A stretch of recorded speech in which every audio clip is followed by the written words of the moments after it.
business of the day, right? Daily routine of business. Dépôt de documents. Tabling of documents. Introduction of government bills. Statements by ministers. Reports from interparliamentary delegations. Presenting reports from committees. The Honourable Member from Fleetwood Port Kells. Thank you, Mr. Speaker. I have the honour to present in both official languages the 6th interim report of the Special Committee on the Canada-People's Republic of China relationship, entitled Summary of the Special Committee's Meetings in Washington, D.C. I would note that our American cousins have many of the same issues that we have in terms of our ongoing relationship with the People's Republic of China. And I'd also like to take this opportunity to give a shout-out of sort to Michael Gallagher. Representative Gallagher from Wisconsin has been the chair of their select committee. He's leaving public life, at least for the time being, in just a few days. He's done outstanding work in Washington, and we will miss him. Thank you. The Honourable Member from Port Moody, Coquitlam. Thank you, Mr. Speaker. I have the honour to present in both official languages the 18th report of the Standing Committee on Human Resources, Skills and Social Development and the Status of Persons with Disabilities, entitled Briefing with Air Canada on Services Offered to Travellers with Disabilities. Pursuant to Standing Order 109, the committee requests that the government table a comprehensive response to this report. Bravo. Dissenting report from the member from Kelowna Lake Country.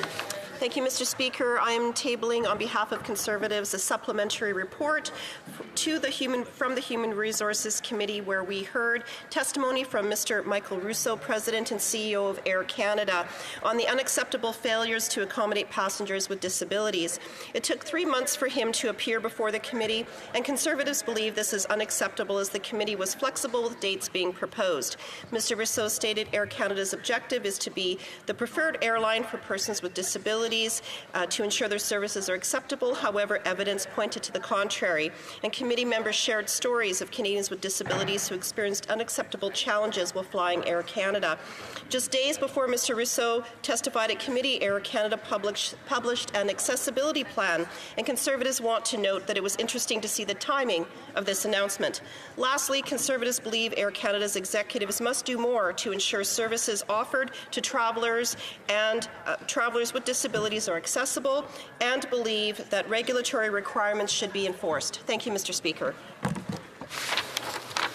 Committee reports. The Honourable Member from Humber River, Black Creek. Thank you very much, Mr. Speaker. I have the honour to present in both official languages the following 2 reports of the Standing Committee on International Trade.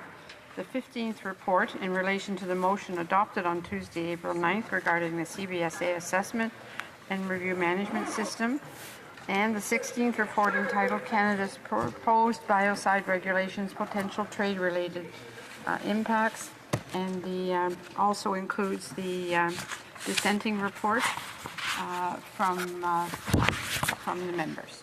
Thank you.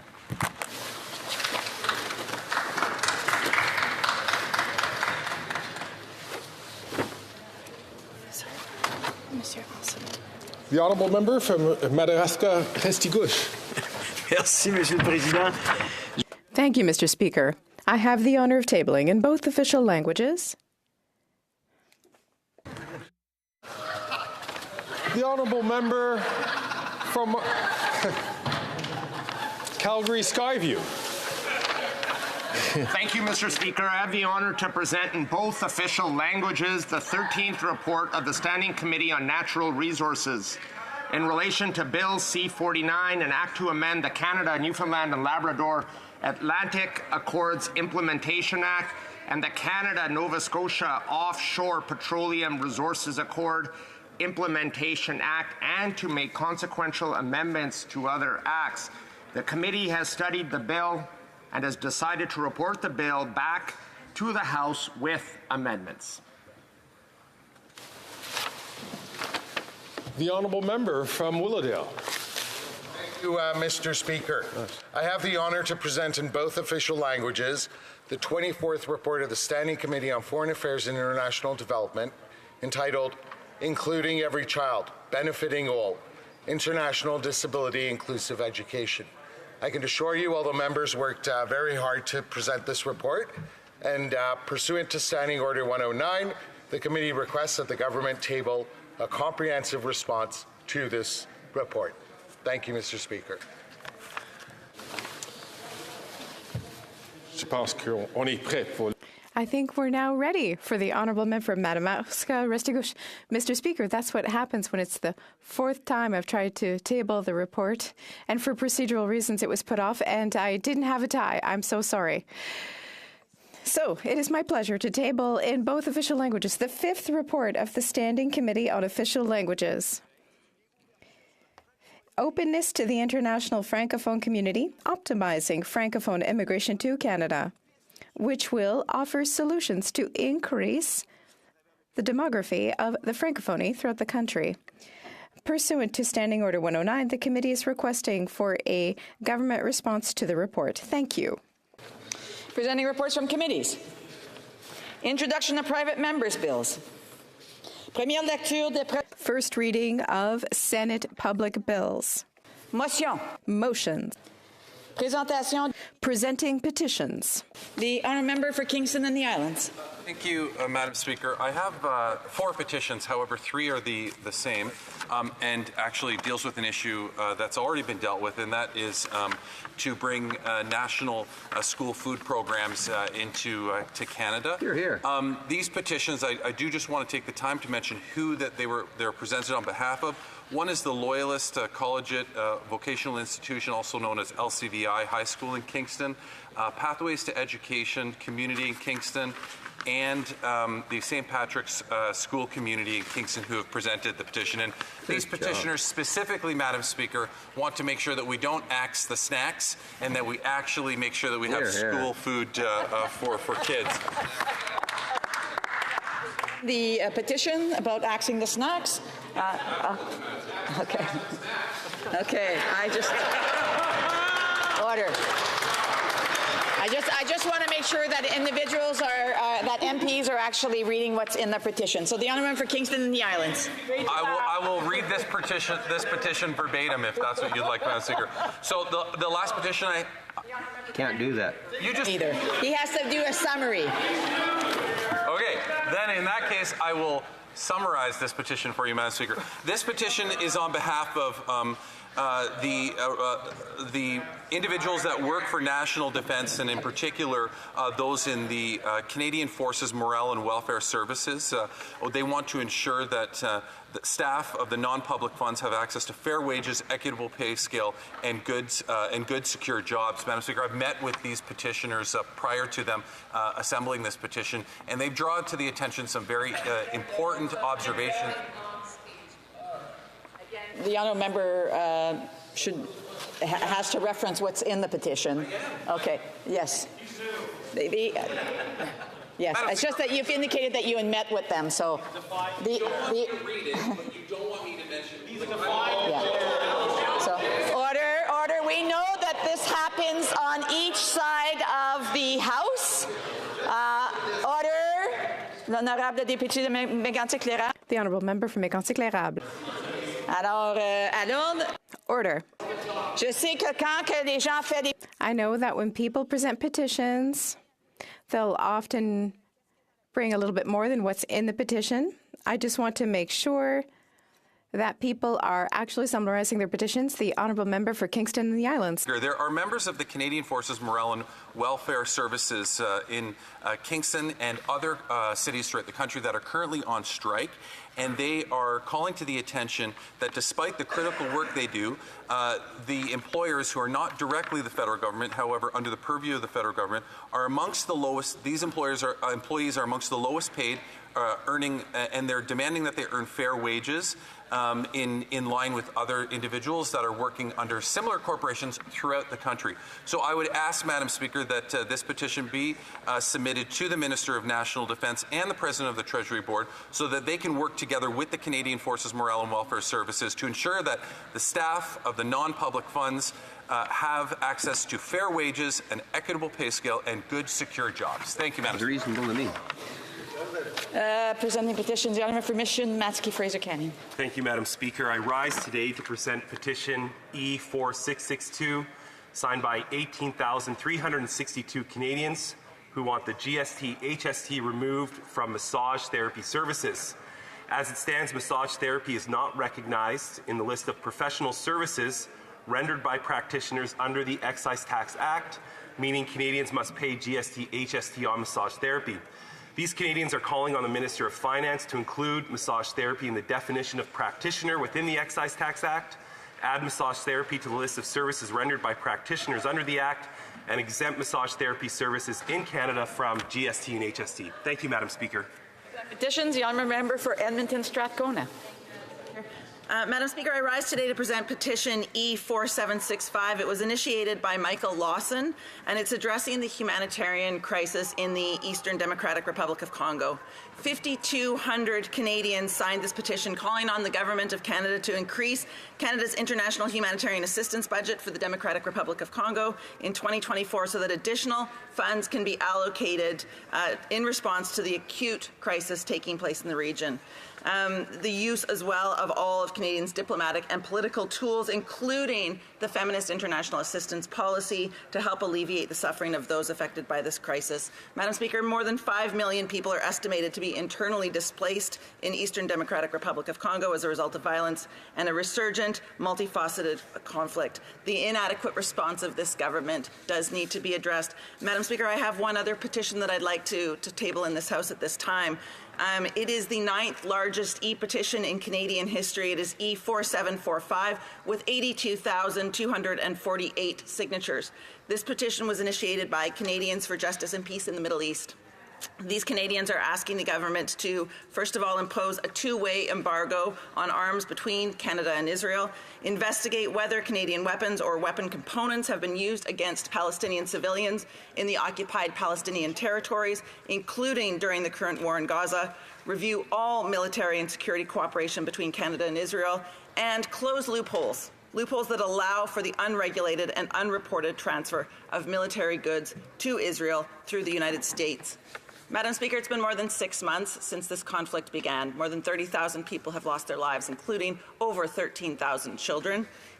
Canada has an obligation under the Arms Trade Treaty to ensure that we are not fueling this conflict. I ask the Government of Canada to consider this petition, and New Democratic Party of Canada stands very staunchly with the 82,000. The honourable member cannot be putting the position of her or her party forward when she's tabling petitions. She's to table just the petition. We've just went through that a few minutes ago. The presenting petitions, the honourable member for Kitchener Centre. Thank you, Madam Speaker. It's an honor to rise to present a petition on behalf of over 1,200 people who note, first of all, that people with disabilities often face barriers to employment along with higher costs associated with health care and housing.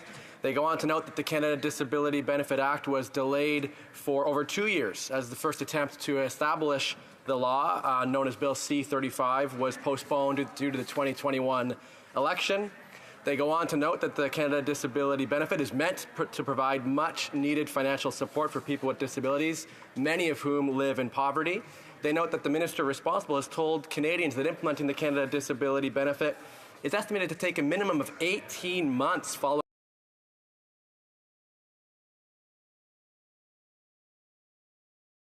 the passage of Bill C-22, receiving royal assent back in June of last year. They note that there are insufficient supports on current disability programs federally and particularly provincially. They present a significant risk to life and health for people with disabilities across the country who live in legislated poverty. They note that the federal government has refused to provide people with disabilities with an interim disability emergency response benefit, and that the government has yet to bring the Canada Disability Benefit into force. They're not starting the 12-month regulatory time clock, which is further delaying the Canada Disability Benefit. As a result, petitioners call on the Government of Canada to bring the Canada Disability Benefit into force within 2 weeks of this petition being presented in the House. Petitions, the honourable from Humber River Black Creek. Thank you very much, Madam Speaker. Pleased to present this petition on behalf of the residents of Humber River Black Creek, as Transport Canada must address the ongoing aircraft-induced noise pollution by exercising their authority and implementing necessary actions in the Humber River Black Creek community. We firmly believe that environmental responsibility extends to addressing both air pollution and the adverse effects of noise on our well-being. Therefore, we, the undersigned residents of the Humber River Black Creek community, call upon the Government of Canada to promptly assess nighttime noise pollution caused by aircraft activities in our community, collaborate with NAV Canada to develop effective mitigation strategies considering curfews and other noise reduction measures, establish and enforce noise level regulations, ensuring emissions remain within acceptable limits, and conduct regular monitoring to ensure compliance with regulations and engage in transparent communication with Humber River Black Creek community. I can mention to you, Madam Speaker, this is not an issue simply for the residents of Humber River Black Creek, but I think throughout Canada we have these kinds of issues. Thank you very much. I just want to remind members they're not to give their points of view on these petitions, and they're not to give their party's point of view. They are just to summarize the petition in brief. Presenting petitions, the honourable member for Willowdale. Thank you, Madam Speaker. It gives me great pleasure to table two petitions today. They follow on the heels of a day of action that took place here, where over 40 Afghan and Iranian women descended upon Ottawa to meet with members of Parliament and senators and to urge them to recognize the crime of gender apartheid. So the first petition by Afghan women essentially demands that the international institutions recognize gender apartheid as a crime against humanity. It goes on to urge the acceleration of the International Criminal Court's investigation of the Taliban. And finally, it advocates for feminist principles and for universalism and human rights to be reflected in existing and emergent international law. There is also another petition I'm honored to table. It is by Iranian Canadian women. They are asking for the adoption of the position that gender apartheid constitutes a crime against humanity. They are demanding that international efforts be made to recognize gender apartheid as a crime against humanity in international law.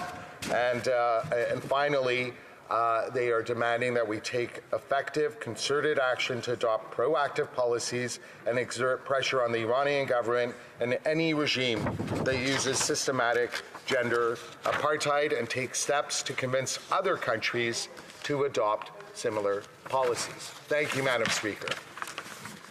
Presenting petitions, the honourable member from Winnipeg North.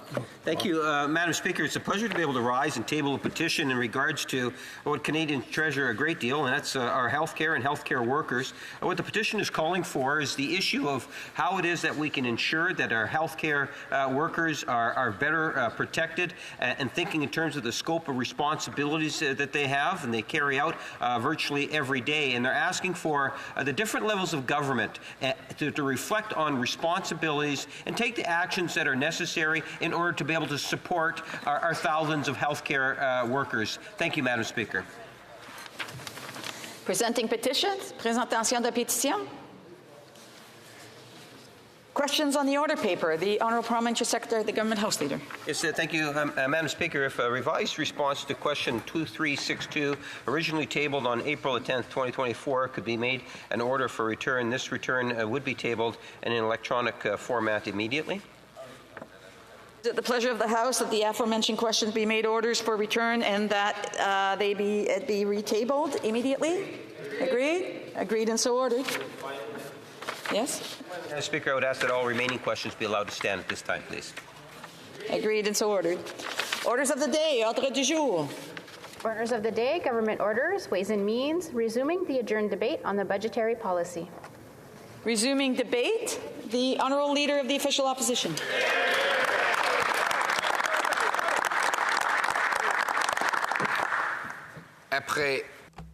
After 9 years and 9 deficit budgets, this Prime Minister has doubled the national debt, adding more to our debt than all other Prime Ministers combined, doubled the cost of housing, and forced 2 million people to go to food banks. Now there's a budget with $50 billion in additional inflationary spending, promising the same election promises he has for a decade. That is why this budget and this Prime Minister are not worth the cost, and we will vote non-confidence. We must recognize that the Conservative Party has a common sense plan to cut taxes, build housing, fix the budget, and stop the crime. But before talking about our common sense plan, I would like to give a compliment, a generous compliment, to the Minister of Finance for having asked very good questions to the most wealthy. Having said, the wealthiest 1% in Canada, the 0.1% of Canada, should answer this question. In what kind of country do you want to live? Well, first, Madam Speaker, we need to recognize that since the Minister and Prime Minister have said that the 0.1% live very well after 9 years of this Liberal government.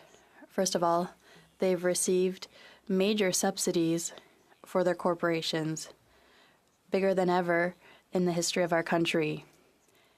Huge loan guarantees that prevent them from losing money on bad investments, forcing taxpayers from the working class to pay the cost.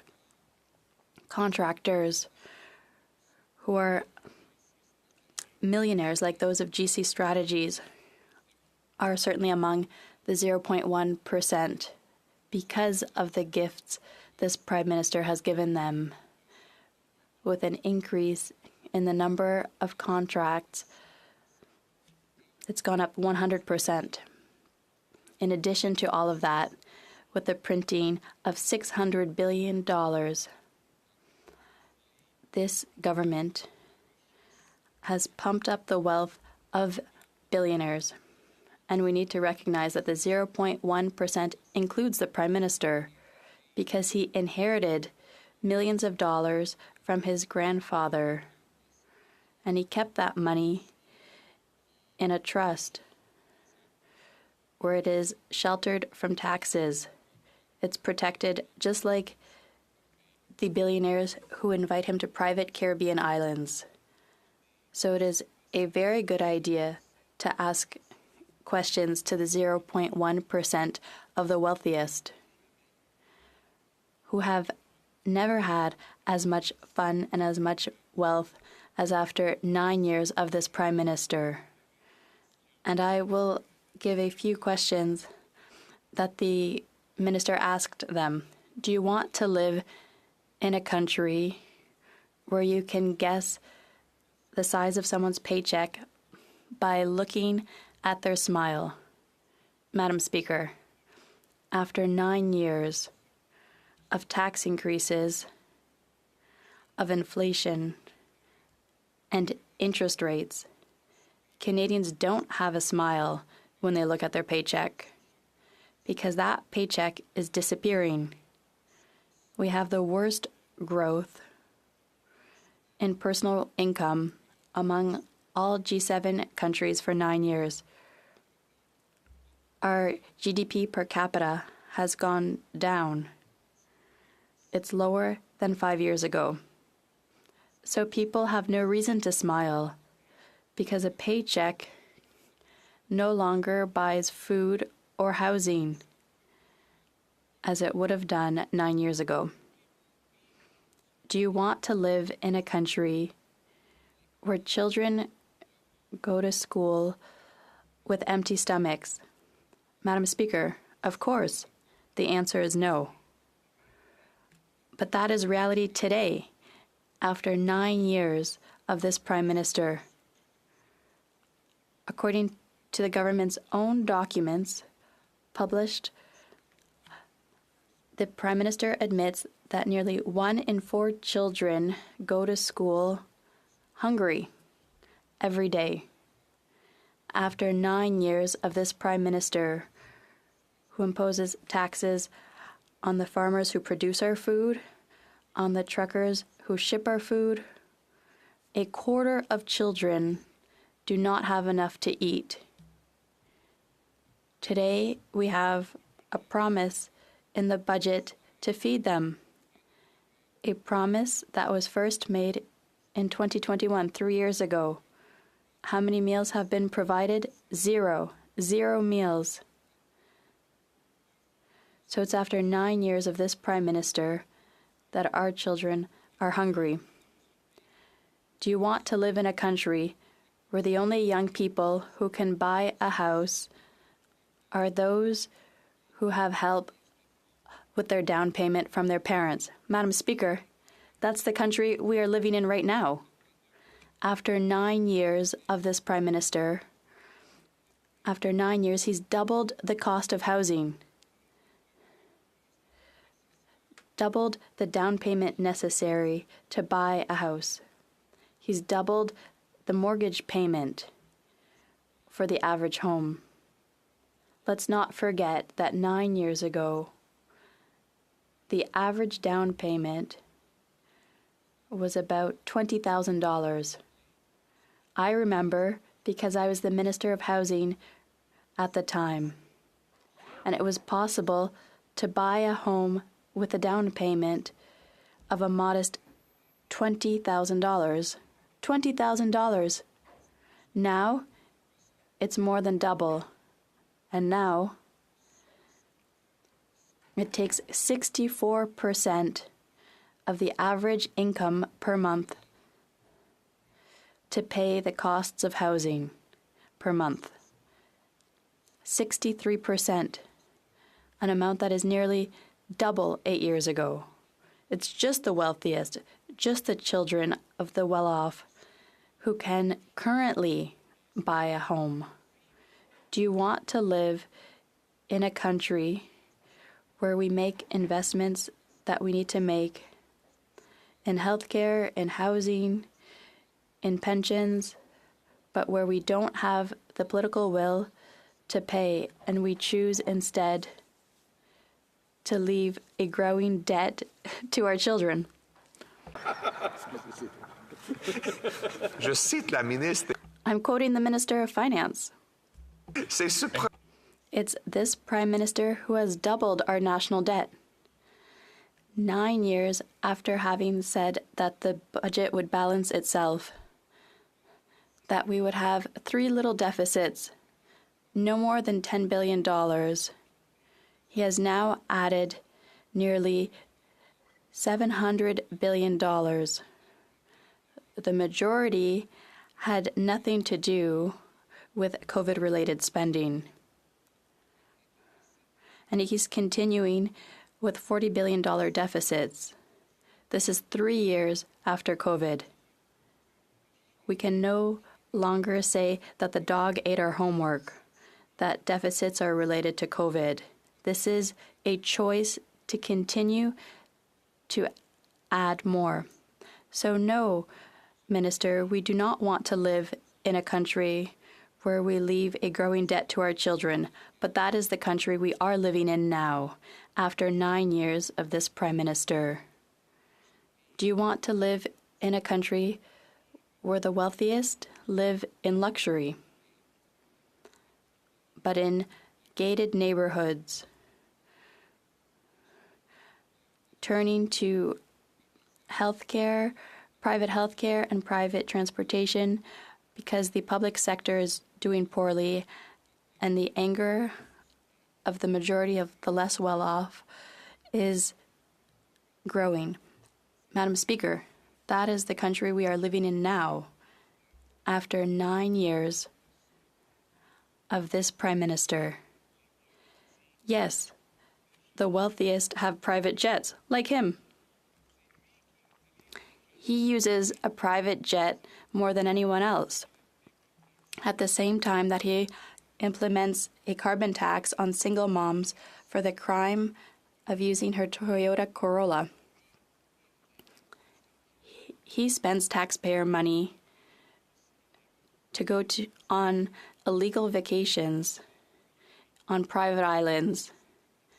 It's him and his buddies who are taking advantage at the same time that we are seeing total chaos, unprecedented degeneration in our streets and neighborhoods, where car thefts are so normal that police officers tell people to leave the keys next to the door to allow thieves to take the vehicle peacefully. Madam Speaker, after 9 years of this Prime Minister, this is the country we are living in now. So, Minister, do we want to live in a country where we can tell how much money somebody has by their smile? No, but that is the country we are living in. Do we want children to go to school hungry? No. But according to the government, that is the country we are living in now. Do we want to live in a country where the only young people who can buy a home are the children of the rich? No, but that is the country we are living in now, after 9 years of this Prime Minister. Do we want to live in a country where children inherit a growing debt year after year? No, but that is the country we are living in now, after 9 years of this Prime Minister. Do we want to live in a country where the rich, like this Prime Minister, can travel around the world on private jets, while the majority of people live in chaos and the hell of crime in our cities? No, but that is the country we are living in now. Madam Speaker, we don't want that type of country. It's exactly for that reason that we need an election to elect a new government, a common sense government that will deliver the country that we love for all Canadians.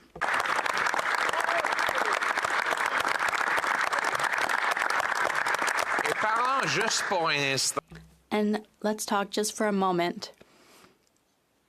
The people who are very wealthy. 9 years ago, do you remember the Prime Minister said that he would spend without restraint and it wouldn't cost anything to anyone? There would be a rich man on a hill who would pay all the bills. Where is he? After 9 years, according to this government, what it has admitted, the rich are paying less than ever after 9 years of this government.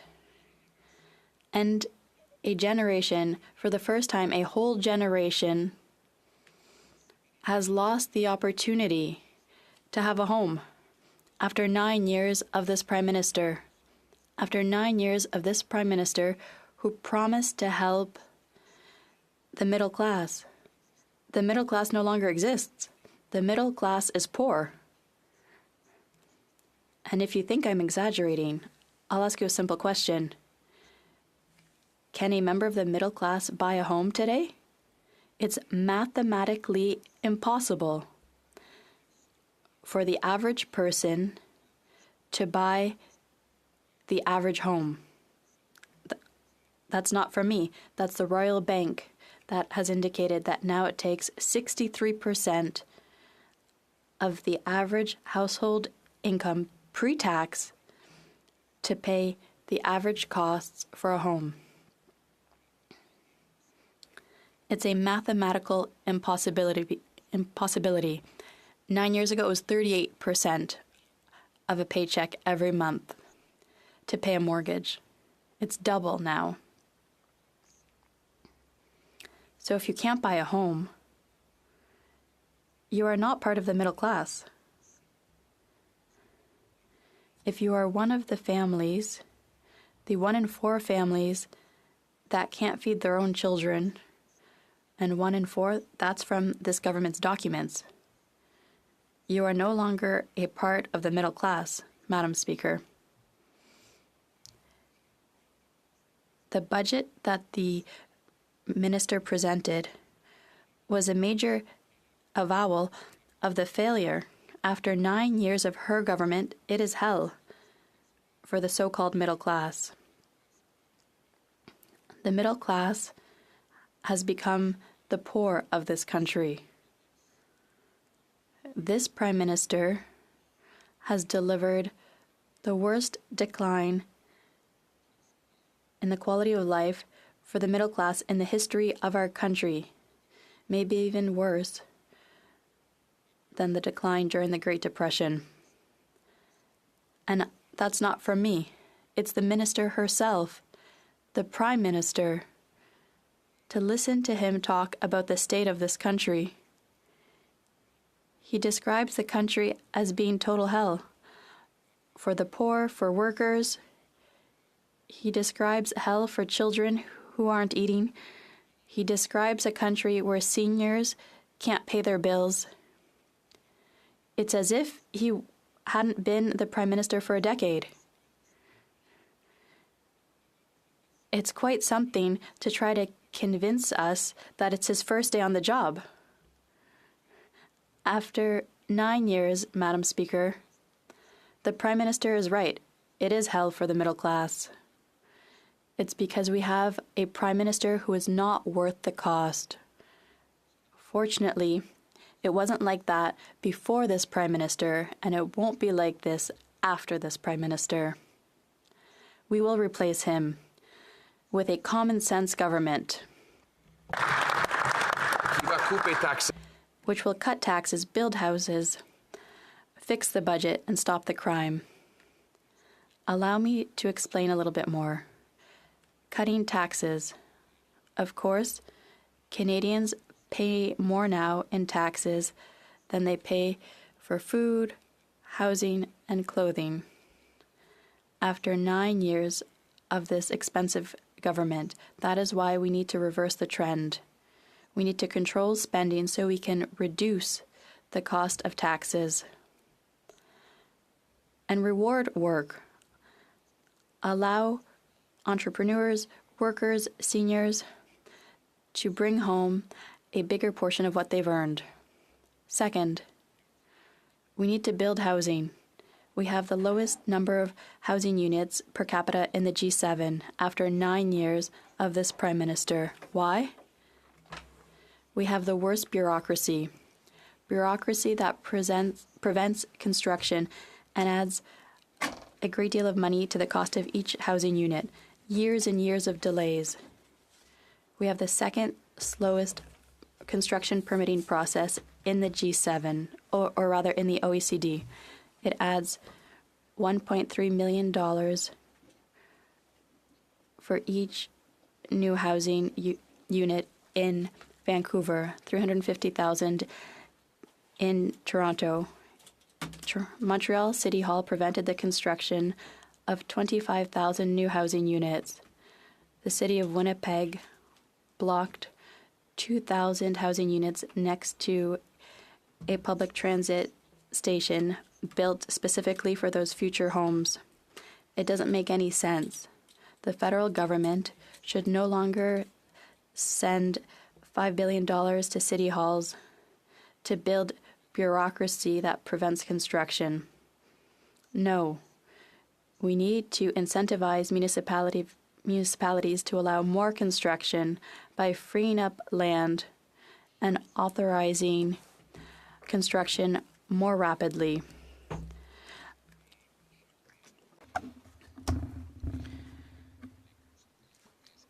Real estate agents and builders are paid for every home that's built.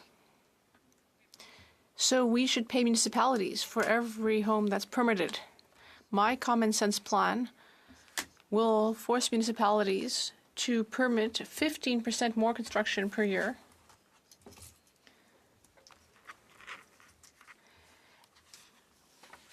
And apartment towers near all transit stations, funded by the federal government as a condition of receiving the funds. We will do that with the provinces while respecting their jurisdiction fully. We will enable them to reach these results in their own way without federal interference. Next, we will sell 6,000 buildings and millions of acres of federal land to enable more construction. Next, we will cut building taxes to speed up construction. That's a common sense plan to get back to an affordable level, affordable like it was 9 years ago when I was housing minister. Next, we are going to fix the budget with a one-for-one system. Each time the government brings in a new dollar in spending, another dollar will be eliminated elsewhere.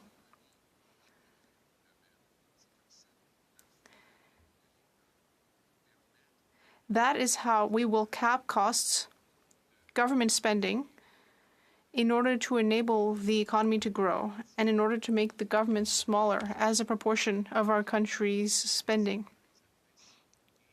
This is a decentralizing, responsible approach. And that is how we're eventually going to fix the budget, reduce interest rates and inflation.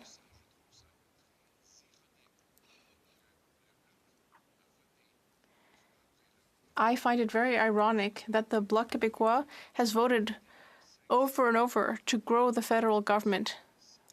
They voted for $500 billion in centralizing inflationary and discretionary spending. This is spending that increased the size of the federal government and the number of federal public servants by 40%. The Bloc Quebecois voted for adding 100,000 federal public servants in Ottawa on the backs of Quebecers. The Bloc Quebecois voted to double spending on external consultants. That has now added up to $21 billion, $1,400 in taxes for every Quebec family, just for these consultants. We can understand why this liberal, centralizing government would be in favor of that, but it's hard to understand why a so-called sovereignist party would vote in favor of such an increase and such an increase in the concentration of power at the federal level. It's hard to understand, but it's because the Bloc Québécois doesn't actually want to free Quebecers from Ottawa costs. It's just because they want to bring in a far-left ideology from the Plateau Mont-Royal. They just want more government spending, whether federal, provincial, or municipal.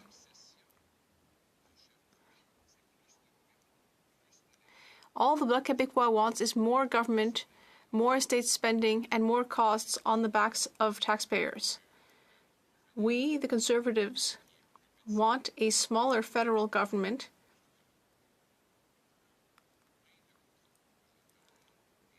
We want less control by Ottawa and more power for Quebecers.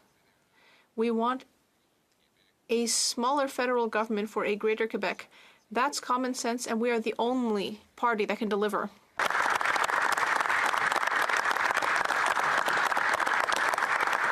En même temps, il faut... At the same time, we need to do something about inflation, which has deepened the gap between the richest and the poorest. We need to stop printing money.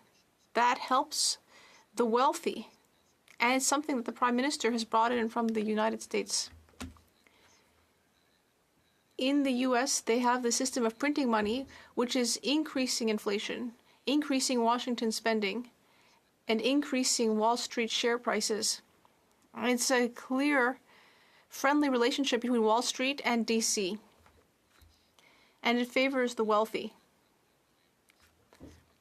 People living in Manhattan and DC, the wealthiest Americans, and it's partly because so much money has been printed to help both of these groups. Here in Canada, for the first time, we have a Prime Minister who tried to copy-paste that approach. He printed $600 billion in order to fund his own spending. And he has caused the worst inflation since his own father, of course, who did the same thing.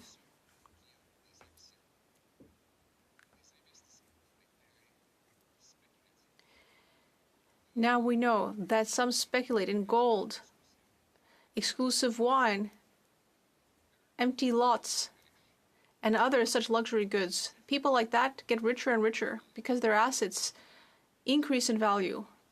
But people who are living from their paycheck or their pension, they are getting poorer because the value of their paycheck is going down. That's the effect of inflation. So the effect is that there's a wealth transfer from the poorest to the wealthiest. And in many cases, this wealth isn't even taxed. And the Prime Minister is increasing that process day after day by causing this inflation. And I would add that people who receive these kinds of financial gifts from the government end up not paying any taxes at all,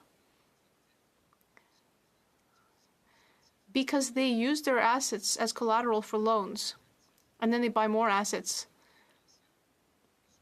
which itself grows in value thanks to inflation, and then they use that for further collateral to buy yet more assets. That's how wealth becomes concentrated in the hands of the 1% or even the 0.1%. That's a process that's only speeding up under the Prime Minister. He's helping the wealthy 1%, but he's also giving his own government the power to spend without any restraint. They both get what they want. The government can print money, produce it from nothing. Meanwhile, the ultra-wealthy are seeing the value of their assets grow thanks to inflation. Meanwhile, the working class always pays the bill for this irresponsible approach. I will put an end to that. I will reestablish the mandate of the Bank of Canada to keep inflation low and to keep the dollar strong.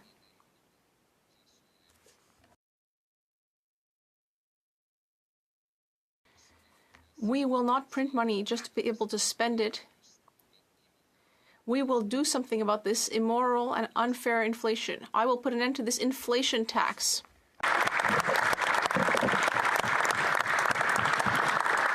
Je veux que les gens aient des chèques de paie plus forts. I want people to have more powerful paychecks that they can bring back home. And speaking of home, home has become more dangerous after 9 years of this government. He sets offenders free on bail or for home arrest sentences, Netflix sentences, with legislation like C5, C75, and C83.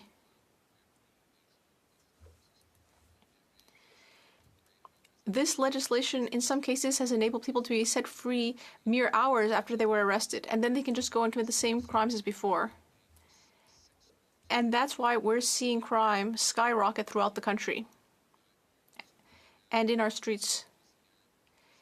Yesterday, we heard about a major shooting in Montreal.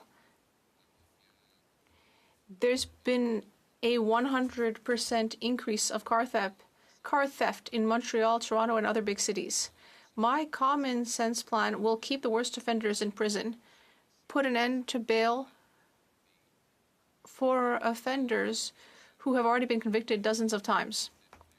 We will put an end to these Netflix sentences, and we will force auto thieves to carry out their full sentence in prison.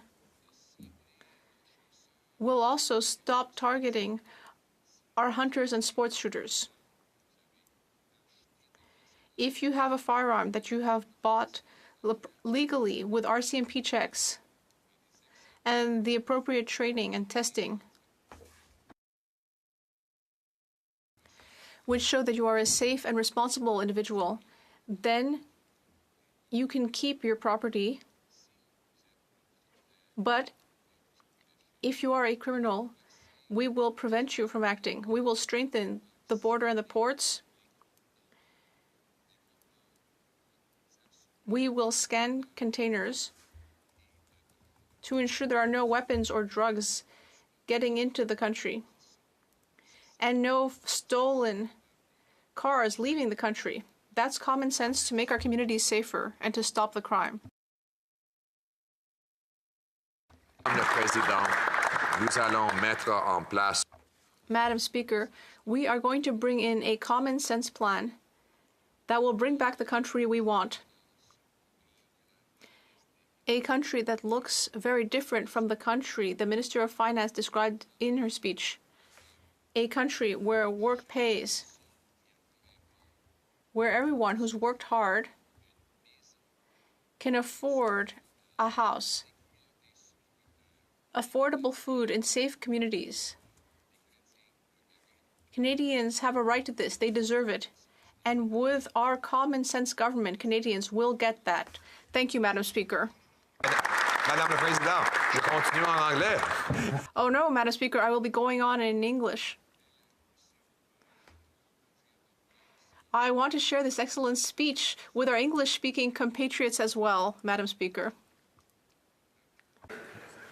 After 9 years of this Prime Minister's deficits, doubling the national debt, doubling housing costs, and a new budget that brings in $50 billion of new unfunded spending on promises he has already broken. This budget, just like this Prime Minister, are not worth the cost, and Conservatives will be voting no.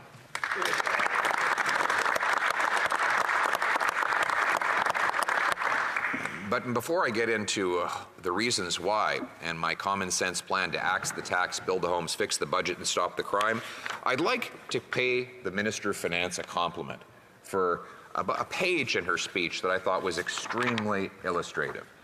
And I'm going to quote verbatim. I would like Canada's 1%, Canada's 0.1%, to consider this. What kind of Canada do you want to live in?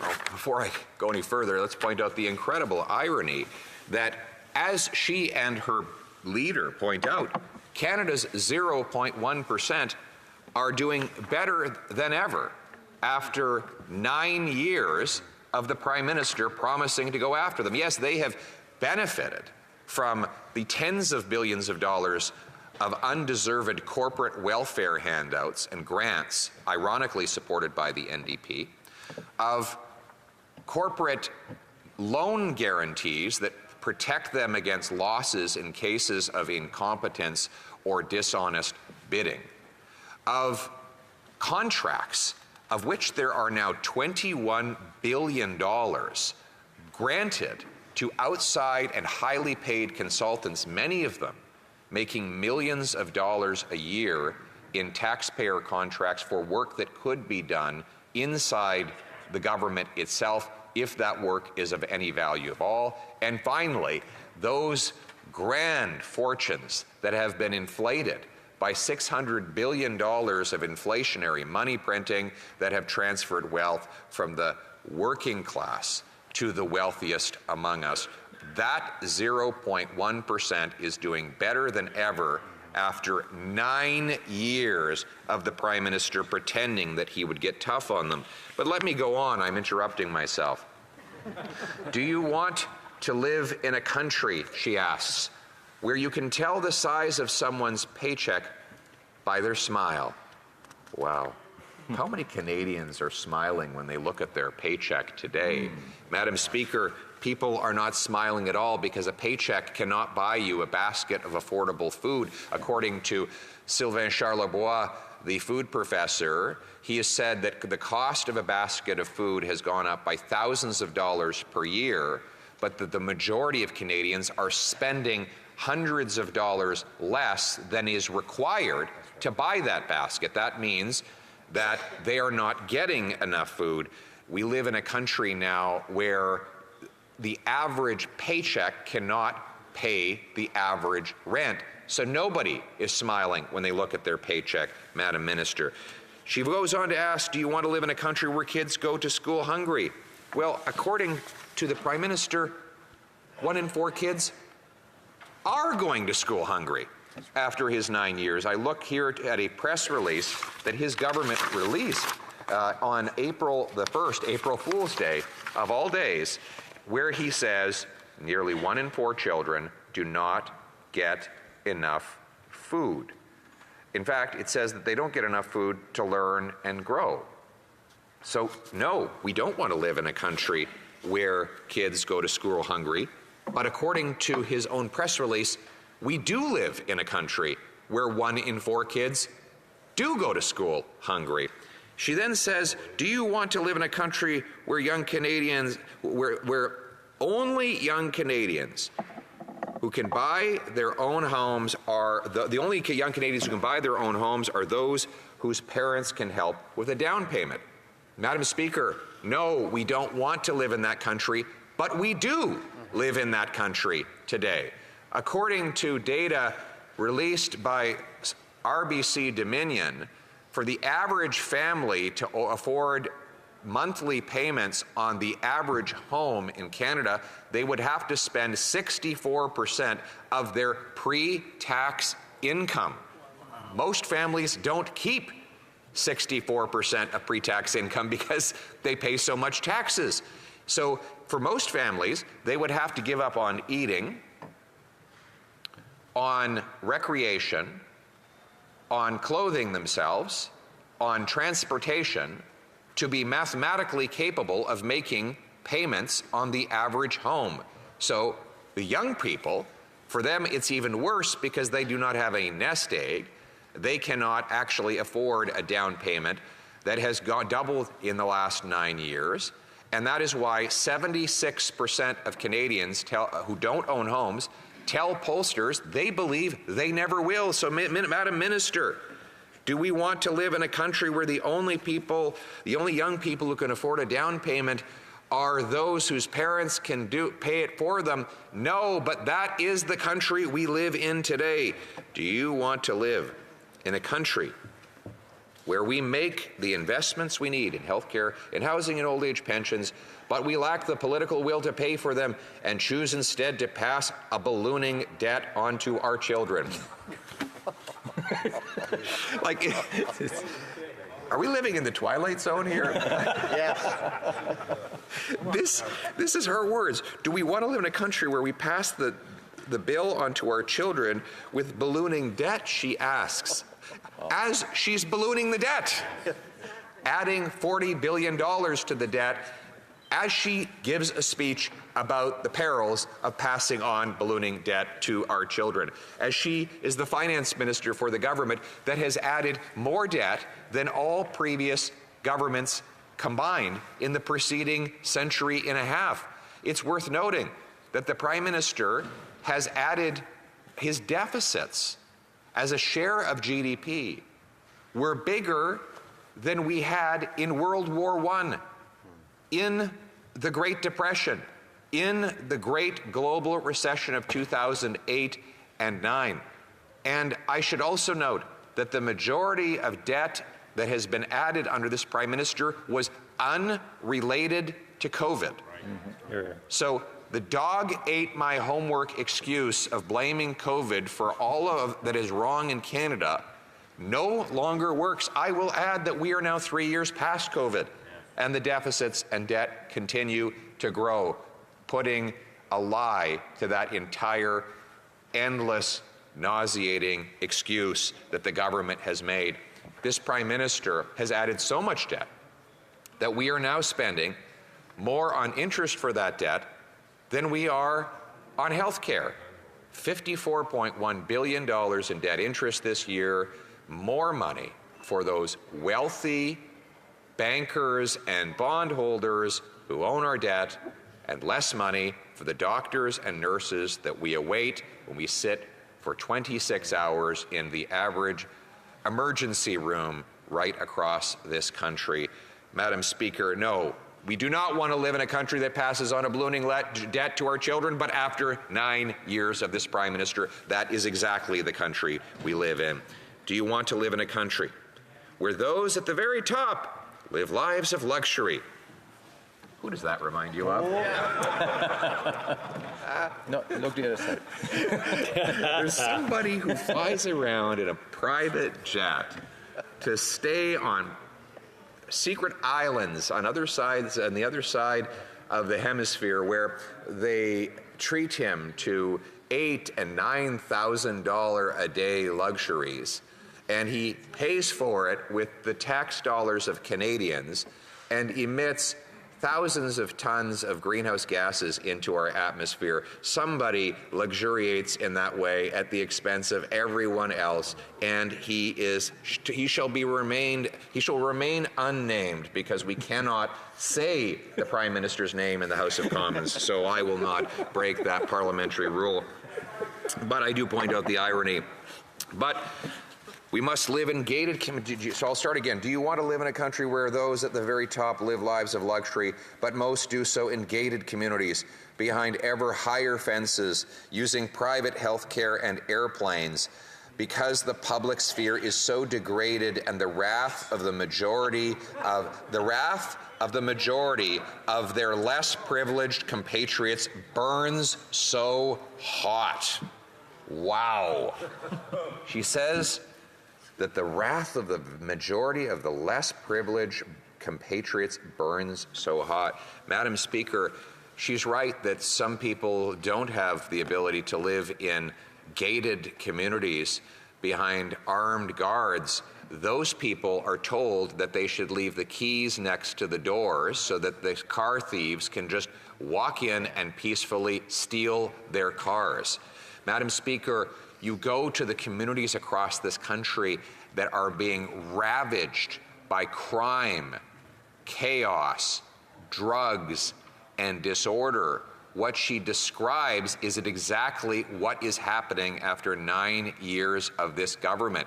We have nurses in British Columbia hospitals that are terrified to go to work because this Prime Minister, in collusion with the NDP Premier of BC, has decriminalized hard drugs and allowed the worst criminals to bring weapons and narcotics into their hospital rooms where they can't be confronted. We have 26 international students crammed into the basement of one Brampton home. We have a car stolen every 40 minutes in the GTA. We have 100% increase in gun killings across this country. Madam Speaker, we have communities where people who are terrified to go out. We have small businesses across Brampton and Surrey that are receiving letters weekly warning them that if they don't write checks for millions of dollars to extortionists, their homes will be shot up and their children will have bullets fly through the windows as they are sleeping. That is life in Canada today. So do we want to live in that country? No, we don't want to live into that country. And after 8 years of rising costs, rising crime, and rising chaos, this Prime Minister is not worth the cost, and we will replace him with a common sense Conservative government that will bring home the country above.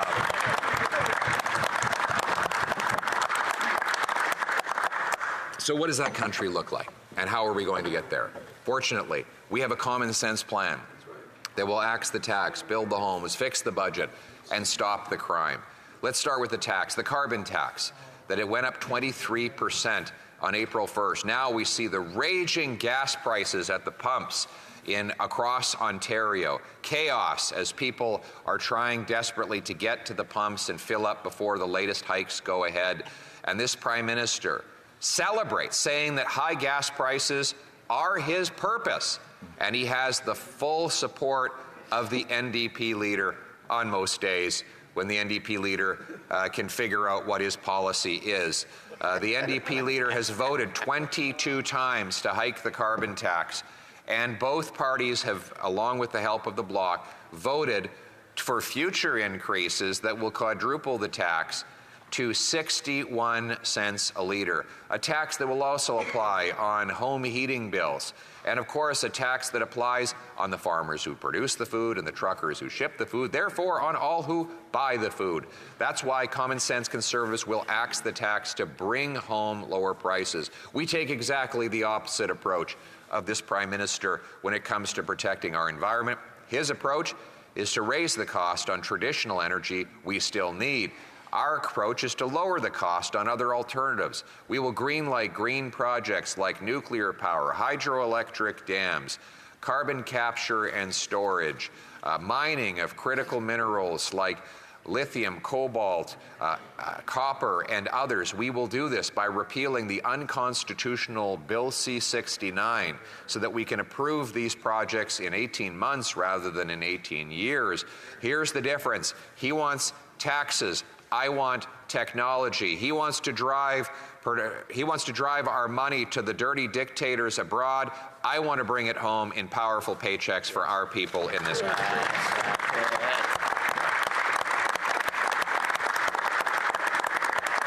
And the same approach that will allow us to unleash energy abundance and affordability is the approach we will take to build the homes. That is to say, getting the government gatekeepers out of the way. Why do we have the worst housing inflation in the G7 after 9 years of this Prime Minister? Why have housing costs risen 40% faster than paychecks? By far the worst gap of any G7 country. Why did UBS say Toronto was the worst housing bubble in the world, Vancouver the third most overpriced when comparing median income to median house price, according to Demographia? Why? Because we have the worst bureaucracy when it comes to home building. After 9 years of this Prime Minister, Canada has the second slowest building permits out of nearly 40 OECD countries. These permitting costs add $1.3 million to the cost of every newly built home in Vancouver, $350,000 to every newly built home in Toronto. Winnipeg blocked 2,000 homes next to a transit station that was built for those homes. The city of Montreal has blocked 25,000 homes in the last 7 years. And there are literally hundreds of thousands of homes that are waiting to be built but are locked up in slow permitting processes. And what do we have as a solution? Well, the Prime Minister has taken the worst immigration minister in our country's history, the guy that the Prime Minister blamed for causing out-of-control temporary immigration to balloon housing prices, and put him in charge of housing. Now, since that time, that minister has said that his Housing Accelerator Fund of $4 billion doesn't actually build any homes. And since he's doled out all of this cash to political friends in incompetent city halls across this country, home building has dropped. In fact, home building is down this year, and according to the federal government's housing agency, it will be down next year, and again the year after that. That is a housing decelerator, not accelerator. So that's what happens when you choose a minister because he's a media darling and a fast talker, rather than someone who gets things done, as I did when I was housing minister and the rent was only $973 a month for the average family right across the country, and the average house price was roughly $400,000. That's results.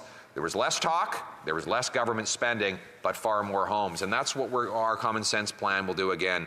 Build the homes by requiring municipalities speed up, permit more land, and more building faster. They will be required to permit 15% more homes per year as a condition of getting federal funding, and to permit high-rise apartments around every federally funded transit station. We will sell off 6,000 federal buildings and thousands of acres of federal land to build. We'll get rid of the carbon tax to lower the cost of building materials.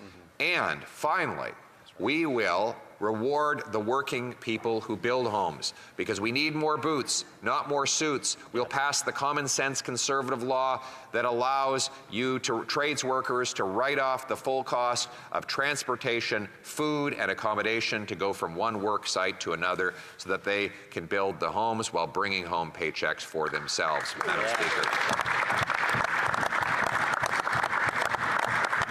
These homes will be in safe neighborhoods. We will stop the crime.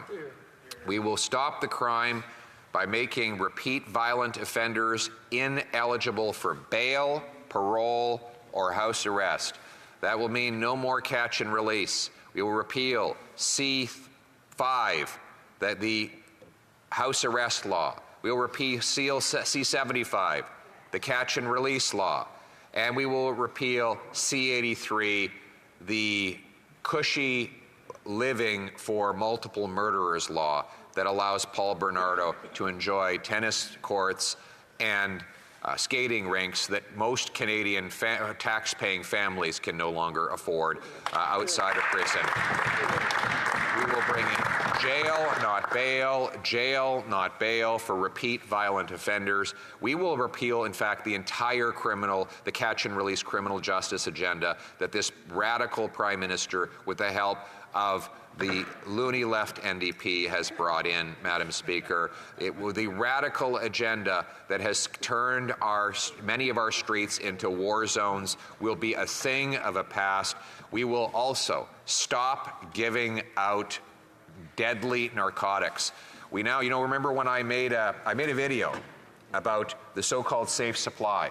I went to the tragic site of yet another homeless encampment in Vancouver, which used to be one of the most beautiful views in that spot in the entire world. Right now has been, unfortunately, a place where people live in squalor and where they die of overdoses. And everyone said it was just terrible that I was planning to take away the tax-funded drugs, and that all of the claims I made were just a bunch of conspiracy theories.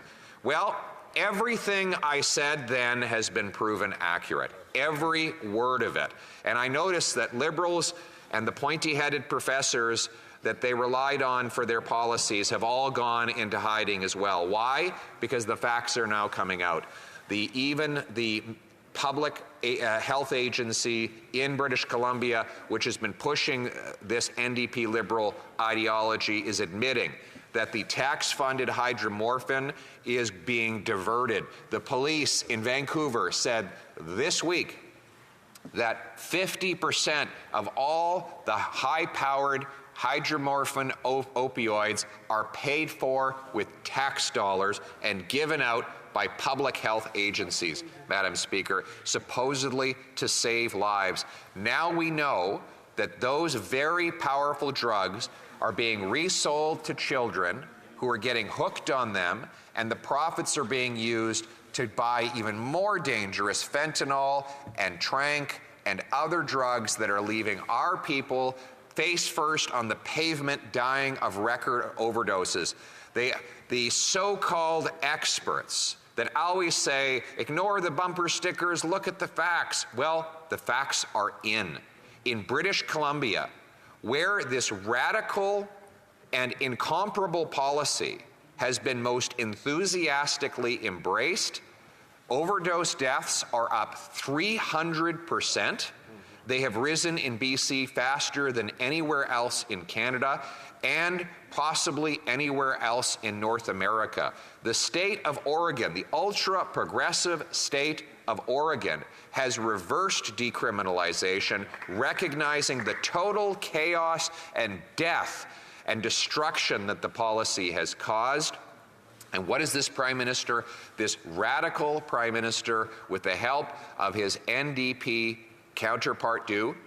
They look at the death and destruction that has occurred in the downtown east side of Vancouver and in other communities, and they say, let's have more of that. Let's take that. They took a walk down the downtown east side, or better yet, they probably drove through in their limousines, their bulletproof limousines, these two politicians did. And they said, and they looked around at the people bent over as they were completely tranquilized by fentanyl. They saw the people lying face first on the ground. They saw the tents that the police would have pointed out are filled with dangerous guns and drugs. They saw all the small businesses that were shuttered by this policy, and they said, let's have more of that. Let's replicate all the policies that created it so that we can have tent cities and homeless encampments in every corner of the country. And that is exactly what they've done. In Halifax, there are 35 homeless encampments in one city, Madam Speaker, after 9 years of this Prime Minister, his NDP counterpart, and the Liberal Mayor of Halifax.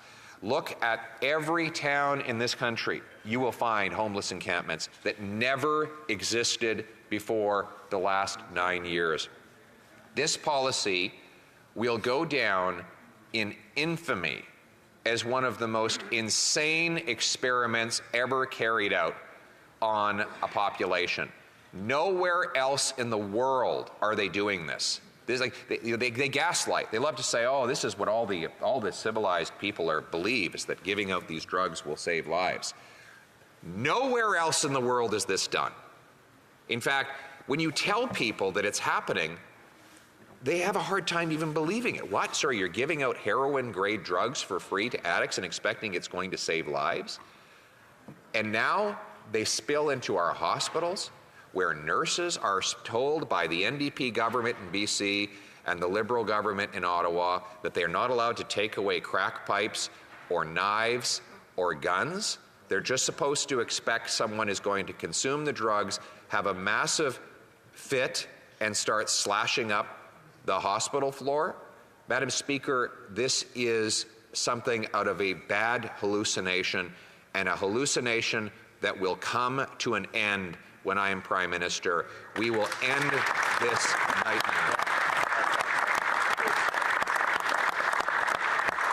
And we will, Madam Speaker, we will also ensure that Canadians have a better way. We're not only going to ban the drugs, we're not only going to stop giving out taxpayer-funded drugs. We are going to provide treatment and recovery. If you were out there, if you were watching today and you're suffering from addiction and you don't know how you can turn your life around, I want you to know that there is hope. There is a better future ahead. We will put the money into beautiful treatment centers with counseling, group therapy, physical exercise, yoga, sweat lodges for First Nations, where people can graduate drug-free, live in nearby housing that helps them transition into a law-abiding drug-free life, come back to the center to get a counseling session, a workout, or maybe even to mentor an incoming addict on the hopeful future that is ahead. That is the way that we are going to bring our loved ones home drug-free. Yeah.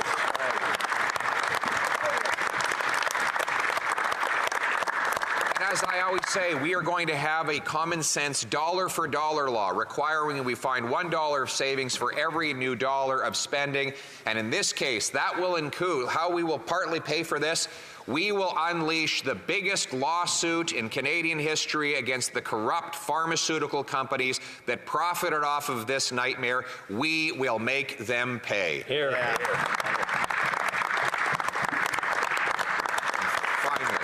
Finally, we will stop the gun crime.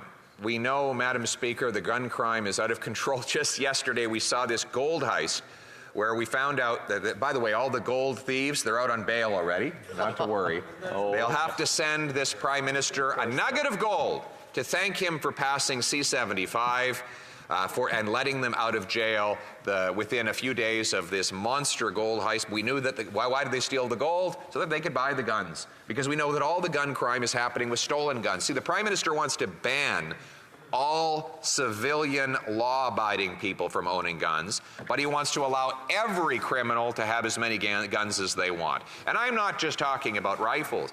I'm talking about machine guns, fully loaded machine guns that are being found on the street that never existed since they were banned in the 70s. But now the criminals can get them because the Prime Minister has mismanaged the federal borders and ports, and because he's wasting so much money going after the good guys. He wants to ban your hunting rifle. He said so in a December 2022 interview with CTV. It was very clear. If you have a hunting rifle, he said he will have to take it away. And he kept his word by introducing a 300-page amendment to his Bill C-21, which would have banned 300 pages of the most popular and safe hunting rifles. He only put that policy on hold because of a backlash that common sense conservatives led that included rural Canadians, First Nations Canadians, NDPers from rural communities like yours, Madam Speaker, had to flip-flop. I know that in places like Kapuskasing, the law-abiding people enjoy hunting. And we know that while your leader and the Prime Minister look down on those people and think that they are to blame for crime, we know that the hunters in Kapuskasing are the salt of the earth. They're the best people around, and we're going to make sure that they can keep their hunting right. God love them. God love them. God love every one of them. Madam Speaker, while the Prime Minister wants to protect turkeys from hunters, common sense conservatives want to protect Canadians from criminals. And that is why we will repeal his insane policies. By the way, I should point out, he hasn't actually done any of the bans. Remember, he had that big press conference during the election, and he said to his policy team that morning, I need you to come up with a policy that will allow me to put a big, scary-looking black gun on my podium sign. And then they said, okay, we'll think of something. And he put that scary-looking gun on his podium sign. He said, well, I'm going to ban all of these assault rifles. Well, they asked him, what is an assault rifle? He said, well, I don't know, but it's that black, scary thing on the front of my podium sign is the assault rifle we're referring to. And all these years later, it's now, what is it, 3 years later since he made the promise? He was asked again in the hallways, what is an assault rifle? Well, I'm still working to figure it out, he says. So these rifles that he says he's going to ban one day, he doesn't know what they are, but one day he's going to figure it out and he's going to ban them. In the meantime, he has spent $40 million to buy exactly 0 guns from owners. He said that he was going to ban them and buy them from the owners. Not one gun has been taken off the street. $40 million. Madam Speaker, we could have used that money to hire CBSA officers who would have secured our ports against the thousands of illegal guns that are pouring in and killing people on our streets. When I'm Prime Minister, we will cancel this multi-billion-dollar waste of money. We will use it to hire frontline boots on the ground who will inspect those shipping containers and scanners that can pierce inside to stop the drugs, stop the illegal guns, stop the export of our stolen cars, stop the crime. Yeah.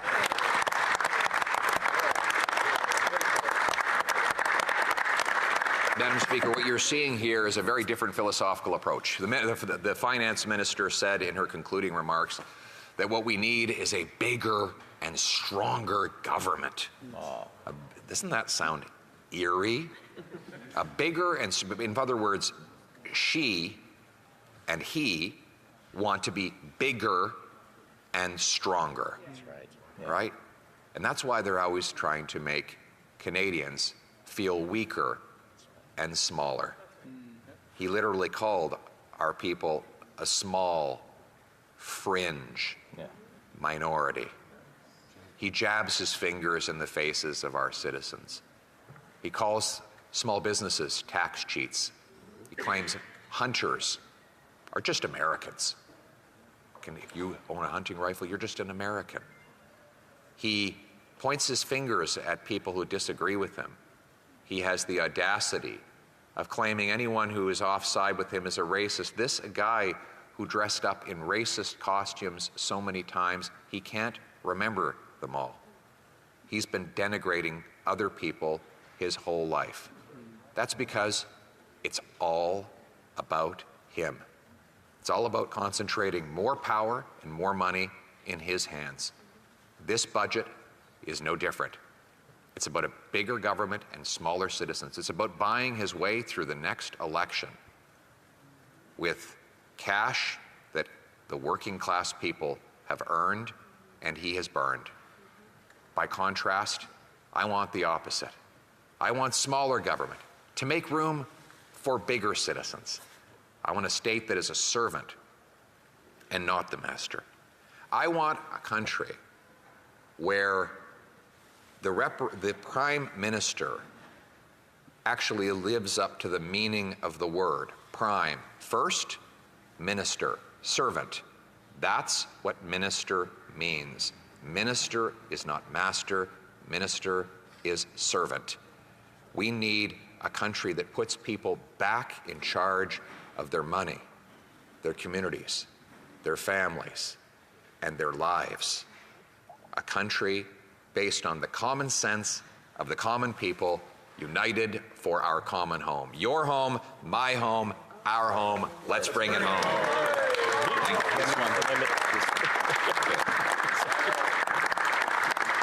And so I move, seconded by the member for Mégantic-L'Érable, that the motion be amended by deleting all words after the word that and substituting the following. The House reject the government's budget since it fails to A, axe the tax on farmers and food by passing Bill C-234 in its original form. B, build the homes, not bureaucracy, by requiring cities permit 15% more home building each year as a condition for receiving federal infrastructure money. C, cap the spending with a dollar-for-dollar rule to bring down interest rates and inflation by requiring the government to find $1 in savings for every new dollar of spending. Thank you, Madam Speaker.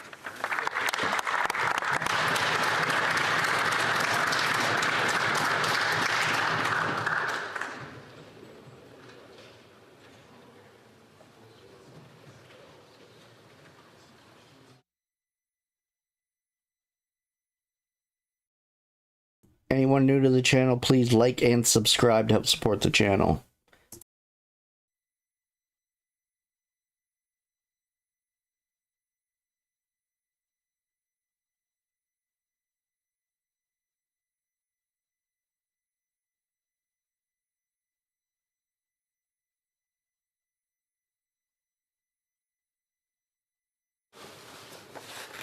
Monsieur Poilievre, appuyé. Mr. Poilievre, seconded by Mr. Berthold, moves the following motion.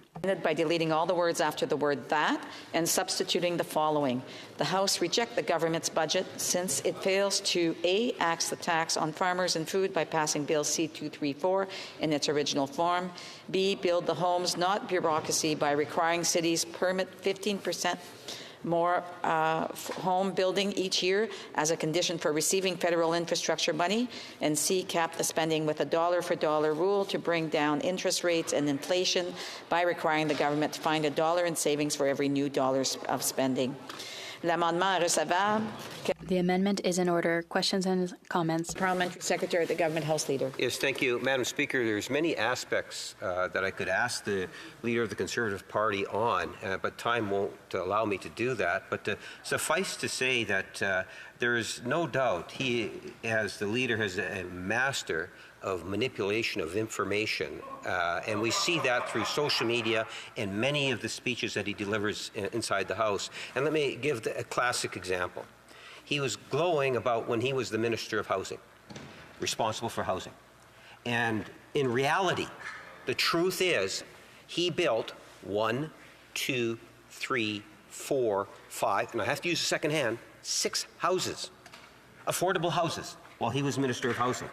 Canadians have a reality today that demands a government be involved in a significant way and work with other jurisdictions. Instead, as Leader, he insults endlessly municipal leaders, provincial politicians, in regards to not coming to the table on housing.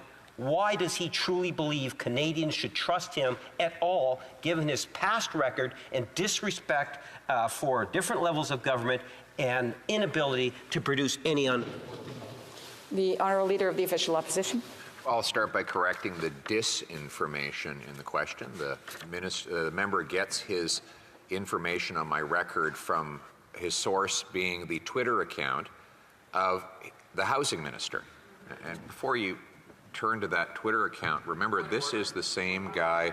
Address all questions and comments through the chair. I'm assuming that that may be the point of order that the Honourable Deputy House Leader is referring to. So, the Honourable Official Opposition Leader. This is the same housing minister that lost track of 1 million immigrants when he was the immigration minister. This is the same housing minister who unleashed absolute out-of-control chaos in our immigration system, not according to me, according to his Liberal successor and the Prime Minister. So stop using that source. If you want to know how many affordable homes were built when I was minister, when I was minister, we completed 92,782 apartments, and the average rent was $973.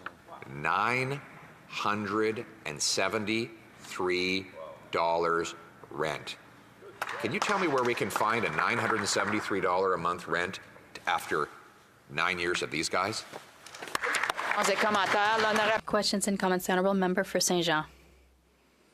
Madam Speaker, until recently, the only questions that Conservatives asked in French during question period. The Honourable Member can restart her question. I ask both sides to not have conversations while someone is asking a question. There's an opportunity for more questions and comments, and I'm sure that the Leader of the Official Opposition wants to hear the question to be able to answer it. The Honourable Member for Saint Jean. Thank you, Madam Speaker. Until recently, the only questions that Conservatives asked in French during question period had to do with the carbon tax. For months, they talked about that, and then they had an epiphany and realized it wasn't resonating in Quebec. When they understand something when we explain it for a long time. But now they need to repeat something else at question period. Now it's about federal interference in Quebec's jurisdiction. And now they're talking a lot about it, and they have for a couple days. Now I hear the Conservative leader talk about housing. He says, I'll tell the cities what to do, but without interfering in their jurisdiction. When a city doesn't do what he wants, then he insults the mayors, but he does it respectfully. Harper, at a certain time, promised to repeal the power of spending to respect jurisdiction. The only way to really respect jurisdiction is to do unconditional transfers. Will the Leader of the Official Opposition commit to conditions with no strings attached to Quebec if ever he takes power? The Honourable Leader of the Official Opposition. Madam Speaker, there will be no conditions. There will be results. I will simply say that municipalities will be paid for the number of houses built. That is not interference, that is results. The Bloc agrees that the federal government should make transfers in housing. It's just the formula that we don't agree on. The Bloc proposes to just throw money to build local bureaucracies. I propose we pay municipalities for the number of houses they allow to be built. They can do it in any way, by accelerating permits, by selling land, by using any strategy that works for them. We want to see results. The Bloc wants to fund bureaucracy, especially federal bureaucracy, that they always vote in favor of funding the centralizing efforts of this Prime Minister. Questions and comments? The Honourable Member for Vancouver Kingsway. Member likes to talk about single mums. So let me talk to you, Madam Speaker, about Brianna.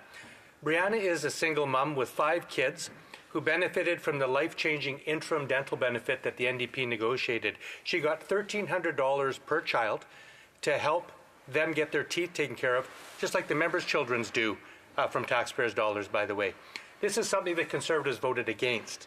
And now we learned that yesterday the member said in French that under a Conservative government, a dental care program that allows everyone to go to the dentist doesn't exist. Can the member repeat this in English so Brianna and every Canadian knows where the member stands on the right of every Canadian to have access to dental care? The Honourable Leader of the Official Opposition. It does not currently exist after 9 years of this Prime Minister and roughly 2 years of the NDP joining the federal government. What we have is a promise that it will eventually exist, and we don't know when and if that promise will ever be fulfilled. We know that already there are many dentists who are refusing to participate because the program is so badly run, and we know that this and other programs are being run through hundreds of millions of dollars in gifts to profit-making insurance companies, once again with the support, ironically, of the NDP. This NDP member has betrayed his constituents to support the Prime Minister doubling the housing costs, quadrupling the carbon tax, forcing 2 million Canadians to a food bank. He should go back and talk to that single mother and all single mothers and apologize to them for increasing their food, gas, and heating bills and making it impossible for them to ever own a home. Questions and comments? The Honourable for Kitchener Centre. Madam Speaker, this government gave the oil and gas industry $18.5 billion in corporate handouts last year, $65 billion over the last 4 years alone. It's an industry whose top 5 companies made $38 billion in record-breaking profits while fueling the climate crisis in 2022. I understand that the Leader of the Opposition, if I'm hearing him right, wants to reduce government spending.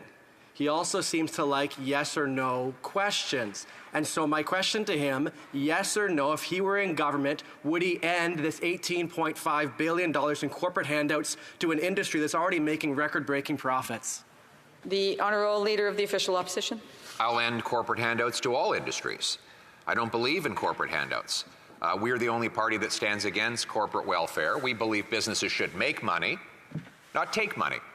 We believe in the free market, not state capitalism. It is the NDP and the Liberals who continually stroke these monster checks to businesses that have not earned the money.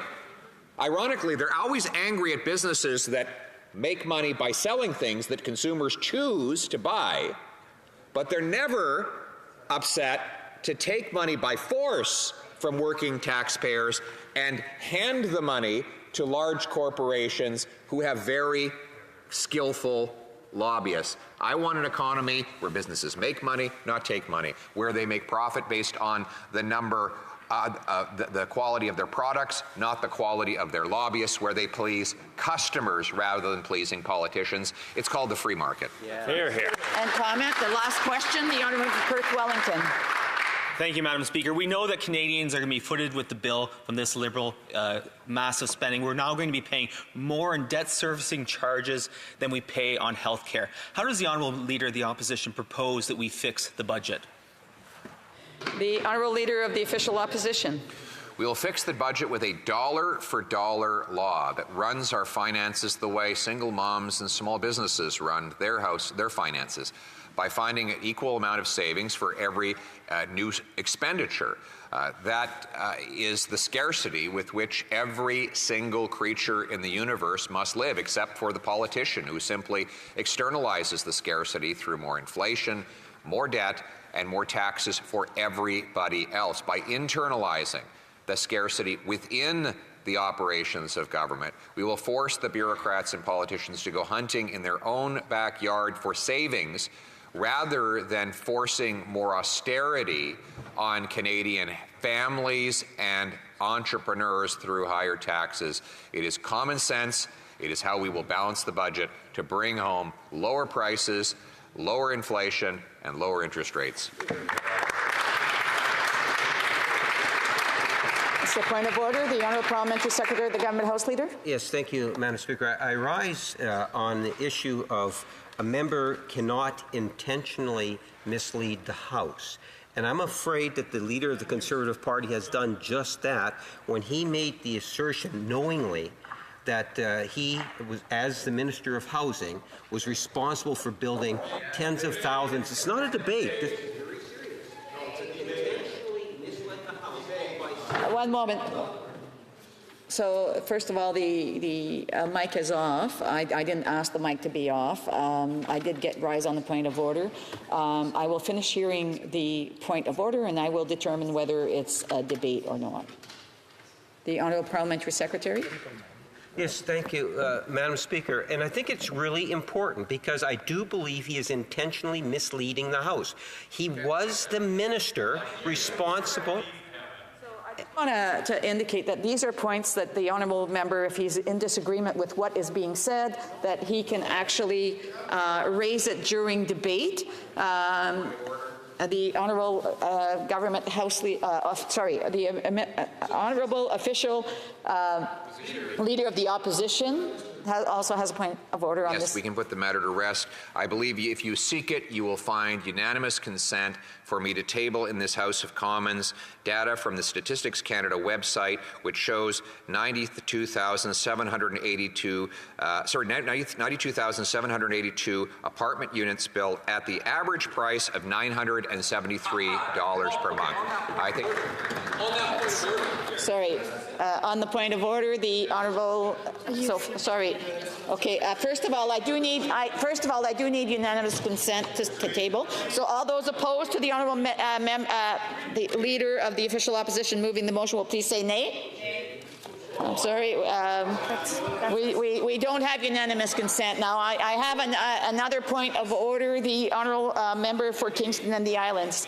He just confirmed that they misled the House, Madam Speaker. That's right. Because he was the housing minister from January until the election in 2015. So for roughly 8 months. He said he built 92,000 apartment units, but the statistics, there was only 190,000 new starts in all of Canada for the entire year. He just told you that he misled the House because he was implying that those were affordable units, and now we find out that they're not. Sorry, on the same point of order, the l'honorable député de Mégantic-Lérable. The honourable member for Mégantic-Lérable. Sorry, I've got the point of order, the honourable leader of the official opposition. I wonder if the Speaker might check the standing orders to find out if $973 a month is considered affordable today. Most communities would consider it to be affordable. Do you have an answer to that? This would be a point of debate. I have another point of order, the honourable parliamentary secretary, the government house leader. Madam Speaker, I'm going to go back to my original point of order where there was no ruling that was made, Madam Speaker. At the time, I had raised the issue that the leader of the Conservative Party intentionally misled the House. That is what I'm asking for a ruling on, Madam Speaker, and I was So based on the information that is being provided, I will actually table this ruling, which is that this is a point of debate about the facts, and I would just ask members to please use the question and comment period to put their debates forward or their disagreements forward through the debate process. C'est bon? Parfait. Resuming debate, reprise de débat, l'honorable député de Joliette. The honourable member for Joliette. Madame la Présidente, avec son dernier. Thank you, Madam Speaker. In its latest budget, Ottawa is launching an unprecedented attack on Quebec and the powers of the provinces. We saw it coming during the pre-budget slow reveal when the Prime Minister, a worthy heir to Pierre Elliott Trudeau, claimed that people don't give a damn about jurisdictions. Ottawa has always tried to do this, but this time it's doing it without reserve, restraint, or shame. Take housing, for example. Yes, Ottawa is finally taking note of the crisis and proposing some measures. But at the same time, it is taking advantage of the situation to launch an unprecedented centralization offensive. According to the budget, the federal government is now in charge of all housing-related issues, with the provinces and municipalities relegated to the role of implementing federal priorities. For example, Ottawa would make the provinces sign an agreement by January. The budget stipulates that if Quebec rejects know-it-all Ottawa's conditions or invokes different priorities, Ottawa will ignore Quebec or the province in question and will seek to reach an agreement directly with municipalities. This approach is illegal in Quebec. Since a decision by Robert Bourassa's government in 1971, Quebec municipalities have not been able to deal directly with Ottawa. The aim is to prevent the federal government from trying to divide and conquer to weaken Quebec's bargaining position. The federal government is interfering in municipal urban planning by imposing specific requirements to qualify for some infrastructure transfers. It goes so far as to determine the height and density of residential neighborhoods within 800 meters of educational institutions or public transport lines. If cities do not authorize the construction of certain types of multiplexes in these areas, they will not be entitled to federal transfers. Ottawa is also interfering with property taxes by announcing a tax on undeveloped urban lands. Finally, Ottawa intends to buy land from the provinces and municipalities and use it to lease on a long-term basis to developers for building construction. Since these buildings will be erected on federal land, they will automatically be exempt from municipal bylaws and provincial legislation. This represents a significant risk. The budget is full of interference in Quebec jurisdiction, which will lead to repeated jurisdictional conflict and will slow down offering services to people. In addition to housing, the federal government is interfering in the area of health. It has announced legislation on pan-Canadian long-term care standards, as well as with pharmacare and dental care. And the same thing applies to education. Ottawa announced a great deal of money for the energy transition, and in the budget it is stated how that money will be earmarked. The west of the country and the private sector will benefit from generous credits and subsidies for carbon capture and nuclear development. And as compensation, Ottawa will offer a tax credit of 15% to crown corporations like Hydro-Québec to develop green projects. But the federal government is going so far as to get involved in managing provincial crown corporations. For example, it is imposing conditions on Hydro-Québec's fee schedule, which would have a 15% tax credit for investments only if it respects Ottawa's conditions. This government will force Hydro-Québec to use the tax credit to reduce its electricity bills and to publicly disclose how the tax credit has lightened taxpayers' bills. That's what it says. This budget is a clear demonstration of the effects of the fiscal imbalance. To the eyes of the federal government, areas of jurisdiction simply don't exist. With this budget, the Prime Minister is saying that he's not only Prime Minister of Canada, but also the Premier of all the provinces and Mayor of all of our cities. Meanwhile, while the Liberals interfere with all of Quebec's areas of jurisdiction, we might ask ourselves who's actually taking care of federal jurisdiction, like borders, EI, which, by the way, we've been waiting a long time to see EI reform. This budget is taking advantage of Quebec and is showing a clear example of the harm caused by the fiscal imbalance and the federal government's power to spend. It clearly reduces Quebecers' capacity to manage their own society. We should also notice that almost all of the immense sums in these big announcements will actually only be spent after the election. So this is an election budget. For example, 97% of the $1.1 billion for building apartments is budgeted for after the election, as well as 91% of the $1.5 billion in the new Housing Infrastructure Fund, as well as 88% of the amount earmarked for pharmacare, 88% for research supports, and 87.5% of the amount to strengthen Canada's position in AI. Madam Speaker, the Bloc Quebecois made clear its demands for the government to support seniors, a right of withdrawal for Quebec, housing, paying Quebec's bill for asylum support, and putting an end to this untethered support for oil and gas. But we don't see that in the budget. Now, with oil and gas, the government does recognize that it's still subsidizing the industry. It is committing to design a plan which would gradually eliminate public funding for the fossil fuel sector, including federal crown corporations, by fall 2024. That's what it says. Therefore, the federal government is not committing to cut the subsidies. It's saying it's simply going to produce a plan. Reading between the lines, we see that the subsidies will continue to be paid. Meanwhile, there hasn't been a single word about the promised aerospace policy. Some were surprised by Quebec's $11 billion deficit, and yet Ottawa seems to think that its $40 billion deficit is reasonable. Mr. Speaker, we're seeing unprecedented centralization here. This budget takes away from the Quebec people its powers to develop according to its own particular needs, desires, and specificity. We've seen this centralizing trend from the beginning of Confederation.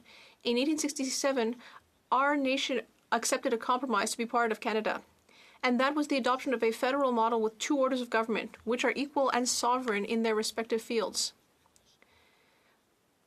This was the motto of Quebec, masters in our own home, but now the federal government wants to be the master everywhere. We have a choice. Let the federal government, let our neighboring nation decide what the priorities are and decide what our choices as a society should be and our money, or we can choose to fully inhabit our sovereignty. Libre Québec, mieux il se porte. The more freedom Quebec has, the better it does. That's what we think about, and that's what leads to how we are analyzing this budget. All of Quebec's great social and economic progress has happened because we withdrew from poorly tailored federal programs, or by simply creating programs that ironically ended up inspiring those who are trying to boss us around. We first refused to participate in the Canada Pension Plan, and that's why we were able to create the Caisse de dépôt, which became a powerful motor of economic development in Quebec. By withdrawing from the inadequate special benefits in EI, by withdrawing from that, we created our parental leave, which meant that more women were able to participate in the labor market and which improved work-life balance. We withdrew from federal student loans,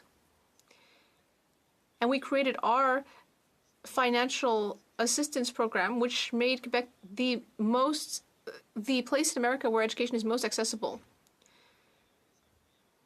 We then created a policy in the labor market where we bring together workers and employers and institutions. We did this by withdrawing from a federal program once again. This would be a good time to put an end to this interference and wastes. We currently are in an economic situation where there is persistent inflation and economic stagnation. So the government should really be targeting every dollar spent to maximize its impact, which means it should concentrate on its own areas of jurisdiction, like support for seniors or reforming EI. It should stop trampling all over provincial jurisdiction. It should also pay Quebec what it owes, like give Quebec the $1 billion to cover expenses for asylum seekers. It should also do more to respond to the climate emergency. It should stop interfering. It should stop its excessive spending. The federal government should do all that, but what we see in the budget is the exact opposite. Year after year, budget after budget, the federal government is interfering more and more in areas which are not under its jurisdiction. And this budget has reached record levels. Enough is enough. The Bloc Quebecois is asking for Quebec to have a right of withdrawal with full compensation, with no strings attached, and in every one of the areas where Ottawa is attempting to interfere. Le dernier exemple est le projet d'assurance dentaire relevant de la... The last example is the dental care project. Again, this is an area of health which should be up to Quebec. Once again, Ottawa is taking on new powers. It's going to give the management of this to a multinational company and is not partnering with the Quebec Public Program, which was already covering children. $2 billion to Sun Life. $2 billion. Ottawa is now creating many new targeted, complicated programs. There will be a great deal of red tape and confusion, and things won't get done. We're seeing this severe trend to undermine Quebec's autonomy and Quebecers' capacity to make their own choices. The Public Policy Research Institute, which is a think tank based in Ottawa. Un appel au règlement à l'honorable député de Brandon Souris. Speaker? Quorum? Yes. All right, we're going to look at quorum. The quorum. Nobody. Okay.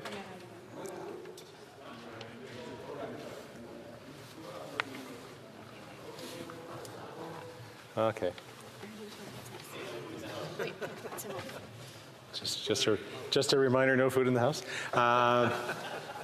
Merci beaucoup. Je vois maintenant le quorum. Thank you. I see quorum. The honourable member for Joliette.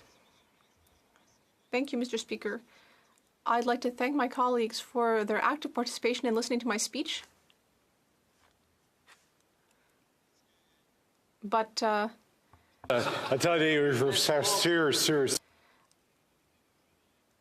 just want to make absolutely sure that everyone is paying attention to the honourable member. Okay, the honourable member. As I was saying, there's a clear trend here that we're seeing undermining of Quebec's autonomy and Quebec's capacity to make its own choices. A pan-Canadian think tank based in Ottawa, the Public Policy Research Institute, said in June that currently there is a more directive use of the power of the purse. There is less cooperation between the federal government and the provinces in defining objectives. Partnerships are conditional on a province's acceptance of the federal government's political vision. And we really see that in this budget. And all of that at a time when Ottawa is making a mess of the things that are actually in its jurisdiction. It's spending wastefully without results and cutting transfers to provinces, while attaching more and more strings and not meeting its commitments. Once again, I would mention the health transfers. The increase in the health transfers is 6 times less than it should have been. Plus, there are strings attached, which led to a power struggle. And in the end, we're not getting the money. There are also unacceptable delays with infrastructure and housing programs. Years are wasted before reaching an agreement. And once again, it's just because Ottawa is interfering. Wow, thank you, Ottawa. Ottawa is doing this because it has more power because of the fiscal imbalance. In a federation, Mr. Speaker, a fiscal imbalance happens when one level of government receives more in taxes than it needs for its responsibilities, whereas another level of government does not have enough. And we see that in Canada. The situation is serious. The PBO has said year after year that long-term provincial finances are just not viable, not just in Quebec, all of the provinces. In fact, it's the status of being a province which is not viable. And this fiscal imbalance will create a great deal of dysfunction and limit government's ability to face challenges. There are 3 different types of dysfunction. First of all, because Ottawa levies more taxes than it needs for its obligations, it doesn't try to manage things effectively. In fact, the situation is deeply inefficient. Everything is more expensive than it should be, and I won't even get into the ArriveCan scandal. Let me give some examples. It costs twice as much for Ottawa to deal with an EI file, 2.5 times than such a file in Quebec. Or for a passport, 4 times more than for Quebec to issue a driver's license. Everything is like that. Secondly, Ottawa uses the fiscal imbalance to trample over areas that should be up to Quebec and the provinces constitutionally. That makes our jurisdictional power-sharing system less effective, undermines our autonomy, and is deeply inefficient. All it does is increase Ottawa's centralization. We see that. We see that with the redundancy of the new dental care program. And we also see that with the tax filing system. Once again, redundancy. And finally, since Ottawa indirectly holds the purse strings of the government of Quebec and the other provinces, the provincial governments and the Quebec government don't have the same level of accountability and responsibility. We see what the PBO had to say. If things continue as they are, provincial governments will simply not be financially viable at some point. They will implode at a time when the federal government will only become more powerful. This endless interference from Ottawa leads to unprecedented centralization and means that the Quebec people can't develop according to its own needs, strengths, specificities, and desires. Mr. Speaker, there is no status quo in Canada.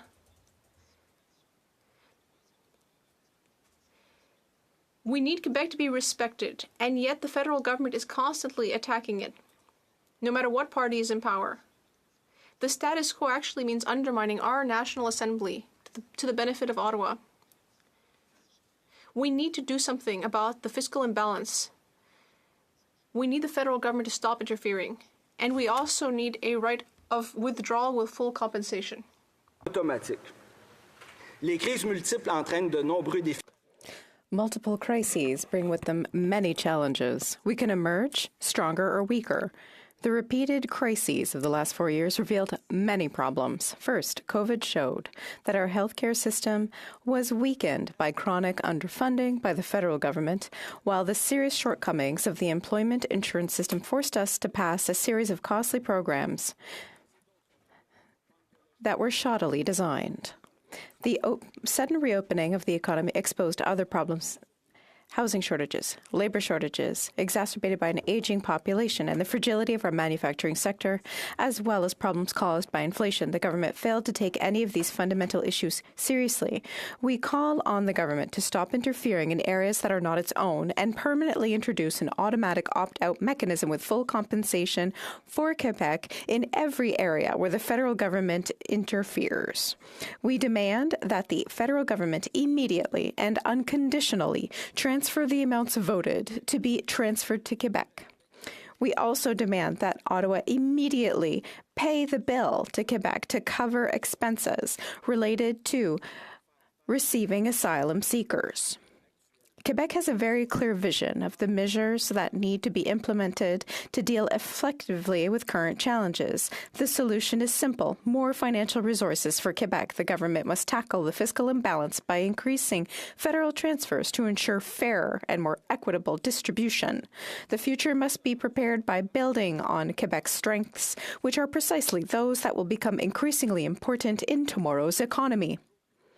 Interference is always more costly, always more time-consuming, and never better than respecting jurisdictions. The end of interference will be the exercise of our full sovereignty. The 21st century is Quebec's century. It's the century of innovation, of cutting-edge technologies, of green technologies that reconcile wealth creation and ecology, and the creativity we have available in every field. We need to support them. The century of renewable energies and sustainable development, where we have everything to be world leaders if Ottawa would just stop pumping billions into fossil fuels. The Canadian oil and gas model and the Quebec renewable and sustainable model are not compatible. The century of issues in agriculture, where our production aims first and foremost to feed our population in a world marked by less fluid commercial opportunities, means that we need to preserve diversified agriculture at a time when it's being shaken by the vagaries of the global environment and climate change. This is also a century of social tensions where rising inequality is leading to a loss of hope for a better future.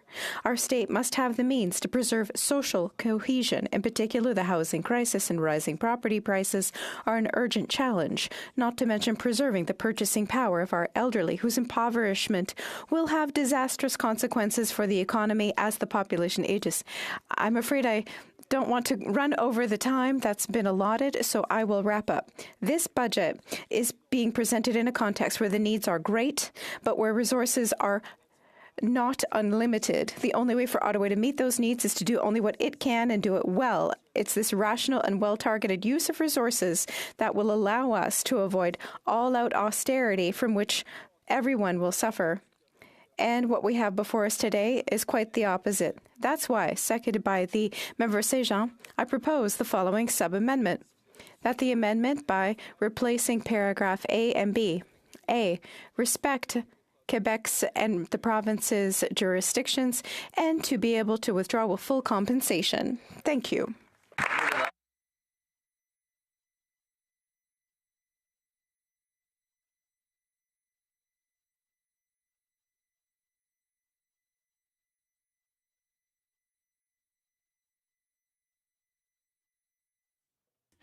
Hey everybody, welcome to the channel. Underrated Democracy here. Please like and subscribe.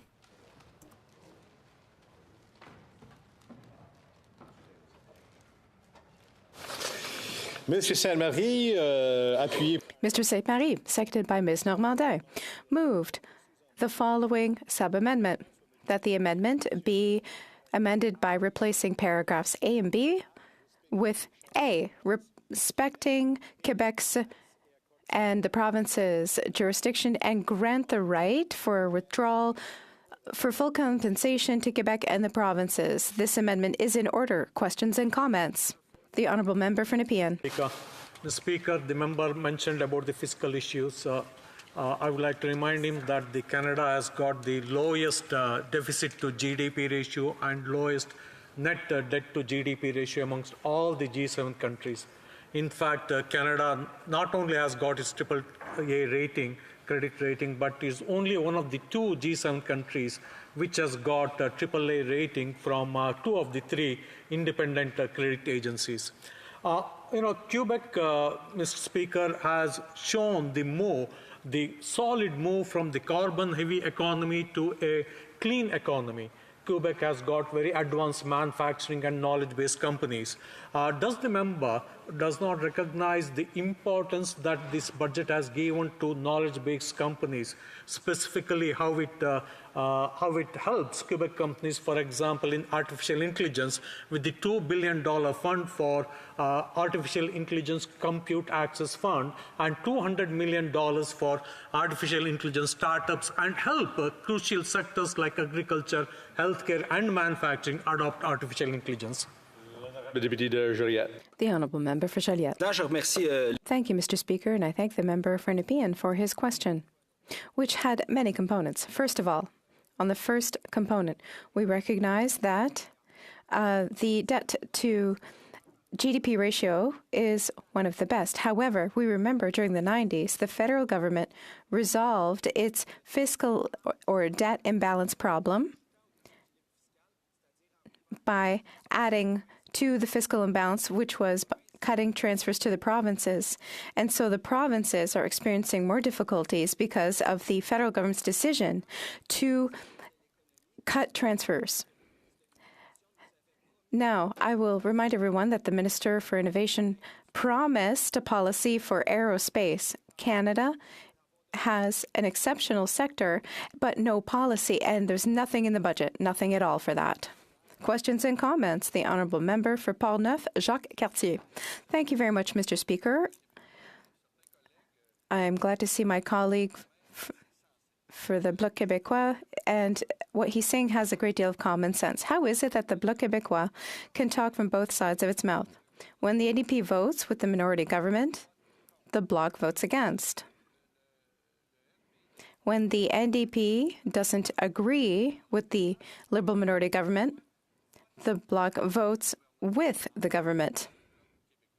So the Bloc Quebecois is maintaining the minority Liberal government in power. How then can it justify this? There's some inconsistency here, and I have to say that the Bloc Quebecois does not really represent Quebec's interests. The Honourable Member for Joliette. First of all, it's up to the public in Quebec to decide on what's going to happen during the next election. That's how it works.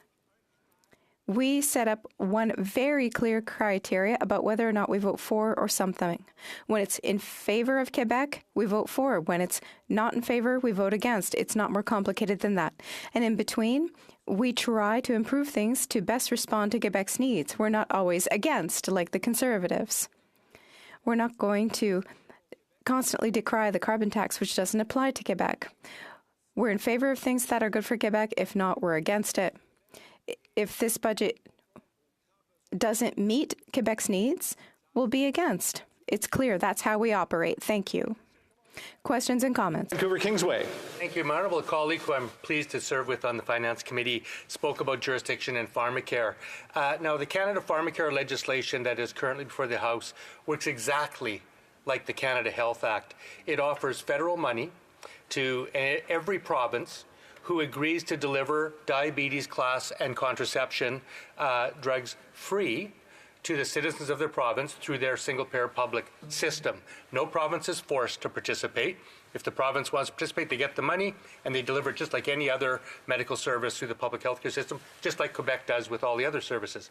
Now, in 2016, the Union des consommateurs du Québec made a written submission to the Standing Committee on Health on Farm Care, and they said this: the explosive rise in spending on prescription drugs in Canada requires immediate action.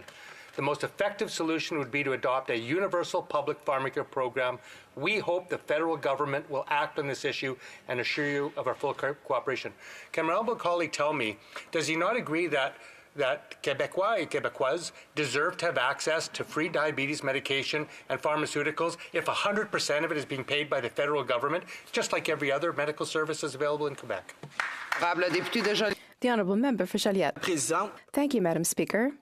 I thank my colleague and my new colleague at the Finance Committee. It's going to be a pleasure to work on that committee, I am sure. Now, healthcare needs are indeed vast. Every individual who needs medication must have access to it. In Quebec, we have partial pharmacare, limited coverage for people who did not have private insurance. Yes, the cost of medications is going up sharply, and it's a terrible issue. However, what we are asking for is respect for provincial jurisdictions. For Quebec and the provinces, Ottawa's role is to fund health care. Quebec's commitments in health care are 6 times higher than that of the federal government. We need to offer good healthcare services, including universal pharmacare. So the federal government is undermining the healthcare sector by not giving the contributions it's supposed to, and then interferes in provincial jurisdictions. So we have this vision of Ottawa knows best, of ruling from the top. And that's why we want the right to fully withdraw with full compensation so that Quebec can manage its own system. What we don't want is for Quebec to take hold of all spending powers and run a program with bureaucracies that are just completely disconnected from reality. Same thing for dental care. There was no proposal to line things up with what's already available. They just gave a $2 billion fund to Sun Life. That's what Ottawa does. And that's why Quebec has to manage it itself. Questions and comments? The Honourable Member for Abitibi-Témiscamingue. Thank you, Madam Speaker, and thank you to my colleague for his almost scientific expose on the budget. I know that he wants to really get to the bottom of issues. In the current context in Ottawa, we know that a lot of money is promised, but there's a lot of money that's never spent. Why? Because it doesn't meet the needs of the regions. A lot of these funds don't meet the realities of specific regions. Same thing for Indigenous people. There's so much money that goes back to the public coffers year after year that should go into the pockets of those who need it in order to be able to build housing, for instance. I'd like to hear my colleague about the impact this has on the budget, the real deficit, and if Quebec were sovereign, how could it do better on the housing file? The Honourable Member for Joliette. Thank you, Madam Speaker. I thank my colleague for his question. I entirely agree with what he said. Before talking about housing, I'll go with infrastructure. Municipalities are asking us, will Ottawa finally announce the prorated gas tax program to be paid to the municipalities? With that money, municipalities can execute projects quickly. But just like in the last budget, Ottawa has infrastructure programs where agreements have to be concluded because it's interference. It takes years before the money gets dispersed. Same thing for housing. What we're being told is that Ottawa has rapid housing initiatives, but they've chosen which models of housing to be built, and it takes years for a single penny to be spent. This is money that we voted on, money that's collected from taxpayers, that gets blocked here in Ottawa for ideological considerations, and finally, bureaucratic considerations. The budget has the money, but often the money doesn't get spent again because of bureaucratic management. Money gets voted on, but it doesn't get spent. Things have to change.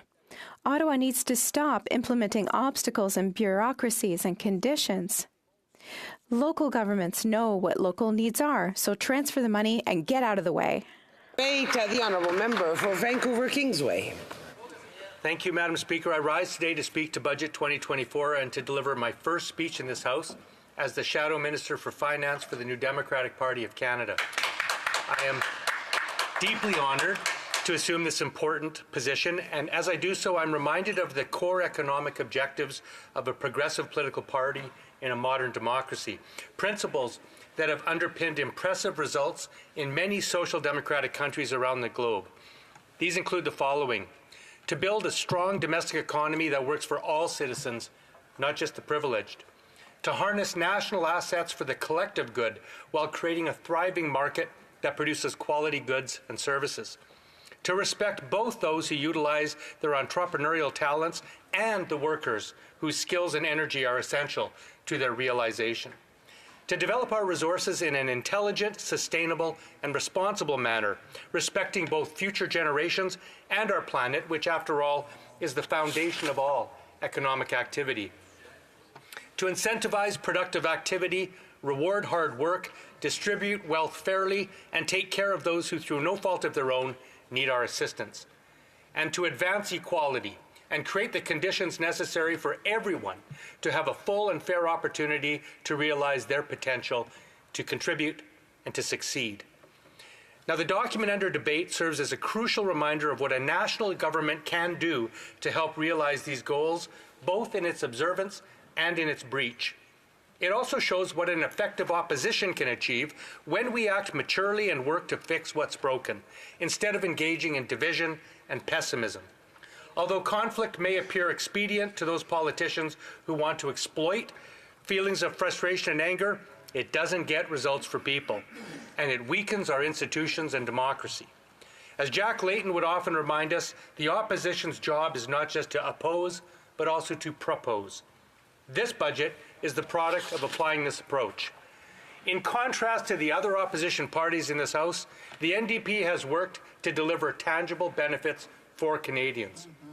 In this budget alone, Canada's New Democrats have compelled the Liberal government to move in a number of important, substantive, and positive directions.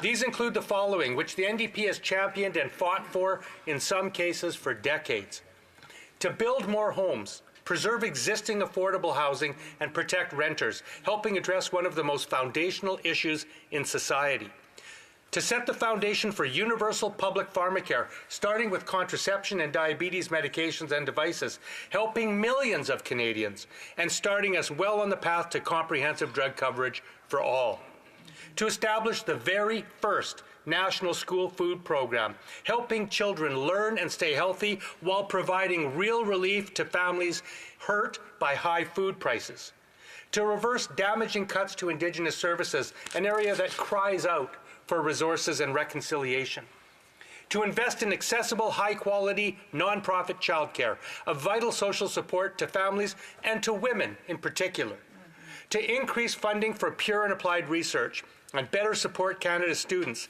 keys to Canada's productivity and innovation; to increase the capital gains tax on the wealthiest 1%, a measure that will return some $19 billion to the Treasury over the next 5 years from the wealthiest 1% in Canada; to improve via rail capacity, helping connect communities and helping the environment; to double the volunteer firefighters and search and rescue volunteers' tax credits; and to create a dedicated youth mental health fund, continuing to move this critical area into our mainstream healthcare system. Madam Speaker, these measures will provide urgent relief for millions of Canadians. And make no mistake, they would not have happened without the pressure and advocacy of every NDP member in this House. However, it's crucial to emphasize that while these achievements illustrate in part what a New Democrat government could accomplish, the current budget does not fully reflect our party's vision. This is the result of a major difference between the NDP and the two old guard establishment parties. New Democrats see government as a profoundly important instrument of public good, as something that should stand firmly with and for people, not private powerful interests. We see it as a positive force that can provide resources collectively that individuals alone cannot, that can build institutions of opportunity available to all, regardless of personal wealth and station. And we alone see the vital interconnectedness of social, economic, and environmental justice. In contrast, the Conservatives treat government with suspicion, to be feared, scorned, reduced, and marginalized. And the Liberals, for their part, are beholden to crippling incrementalism, afraid to take bold action even in the face of great social need or clear evidence. More to the point today, the Conservatives identify an economic crisis but deny that there is a climate one. The Liberals acknowledge a climate crisis but fail to fully recognize an economic one. Only Canada's New Democrats firmly understand that Canada faces both an economic and a climate crisis. And we stand alone in understanding that these crises are intertwined, that we will make real progress only by successfully addressing both. So the context for this budget is clear. The reality is that millions of Canadians are grappling with the rising cost of living and struggling to pay for essentials like food and housing. At the same time, forest fires lay waste to entire towns. Droughts threaten our food supply. Floods destroy our communities. Unprecedented heat waves claim the lives of our elders, and children are confined indoors when the air is unfit to breathe. And while politicians like Conservatives, in denial or ignorant of these realizations, point to the cost of dealing with these crises, they fail to recognize the far more expensive price of not dealing with them. The result is that Canada is falling behind in meeting our climate commitments and in the need to pivot to a sustainable economy that works for all Canadians. So while this budget promises considerable progress in a number of areas, progress that will depend on real implementation, a perennial shortcoming of this government, it must be noted, it also falls short in making the necessary investments and policy changes that the current crises demand. I will highlight housing. There are many issues in politics, but some are foundational, existential even. Housing is one of these. Housing is not just a commodity, it is a necessity. It anchors us in community, connects us with family, neighbors, friends, school, work, services.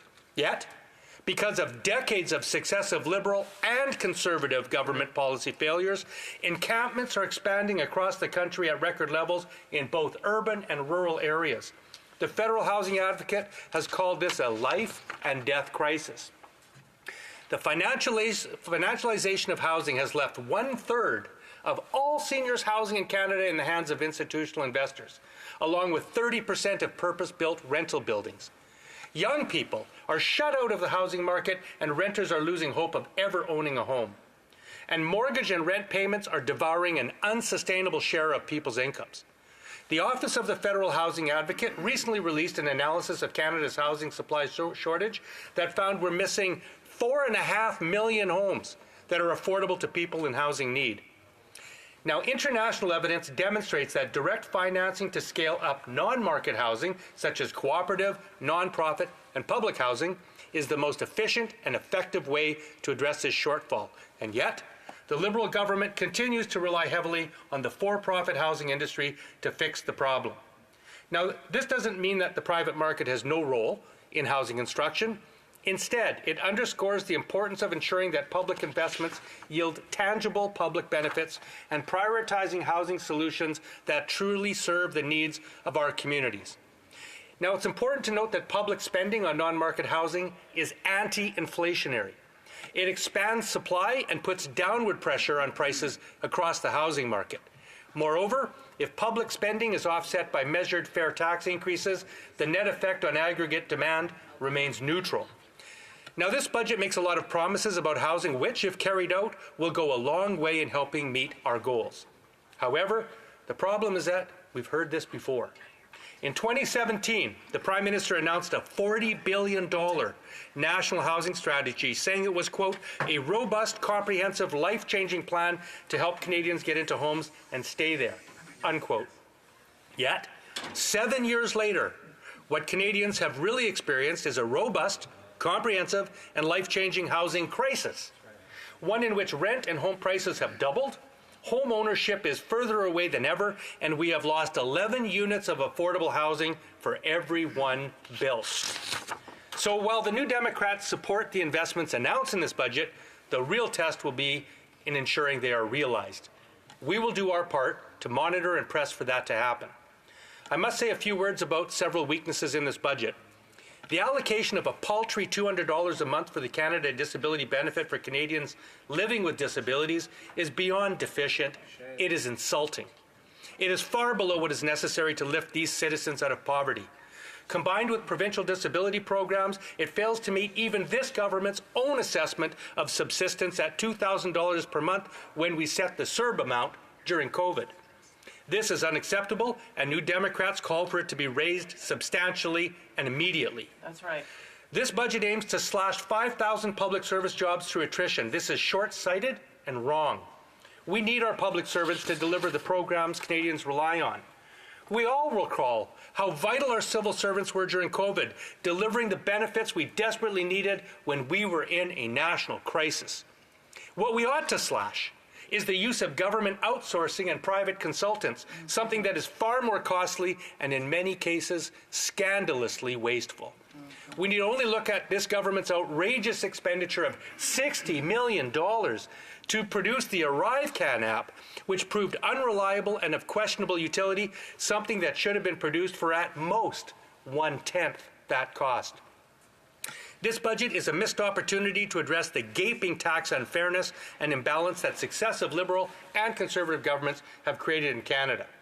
For decades, both old guard parties slashed corporate taxes, making individual working and middle-class Canadians increasingly shoulder the costs of government. Shame. Today, Canada has one of the lowest rates of corporate taxes in the OECD, ranking 33rd of 38 countries. Our federal corporate tax rate of 15% is over 5% less than the United States. And President Biden recently announced his intention to raise U.S. corporate tax rates by some 7%. The upshot is that we could and should implement a prudent and measured increase as well, providing billions of dollars of revenue for programs Canadians need and reducing our deficit while remaining competitive among our peers. Now, this budget is also missed a clear opportunity to implement a tax on windfall oil and gas profits. While Canadians were suffering from the after effects of the pandemic, in 2022, oil and gas extraction companies in Canada made a record-breaking $63 billion in profits. Although data for 2023 hasn't yet been published, it is shaping up to be the second most profitable year in the history of the oil patch. The 2022 federal budget introduced a one-time tax of 15% on profits above $1 billion for banks and insurance companies. The PBO report found that extending the tax to oil and gas sector could generate $4.2 billion in revenue over 5 years. New Democrats think that this is a policy measure that is eminently warranted. I'd like also to point out the lack of sufficient emphasis in this budget when it comes to the climate crisis. We believe that this is the most important issue facing our planet, another truly existential issue. While addressing it will take concerted global action, Canada must do our part. Although the budget has a number of laudable steps in this direction, including money for the transition to zero-emission vehicles and heat pump retrofits, in our view it should go much farther and faster if we are to meet our international commitments and obligations to future generations of Canadians. Finally, I'd like to address the important discussion in Canada regarding productivity. The statistics on productivity levels in Canada are indeed concerning. The Bank of Canada's Senior Deputy Governor recently noted that the need to improve productivity has reached an emergency level in this country. But we do need to analyze and interpret the numbers cautiously. We are clearly still experiencing the after effects of the pandemic and the unprecedented shocks it imposed on our economy, integrated supply chains, and our labor market. And we must be careful not to give credence to outdated and offensive ideas that the best way to improve productivity is to blame or put the burden on workers, compelling them to work harder, faster, longer, for less money. A factor which is far more important to address in the productivity problem is the ongoing weakness of business capital spending in Canada. Spending on machinery and equipment by businesses and on R&D and innovation has been falling as a share of GDP for many years, dating back, in fact, to the large corporate tax cuts Paul Martin introduced at the turn of this century. That's an ironic fact, since it was argued at the time that corporate tax cuts would spur more business investment, not less. However, the truth is that even with rapid job creation and population growth, business capital investment has not kept up. To address this, the New Democrats believe the federal government must implement strategies that are more effective in increasing capital investment and innovation in Canada than the tired old trickle-down theories like tax cuts for corporations and the wealthy that clearly haven't worked. Other countries, like those in Northern Europe and East Asia, have shown it is possible to combine strong investment and technology with strong labor standards and public programs. Canadian workers are skilled and productive. In fact, by some measures, our workforce is the best trained of any OECD country.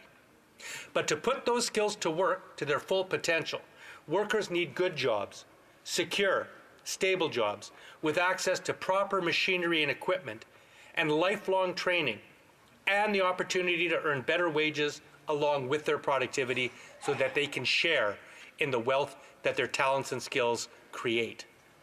That's why New Democrats support better vocational training, stronger labor standards, and unions that can be active partners in technological change, training, safety, and job quality.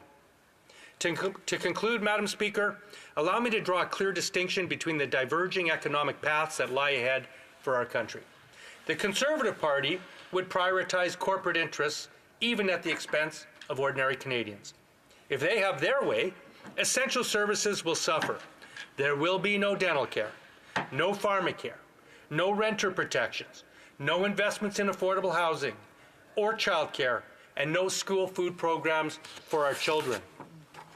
Under the Liberals' watch, Canadians have been left grappling and struggling with rising costs, while big corporations and wealthy CEOs are thriving. It's a stark contrast. The privileged few prosper, while the majority struggle to make ends meet. That is unconscionable in a country as wealthy as Canada. The affordability crisis has reached a breaking point, and yet the Liberal government still hesitates to take decisive action. They only act when pushed by the NDP. It took the New Democrats to force their hand in Budget 2024 to push for policies that genuinely benefit people. Our vision extends beyond the present to a future where our federal government champions affordability, equity, and the well-being of every family.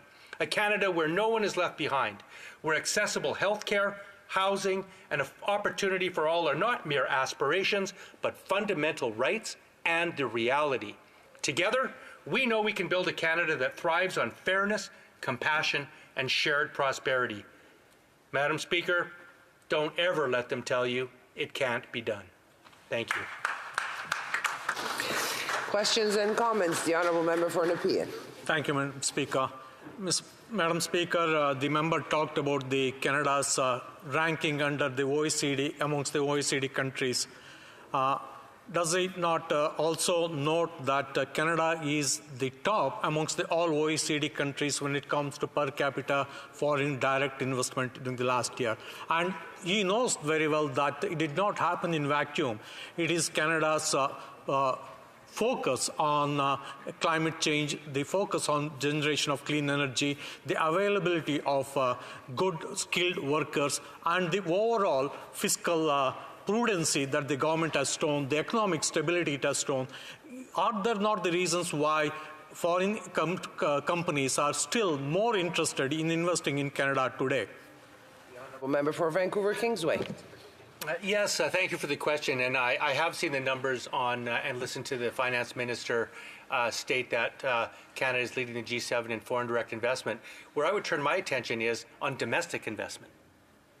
I'm not interested in having foreign companies come into Canada only and develop our economy. I want to build strong Canadian businesses and strong champions here at home.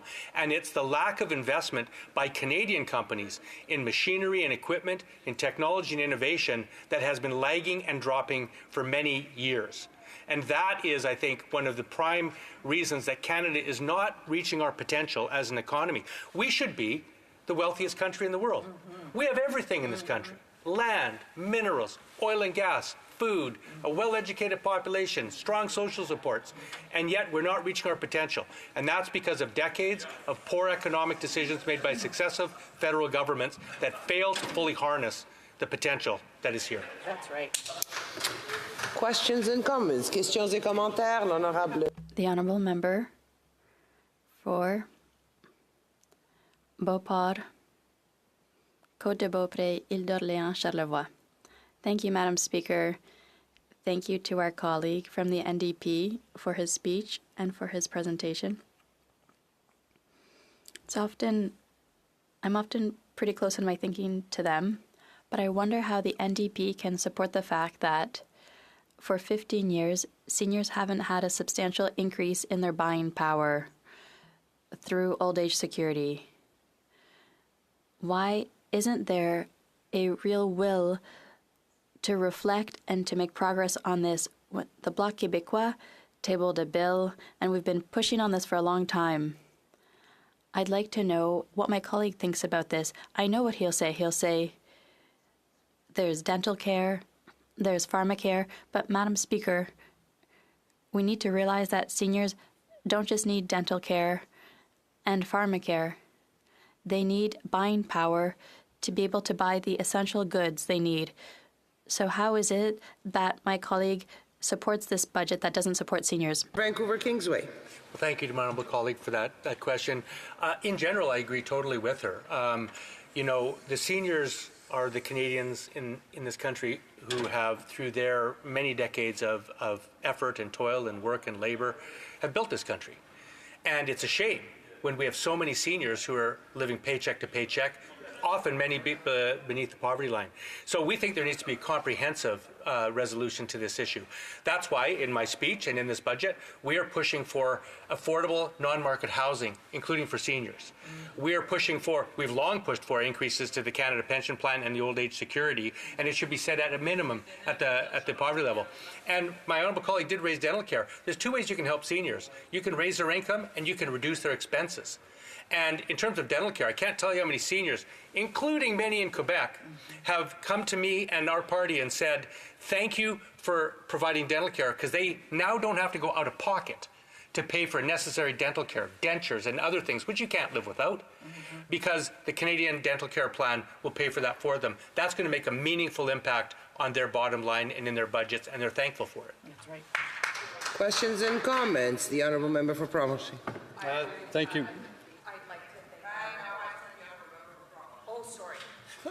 Thank you, Madam Speaker, and thank you to the member for his speech. And I noticed in his speech that he said that Canada is blessed with the wonderful resource of oil and gas. The member from his party from Timmins, James Bay, is bent on shutting oil and gas down. And we all know that oil and gas is responsible for contributing to the taxes that fund the social programs that this member has mentioned. Can he expand a little bit on how he sees oil and gas being a significant contributor to the Canadian economy? Good question. Honourable Member for Vancouver Kingsway.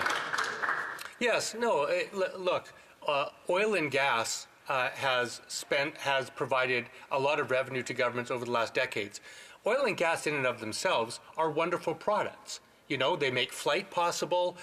In some cases, they provide the basis for pharmaceuticals, for plastics industry. There's things. What we are finding in this country, what I don't think Conservatives understand, is the planet is telling us we are burning too much of it too fast.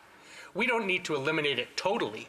What we have to do is get our carbon emissions down below the limit that our natural environment can handle. And that's what is being, I'm always shocked at Conservatives, I mean, particularly when the root, of their name is conserve, why they wouldn't be prudent and cautious when our natural world is telling us that we have to take our foot off the gas and we have to get carbon emissions below a level that our planet can handle. And so that doesn't mean that there's not a place or a use for any fossil fuels. It means that we have to make sure we calibrate that in a manner that is in harmony with our natural world. We're not doing that now, and that's why the NDP is so concerned about the climate crisis, because we risk planetary catastrophe. That's right. That's right. Questions and comments. The Honourable Member for Winnipeg Centre. Thank Madam Speaker, and sorry I was so eager I got up before my turn. It was really, I had the opportunity to listen to the speech by the member from Carleton, the leader of the Conservative Party, particularly in a couple of areas I found really pretty shocking. One, he was talking about federal lands.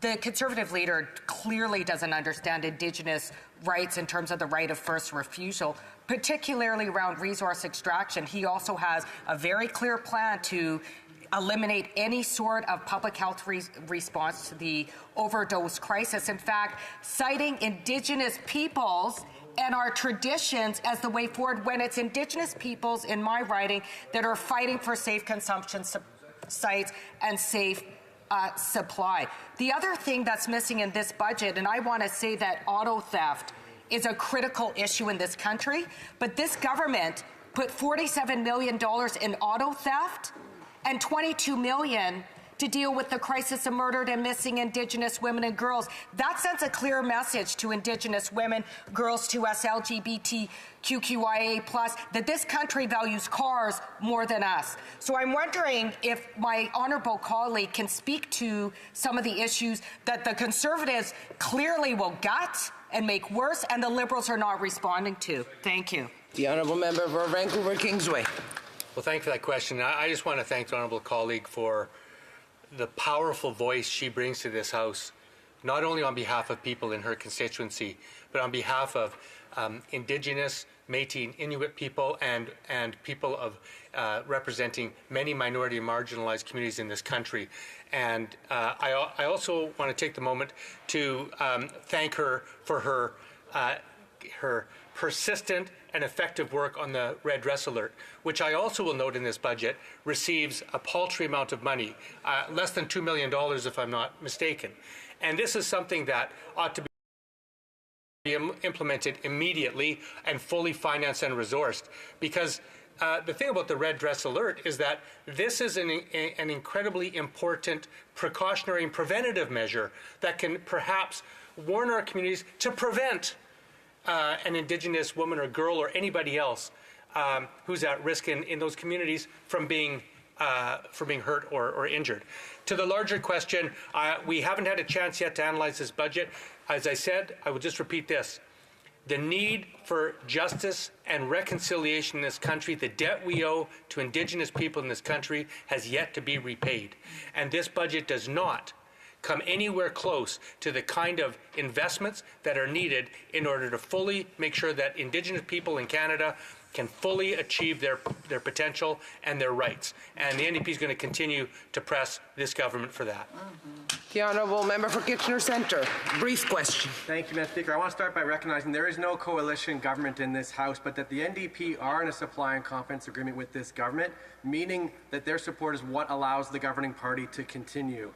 And so I appreciate the member for Vancouver Kingsway called out the shamefully low amount set aside for the Canada Disability Benefit and the complete lack of a windfall profit tax on the record-breaking profits of the oil and gas industry in the midst of a climate crisis.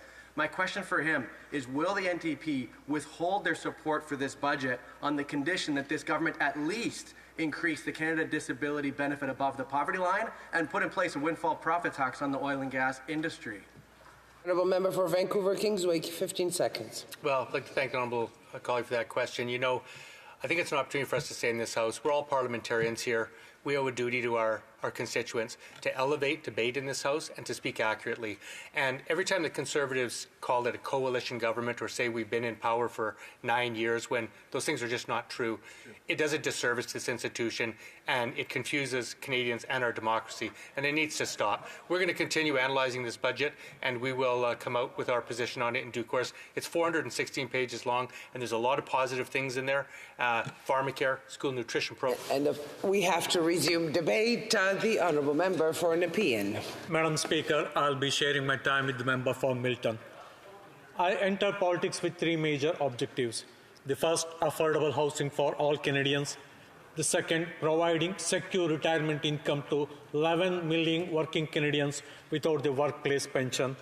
Third, ensure Canadian society and economy remain robust and competitive in the global knowledge-based economy, thus securing prosperity to our children and grandchildren.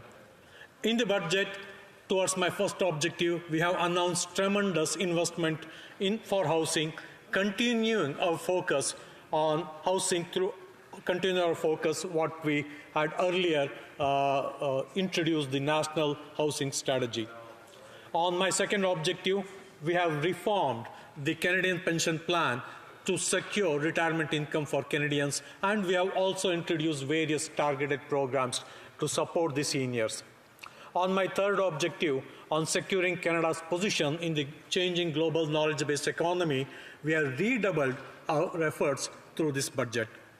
Canada has been the best country in the world because of our rich natural resources like oil, gas, minerals, metals, strong agricultural sector, and the hard work of several generations of Canadians, including the present-day seniors. However, there are major changes happening in the global economy which have direct impact on Canadian economy, which have consequences on Canadian prosperity. With globalization, as we knew for last few decades, has disappeared. We are now moving towards onshoring, nearshoring, and friendshoring. The world in this great transition phase, and Canada has to act fast to secure our place in the new global economic order. We foresaw this coming, hence adopted policies to strengthen our manufacturing sector and focused on knowledge-based sector. We have made and continue to make major investments in many economic sectors, including manufacturing sectors and sectors focused on advanced technologies. Before I continue on the budget focus on advanced technologies, including artificial intelligence, let me first note few points. In the fall, we set three very specific fiscal guideposts. In this budget, each one of these three objectives we set in the last fall are being met. So is our fiscal anchor, a declining federal debt to GDP ratio over the medium term. In fact, Canada has the lowest deficit to GDP ratio and net debt to GDP ratio in the G7, and we continue to maintain our AAA credit rating. We have a vision for Canada's future that is innovative, inclusive, and industrious. I wish to highlight the critical role that innovation and advanced technology play in shaping the future of Canada's economy. In a world that is rapidly transforming through technological advancement, it is imperative that Canada not only keeps pace but leads the charge in the global innovation race. Innovation is the cornerstone of economic resilience and growth. It drives productivity, creates high-quality jobs, and fosters competitive industries. Through advanced technologies, we can solve some of our most pressing challenges, from climate change to healthcare, enhancing quality of life for all Canadians while ensuring sustainable development. Canada's commitment to technological advancement is evident in our strategic investments in sectors like artificial intelligence, quantum computing, and clean technology. These sectors are not merely areas of academic interest, they are the engines of our future economy. By investing in these areas, we are setting the stage for a new era of industrial and technological leadership. Advanced technologies also bring tremendous economic benefits. They open up new markets, enable Canadian businesses to compete globally, and attract foreign investment. Every dollar invested in innovation multiplies across the economy, generating wealth and opportunities that extend through every province and sector. Moreover, the adoption of these technologies ensures that Canada remains a desirable destination for talented innovators and entrepreneurs from around the world. By embracing advanced technologies, we are building a robust ecosystem that nurtures creativity and turns innovative ideas into tangible solutions that benefit society as a whole. As an example for our commitment, let me mention a subject that stands at the very heart of our future economic prosperity and global leadership: artificial intelligence, or AI. Our nation has already made significant strides in this field, and it is crucial that we understand and support the ongoing efforts and strategic investments that will solidify Canada's position as a world leader in AI technology. Since 2017, we dedicated over $2 billion to nurture our AI ecosystem, establishing Canada as a beacon of innovation and expertise in the global arena.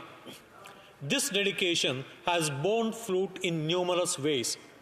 We are globally recognized for our strong AI talent, research capabilities, and a rapidly growing AI sector that leads the G7 in several metrics, including the growth of women in AI and year-over-year growth of AI talent.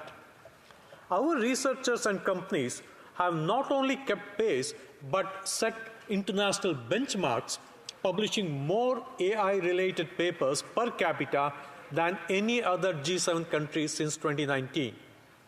Our AI firms are also at the forefront of innovation, filing patents at 3 times the average rate in the G7 and attracting a significant portion of venture capital in Canada.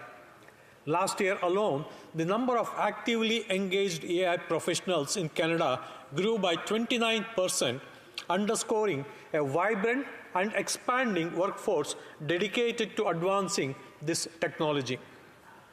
However, our ambition does not stop with past successes. Recognizing the transformative potential of AI, we have launched pioneering initiatives like the world's first national AI strategy, the Pan-Canadian Artificial Intelligence Strategy. Yet, we face challenges that could stymie our progress. Currently, most advanced computing capacity, which is crucial for AI development, is located outside Canada. This not only slows down our research and innovation, but also poses security risks and dependency on foreign technology. To address these challenges and propel us forward, Budget 2024 announced an historic investment in AI, a $2.4 billion targeted at enhancing our AI capabilities. This includes $2 billion for establishing the AI Compute Access Fund and the Canadian AI Sovereign Compute Strategy, which aims to catalyze the development of Canadian-owned AI infrastructure and reduce our reliance on external resources. An additional $200 million will support AI startups and accelerate AI adoption in critical sectors like agriculture, healthcare, and manufacturing. It is only through collective effort and shared vision that we can realize the full potential of AI and secure Canada's advantage on this critical frontier. In conclusion, the importance of innovation and advanced technologies to Canada's economy cannot be overstated. As we look forward, let us continue to invest in the technologies of tomorrow and ensure that Canada remains at the forefront of global innovation. Let us be bold in our ambitions and steadfast in our commitment to a prosperous, technologically advanced Canada. Thank you, Madam Speaker. Questions and comments. Questions et commentaires. L'honorable député de Shefford. The honourable member for Shefford. Thank you, Madam Speaker. I listened closely to my colleague speaking about singing the praises of this budget, but I'd prefer to come back to people who were completely left out and forgotten in this budget, and I would say that it even adds insult to injury. Not only is the old age pension not increased for people from 65 to 75, as has been asked very clearly by the Bloc Quebecois in pre-budget consultations, not only is there no money for Bill C-319, there's nothing here. And I don't want to hear as an answer that there are measures for housing, because that won't specifically help seniors.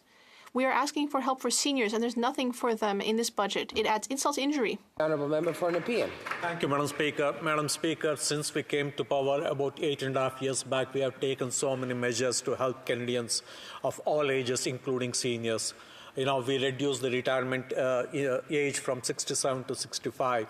We had targeted supports to Canadians, especially the seniors. And we also, not just the seniors, Madam Speaker, through our Canada Child Benefit, through our $10 daycare, through our dental care program, and our proposed National Pharmacare program, we are there to help Canadians in need. Questions and comments? The honourable member for Edmonton Strathcona. Thank you very much, Madam Speaker.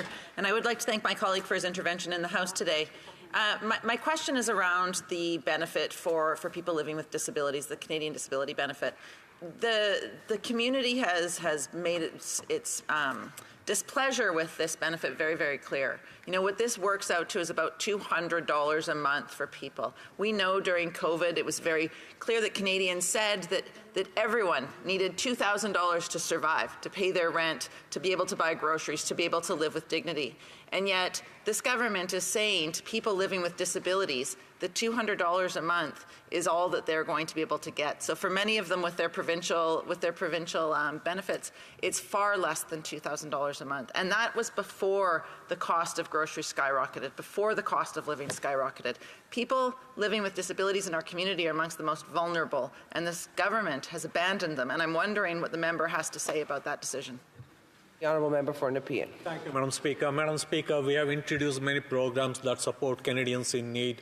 The Canada Dental Care Program, we had the proposed National Pharmacare Program, we are now proposing. And on the disability, it's very important that we should make sure that the provinces will not involve in the clawback on the funding that is being provided by the federal government.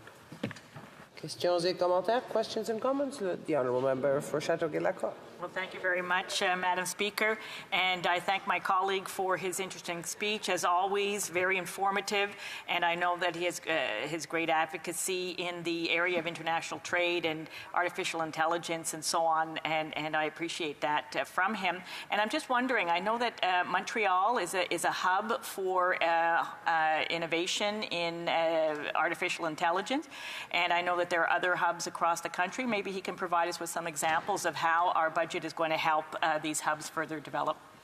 The honourable member for an appeal. Thank you, Madam Speaker. Madam Speaker, in fact, the point that the member raised is very important. We are one of the global leaders in artificial intelligence, and Montreal and Quebec plays a major role. However, so far we have depended on outside jurisdiction, outside of Canada jurisdictions, for the compute access that is very critical for artificial intelligence. And we have now proposed a $2 billion investment so that we can provide compute access from within Canada. In addition to that, Madam Speaker, we have proposed $200 million for the AI startups and also to help other critical economic sectors like healthcare, the companies in healthcare or in agriculture or in manufacturing that they use and embrace the artificial intelligence that is available. Resuming debate, the Honourable Parliamentary Secretary to the Minister of Environment and Climate Change. Merci, Madame la Présidente, et c'est toujours... Thank you, Madam Speaker. It's always nice to see you in the Speaker's chair. Today, I am very pleased to rise to discuss Budget 2024, a budget which will ensure a better future for all Canadians, especially with a focus on the younger generations. Madam Speaker, thank you for this opportunity. Before Madame la President assures that Canada's social safety net will work for every generation. And when our government was first elected in 2015, we recognized that the economy had changed. People needed more supports and supports of a new kind. The government got to work immediately. We introduced the new Canada Child Benefit. We have helped cut child poverty by more than half in the last 8 years with this measure, and we reinforce the security and dignity of retirement by strengthening the CPP, by increasing the old age security for seniors 75 and over, indexing it for inflation, and making both CCB, CCB in particular, tax-free. And then we also permanently eliminated interest on all federal student and apprenticeship loans for people, Canadians of student age. And we also made generational investments in $10 a day childcare, which cut Canadian childcare costs by at least half in every province and territory. That gave families more money back in their pockets, and it gives kids the best start in their lives. And when I walk the streets of Milton, I see a lot of strollers, and there are a lot of young people per capita in Milton, and parents stop me all the time and say, you know what, we're saving a lot of money on our child care costs. We recognize that was a measure that the federal government campaigned on and made happen. But with Budget 2024, we're making more transformative investments that will continue to level the playing field and lift up every generation. And top of mind in Budget 2024 is universal public health care. We made a promise to each other as Canadians that if you get ill or injured, or if you're born with complicated health issues, you don't need to go into debt just to get essential care. Unlike in other countries, we depend on our health care, not our credit card, to get the attention that we require when we go and visit the doctor or a clinic. And that's why that last year the federal government announced our 10-year health care plan, providing close to $200 billion to clear backlogs, improve primary care, cut wait times, and deliver the health outcomes that Canadians need and deserve. And with Budget 2024, we're introducing new measures that will strengthen Canada's social safety net to lift up every generation. Chief among those is national pharmacare. This includes our landmark move towards building a comprehensive national pharmacare program. Bill C-64, the Pharmacare Act, proposes the foundational principles of national universal pharmacare in Canada and describes the federal government's intent to work with provinces and territories to provide universal, single-payer coverage for most prescription contraceptives and many diabetes medications. This is something that I campaigned on, something that I strongly believe in. Canada continues to be the only country in the world with socialized medicine without national pharmacare, but that's changing now because our government took action. We're also very aware of the fact that mental health is health. And our government is well aware that young Canadians are facing extremely high levels of stress and mental health challenges. That includes depression and anxiety. It's a tough time to be a millennial. And many of those young people are still in school, or they're just starting out on their careers, and they're struggling with the costs of private mental health care. The rising cost of living has further exacerbated these concerns, and that's why our government remains committed to ensuring that future generations have access to basic mental health support so that they can have a healthy start to adulthood. Budget 2024 also proposes to provide $500 million over 5 years for the creation of a new youth mental health fund, which will help younger Canadians access the mental health care that they need. We're also supporting children in an incremental way in Budget 2024. We know that children are the future of Canada. Many of them are the leaders of today. They will become tomorrow's doctors, nurses, electricians, teachers, scientists, and small business owners, and every child deserves the best start in life. Their success is truly Canada's success. And in Budget 2024, our government is advancing progress through investments to strengthen and grow our Canada-wide early learning and childcare system to save for an education later in life and have good health care to unlock the promise of Canada for the next generation. It also includes taking decisive action to launch a new national school food program to help ensure that children have access to food that they need to get a fair start in life, regardless of their family circumstances.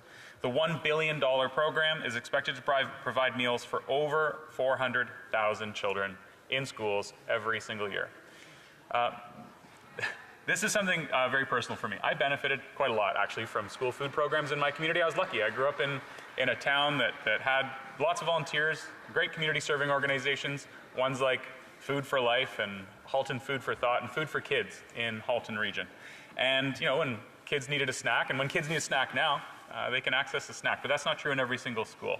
But I'm really proud of the fact that when Brent Mansfield was here, through the work that the Coalition for Healthy School Food did, and all of the advocacy that all of these food security organizations have done over the last decades, we now have Canada's first ever national school food program.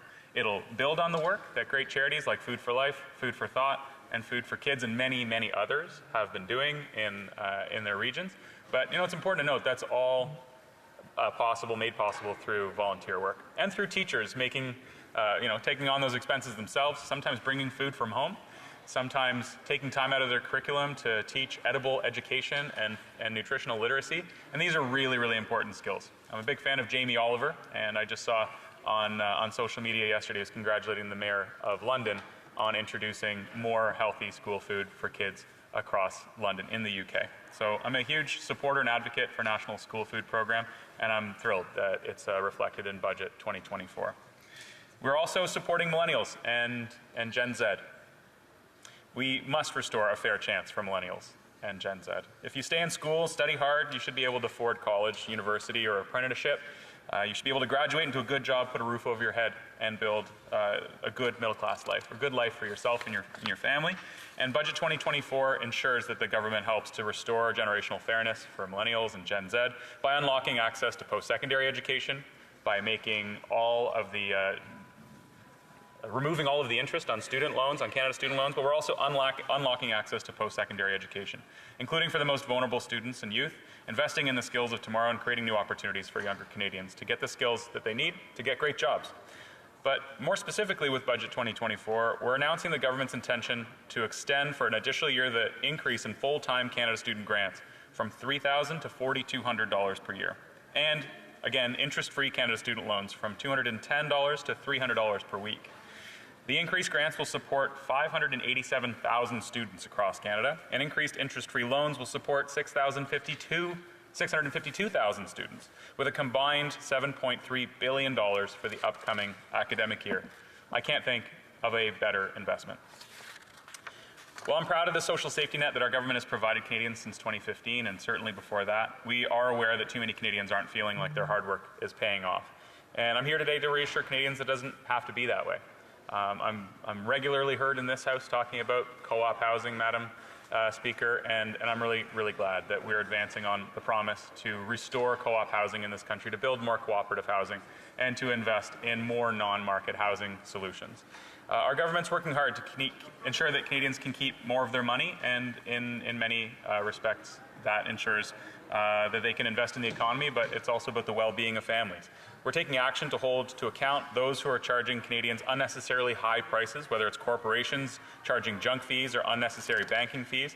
And this budget will also better assure corporations that corporations aren't taking advantage of Canadians, and make sure that the economy is fair, affordable, and everybody's set up to get a good deal.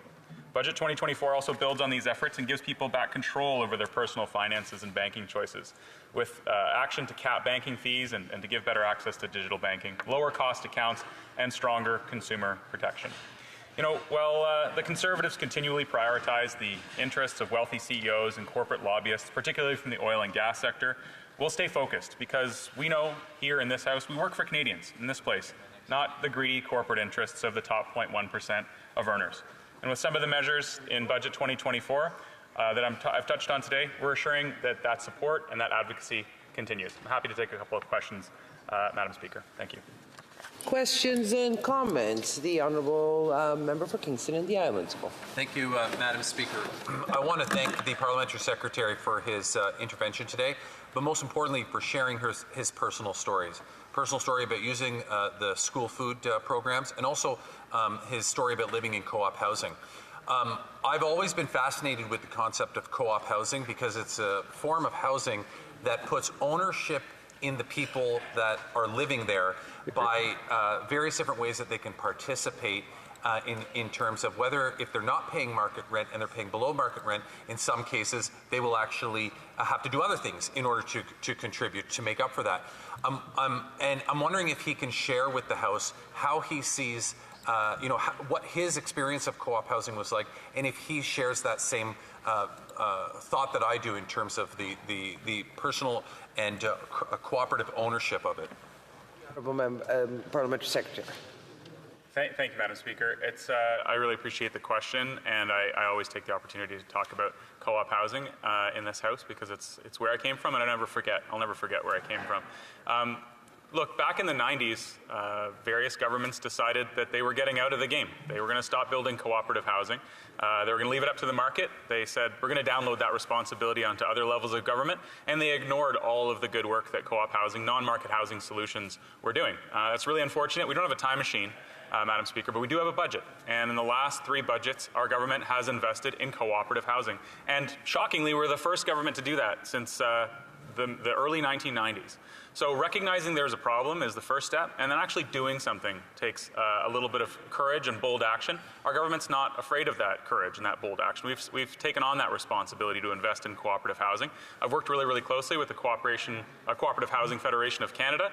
They're amazing advocates. I guess I should declare my personal conflict. I grew up at Chautauqua Co-op, and my mom still builds co-op housing and manages the co-op in Mississauga, which means that families in communities that are fortunate enough to have co-ops, and I'd say there's more in Quebec and British Columbia than there are anywhere else in the world, because those provinces have done an extraordinary job at ensuring that there are co-ops in their budgets and on their agendas. And I'm really proud of this government for taking on that courage as well. Honorable député de Rivière-des-Mille. Merci, Madame la Présidente. Thank you, Madam Speaker. I would like to ask my colleague for his opinion on the following. Our Constitution, which has various jurisdictions outlined. In this budget, there is unbelievable interference in Quebec's areas of jurisdiction. The Prime Minister, in an interview last week, I think he was joking, told a reporter that if Quebec wanted to invest in one of our areas of jurisdiction, how would you react? And the Prime Minister's answer was, I would talk with the province in question. I would like my colleague's opinion on that. Do the provinces and Quebec, did they really have an opportunity to negotiate on all those areas of jurisdiction where, once again, Canada is interfering? The Honourable Parliamentary Secretary. Thank you, Madam Speaker, and I want to thank my colleague for the question. My answer is yes, of course. All the provinces had the opportunity to present provincial budgets. There's a lot of opportunities to discuss provincial and territorial priorities with our government. I am open to having that conversation with my provincial and territorial colleagues, especially through FPT meetings. At the same time, Madam Speaker, I think that the best way to ensure that we protect French in Canada is to offer the opportunity to offer services throughout the country. It's been a priority for me to improve my French, and I was lucky to have the opportunity to work here with a teacher. But in Canadian schools, from coast to coast to coast, they don't have the same opportunities to practice French, which is an important part of being a Canadian. Resuming debate, the Honourable Member for Calgary Forest. Thank you, Madam Speaker. Before I start, I want to say that I'm splitting my time with the great member for Charlesbourg, Holt, St. Charles. Madam Speaker, whether you're an immigrant to this country like myself, or you've lived here your whole life, it's really hard not to feel like Canada is not the same Canada anymore. It feels more broken than it has ever felt after 9 years of this Liberal NDP government. It's hard not to walk down the street of one of our major cities and see tents everywhere, or to see the crime, chaos, and disorder. Walk by a business that has a for lease or for sale sign because they've went insolvent. When you look around and you hear stories all the time about how mothers are having to put back groceries on the shelves just because they can't decide whether they can afford it or not, or they're buying less nutritious food, or you talk to those moms or other seniors who are having to find other options because rent has gone up, mortgages have doubled as well. And now we're hearing stories about students living under bridges. We're hearing about nurses and teachers who have good jobs, but after 9 years of this government are having to live in their car because they cannot afford housing. It's harder and harder for people to eat, heat, and house for themselves after 9 years of this government. There's high interest rates that were driven up by this government's deficits. Once again last week, those Canadians looking for any kind of relief when it comes to housing received none. There is no hope at the end of that tunnel because the government, the Bank of Canada once again had to hold the rates higher for longer.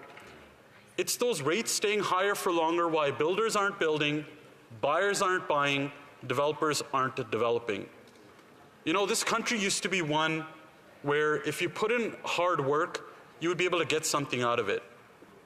The member previous to me spoke about personal experience. We moved here as immigrants. We didn't come here with much. I was considered an at-risk youth. We went through really harsh poverty. In fact, me and my family used to stand in line for low-income bus passes. But there was a promise that was kept in Canada back then. Something we called the Canadian dream, where if you put in the work, you put in hard work, you would be able to see the fruits of your own labor. But today, after 9 years of this government, more and more families, Canadian dream is turned into a nightmare. Those that are moving here say this is not the Canada that was promised to us, where you would be able to own a business, own a house, be able to have affordable groceries or an affordable place to live. And those people that live here their whole life are saying, what are we doing here? This place just does not feel like the same Canada anymore. And it's because after 9 years of this Liberal NDP government, life has never been that much more miserable and more expensive. But how did we get here? This Prime Minister, who, after saying that budgets balance themselves, delivered 8 inflationary budgets that drove up inflation at 40-year highs, and Canadians saw the most rapid and aggressive interest rate hikes not seen in Canadian history.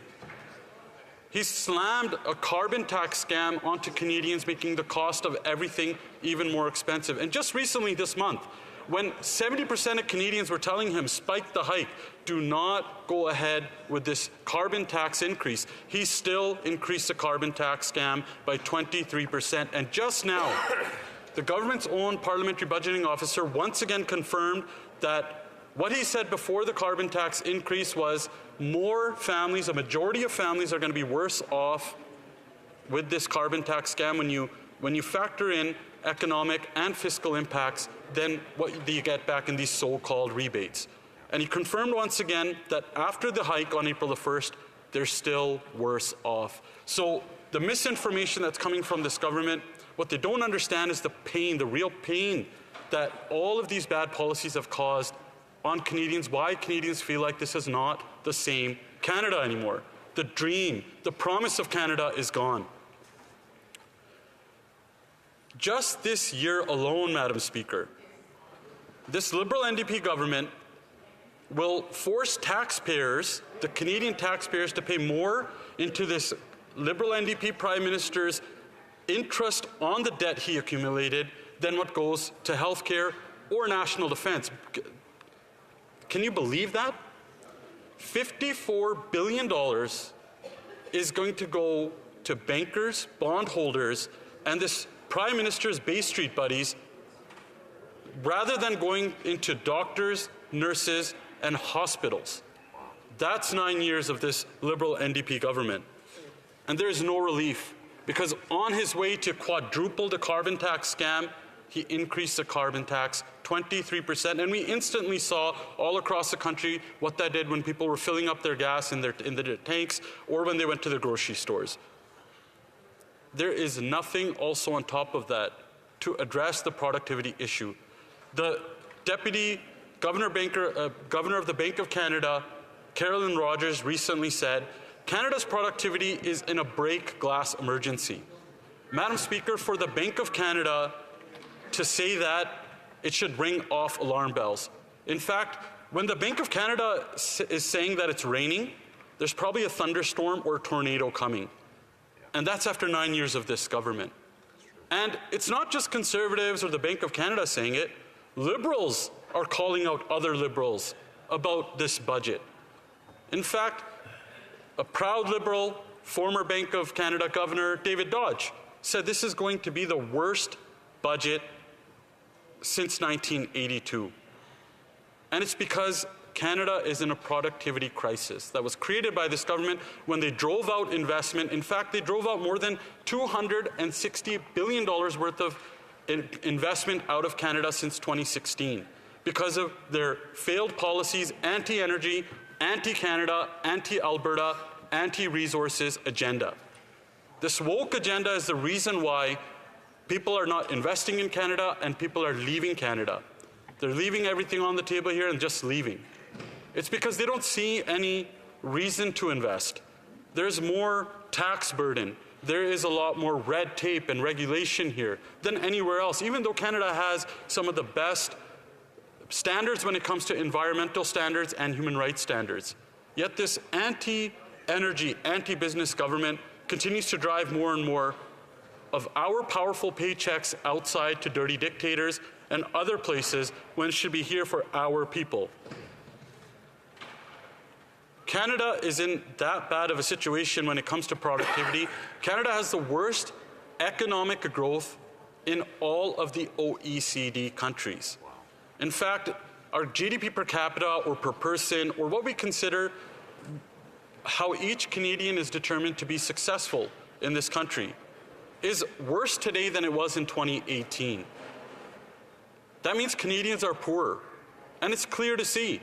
When 2 million Canadians are in a food bank in a single month, and 1 million more projected to this year, like I said, students living under bridges, nurses and teachers living in their cars, that is the Canada after 9 years of this Liberal NDP Prime Minister. And this budget does absolutely nothing but pour another $40 billion of inflationary fuel on the fire that this government started.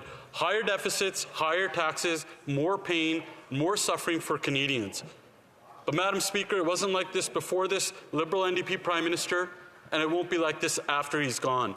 He is not worth the cost, and what Canada is going to see after the next election, the next carbon tax election, is they're going to see a common sense Conservative government that's going to axe the tax to bring down the cost of gas, groceries, and home heating. It's also going to knock off a huge chunk of the inflation we see today, which means interest rates can come down at a faster rate. Common sense Conservatives are going to build homes, not more bureaucracy like we've seen after 9 years of this government, who pumped in $89 billion of inflationary spending to only double housing costs, to double rents and mortgages. A common sense Conservative government will incentivize municipalities to increase their permits by 15% so they can build, build, build. We're going to fix the budget. We're going to bring in a dollar for dollar law so that interest rates and inflation can come down and Canadians don't have to lose their home, and work responsibly with taxpayers' dollars and not throw it away like this government. And we're going to stop the crime, chaos, and disorder we see in this country. We need to help our loved ones get back on their feet through recovery and not through more drugs. We're going to bring it home for Canadian people and restore the Canadian dream that this great country used to have. Thank you, Madam Speaker. Questions and comments. The honourable member for Lac-Saint-Louis. Thank you, Madam Speaker. Madam Speaker, the facts seem to contradict what the honourable member is saying. Canada is one of the top countries for attracting direct foreign investment. In fact, it's the top country per capita in attracting direct foreign investment. But I will admit that there are pressures. There are pressures on capital in Canada to go to the United States, specifically in green industries, and that pressure is caused by a $400 billion Inflation Reduction Act in the U.S. Does the honourable member think we need to spend much, much more on green technology in this country to counterbalance that attraction that is coming from the United States? Honourable member for Calgary Forest Lawn. The first thing we need to do is get this anti-energy, anti-resource government out of the way and replace it with a common sense Conservative government that will green light green projects.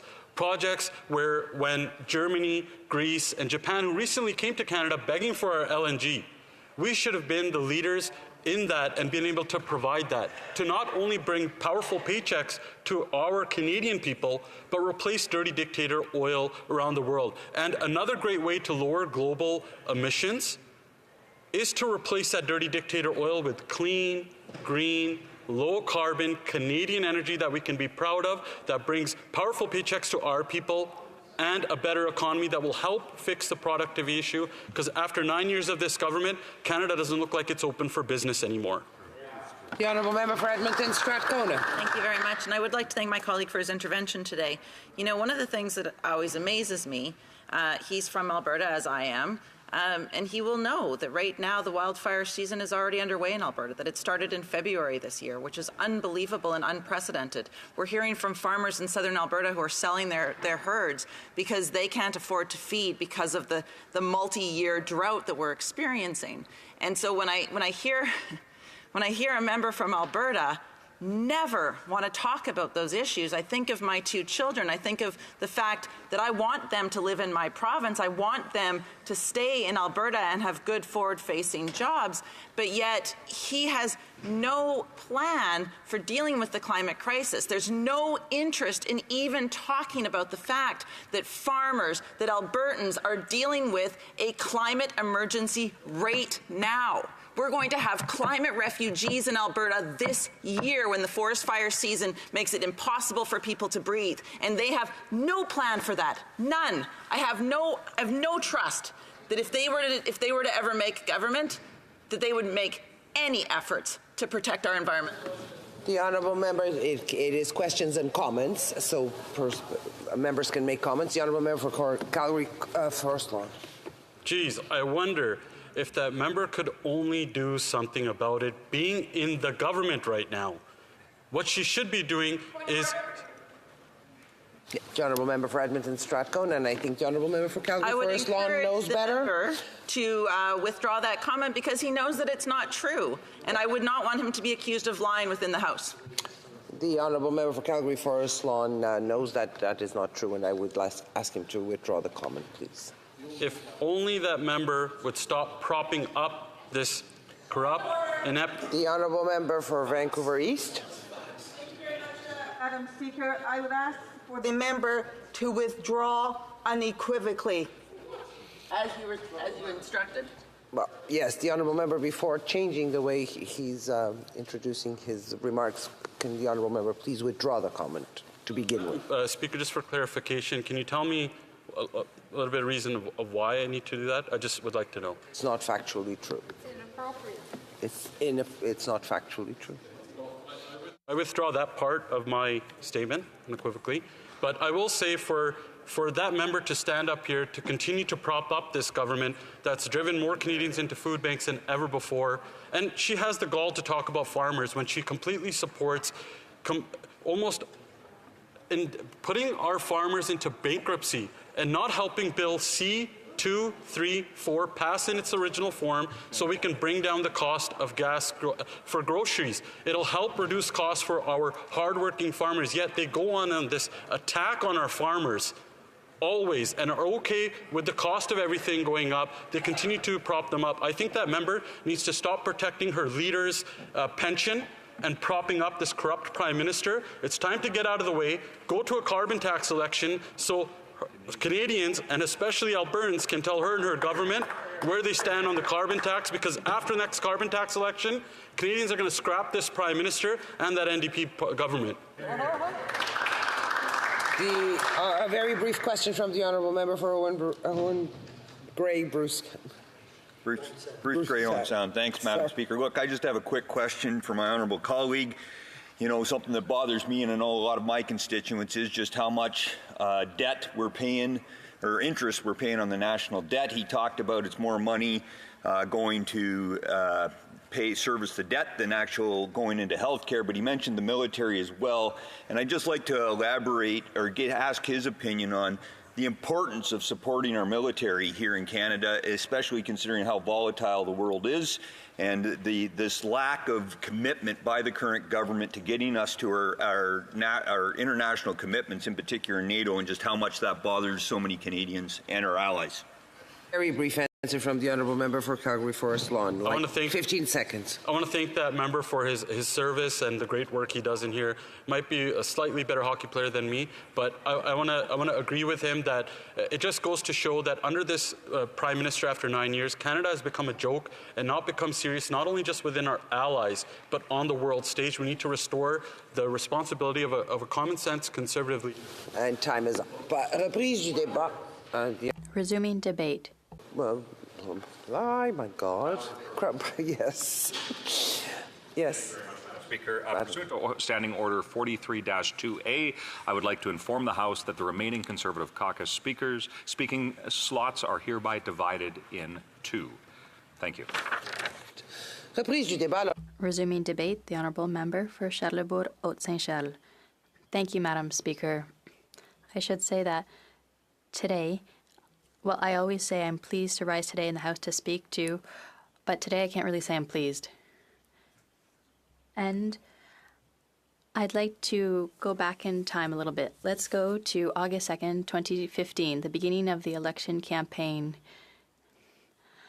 And we found out in the weeks following the beginning of the campaign that the Conservative government was leaving a surplus, a $1 billion surplus, the end of the fiscal year with a surplus. Then, the election campaign, the leader of the Liberal Party during his campaign in his platform was proud to say, and I have to give it to the Liberals, they're masters of marketing. They're experts at that. Playing with emotions. The Prime Minister, when he was leader of the Liberal Party, said, look, we'll have modest deficits, $10 billion the first year, the second year, so we can make massive investments in Canadian infrastructure, and then we'll get back to a balanced budget in the third year.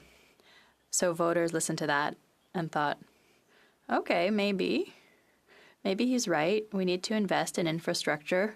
We'll give him a chance.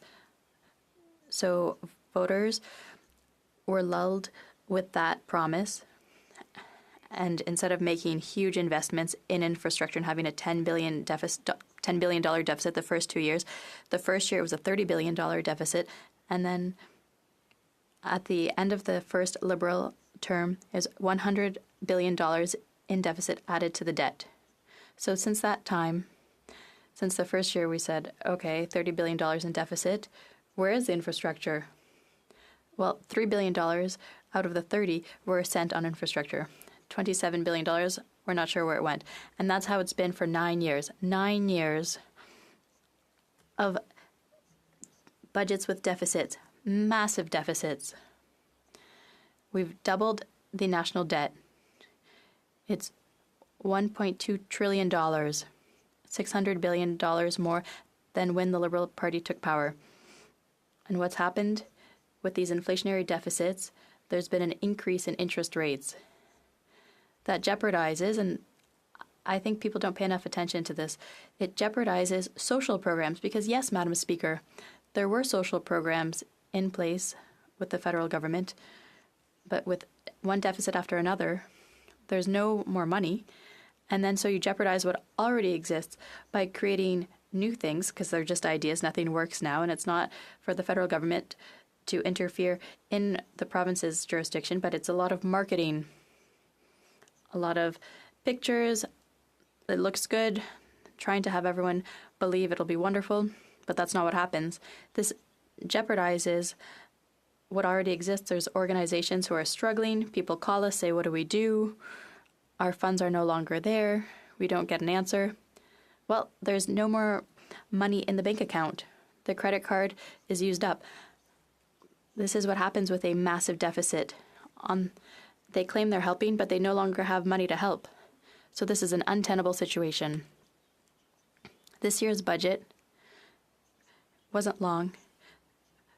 You'll say the opposition just complains. We do criticize. We criticize with reason because there's a lot of material to give us a reason to criticize, and it is our job. But what is more important is that experts and analysts, journalists who cover the economy, from the beginning, everyone has said, it doesn't make any sense. When we talk about common sense, it's in relation to what doesn't make sense. This is another major deficit budget, and it makes no sense. And the Liberals are quite adept at this. I can't show it, but I have the budget here. It's a real brick, a door stopper. So nice intentions, nice words, but there's nothing that holds together, and you get to the end of it. $40 billion in new inflationary spending. $40 billion in deficit. But we're not getting our money's worth. When we talked about infrastructure, they promised infrastructure. And we thought, okay, maybe, but now it's just setting money on fire. Where does it go? It's fascinating, but it's unfortunate at the same time for Canadians. The red flags have been raised by many people for quite some time. It's not the Conservatives or the Liberals. David Dodge, former Governor of the Bank of Canada, said that this budget is the worst since 1992. John Manley mentioned a few months ago the way this government, and Manley is a former Liberal finance minister, he said they're hitting the gas, they're burning money, it's borrowed money, it comes from a bank that lends it to us. This makes interest rates and inflation go up. And the Prime Minister doesn't seem to be bothered by that. And that's what's shocking, Madam Speaker. At a certain point, you think, will he finally understand and take control and say, finally, okay, thinking that everything is just rainbows and unicorns? No, we need to take control of public finances. But no, with the NDP and sometimes the Bloc, they spend. And we don't know where that money's going.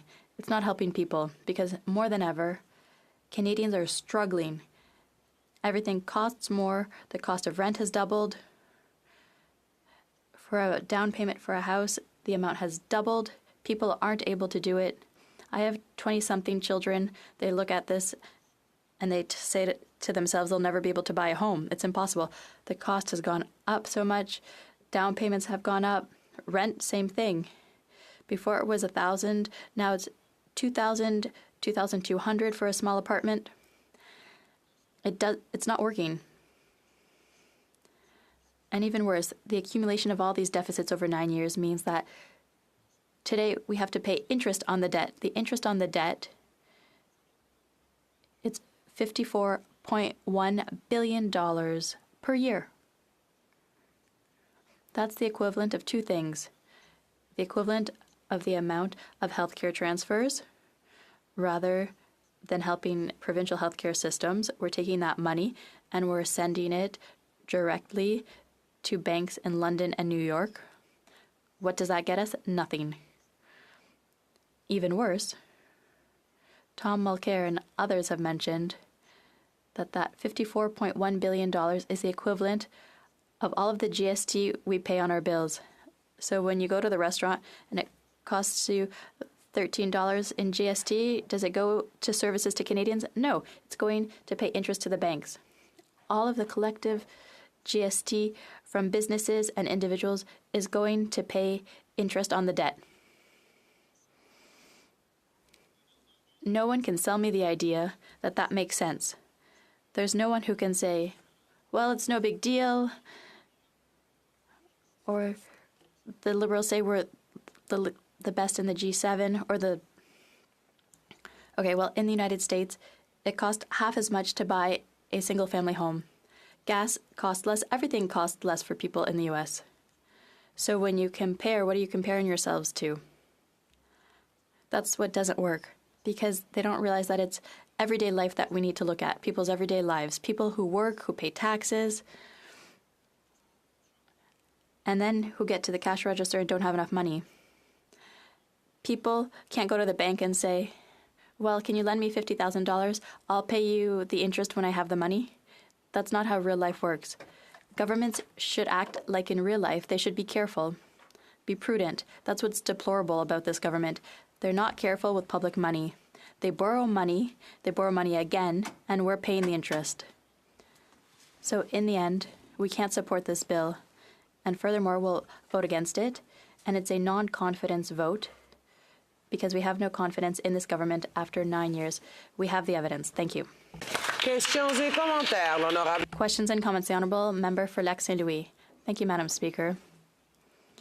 The Honourable Member claims that there hasn't been investment in infrastructure, but we know that the Infrastructure Bank has invested in the Montreal REM transit project, a magnificent project, and also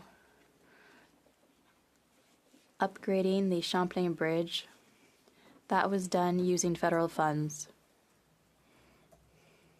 So I have a hard time understanding, is that money that is poorly spent? The member seems to say that all of that money is just money set on fire. I'd like to have his comments on those two projects. The Honourable Member for Charlebourg-Saint-Charles. On the contrary, I would have liked for the Prime Minister's promise in 2015 to be realized for investments with his so-called $10 billion deficit really be used for infrastructure. But I'd remind my colleague that it's Denis Labelle from the Conservative government that made the announcement for the Champlain Bridge, which was $5 or $6 billion, and it's the Conservatives who set up the Champlain Bridge project in Montreal. We want infrastructure that will respect the means we have to pay, but what we're denouncing is wasting money that goes we don't know where. Questions et commentaires, l'honorable. The Honourable Member for Rivière-des-Mille-Îles. Thank you, Madam Speaker. I have a simple question for my colleague. If the Conservative Party takes power, what will they do with the increase in the capital gains tax? Will they put it aside? The Honourable Member for Charlebourg-Saint-Charles. I'd like to thank my colleague, and his question was not hypothetical. We will take power next year. I think Canadians know that after 9 years of this government, it's time for a serious change. As for taxes on individuals with capital gains, I think there's an analysis to be carried out here. We see financial analysts really pulling this apart. People who bought a duplex 25 or 30 years ago, thinking that it would be their nest egg, they might get taxed so severely that all of their hopes that this would be their nest egg will be dashed.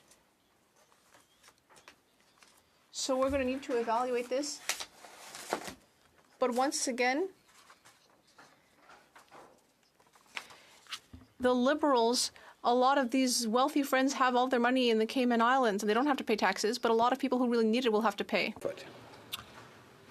Thank you very much, Madam Speaker, and I appreciate the speech that my colleague from Quebec just gave, and I found it so striking that the current government, when it comes to many of the issues, they're starting to identify the problem, but they fail to identify that they have been in charge and in many cases the architects of the very problems that they are now finally starting to identify. I'm wondering if my colleague could further elaborate on how those problems that they're now starting to identify, they simply need to acknowledge that they are in many cases the cause. L'honorable député de Charlebourg. The Honourable Member Charlebourg-Saint-Charles. I'd like to thank my colleague for his question. He's quite right. As I mentioned at the beginning of my speech, in the 2015 election, we've seen the debt double. Since the 2015 election, we've seen the debt double. We no longer have the money we need for existing social programs, and yet more programs are being added, even trampling on provincial jurisdiction. This is ultimately just smoke and mirrors, marketing, electioneering, and in the end, it will just create more problems for all Canadians.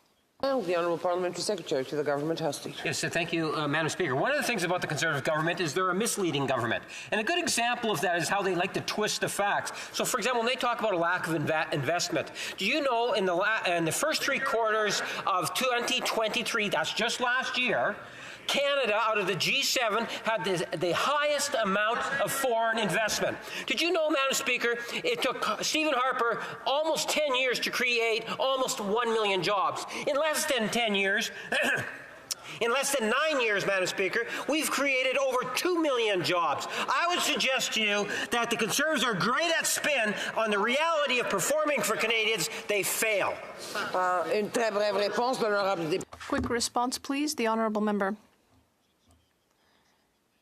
I do like to see my colleague get carried away and shout, but it's not going to stress me out, Madam Speaker. What's very clear now is that globally, Canada is a laughingstock in many regards, and investors hesitate to come here because of this government's policies. Businesses don't see any interest in coming here to settle.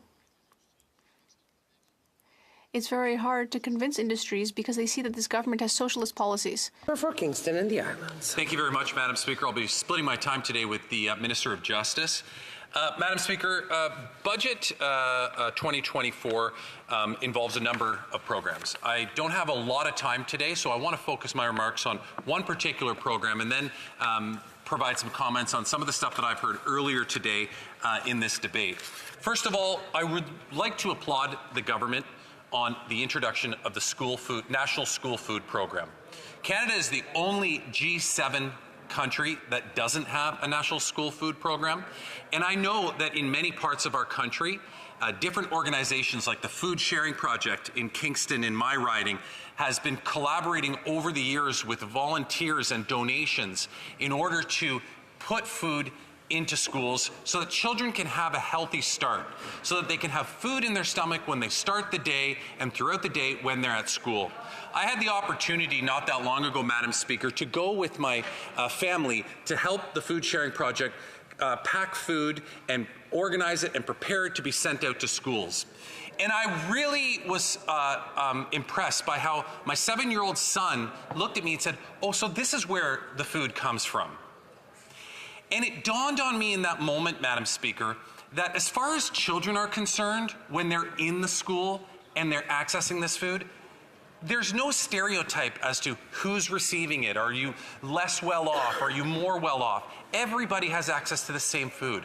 It helps to break down the stereotypes that exist around who needs food because their parents can't afford everything that they need. And it gives kids a start in life where everybody is on an equal playing field.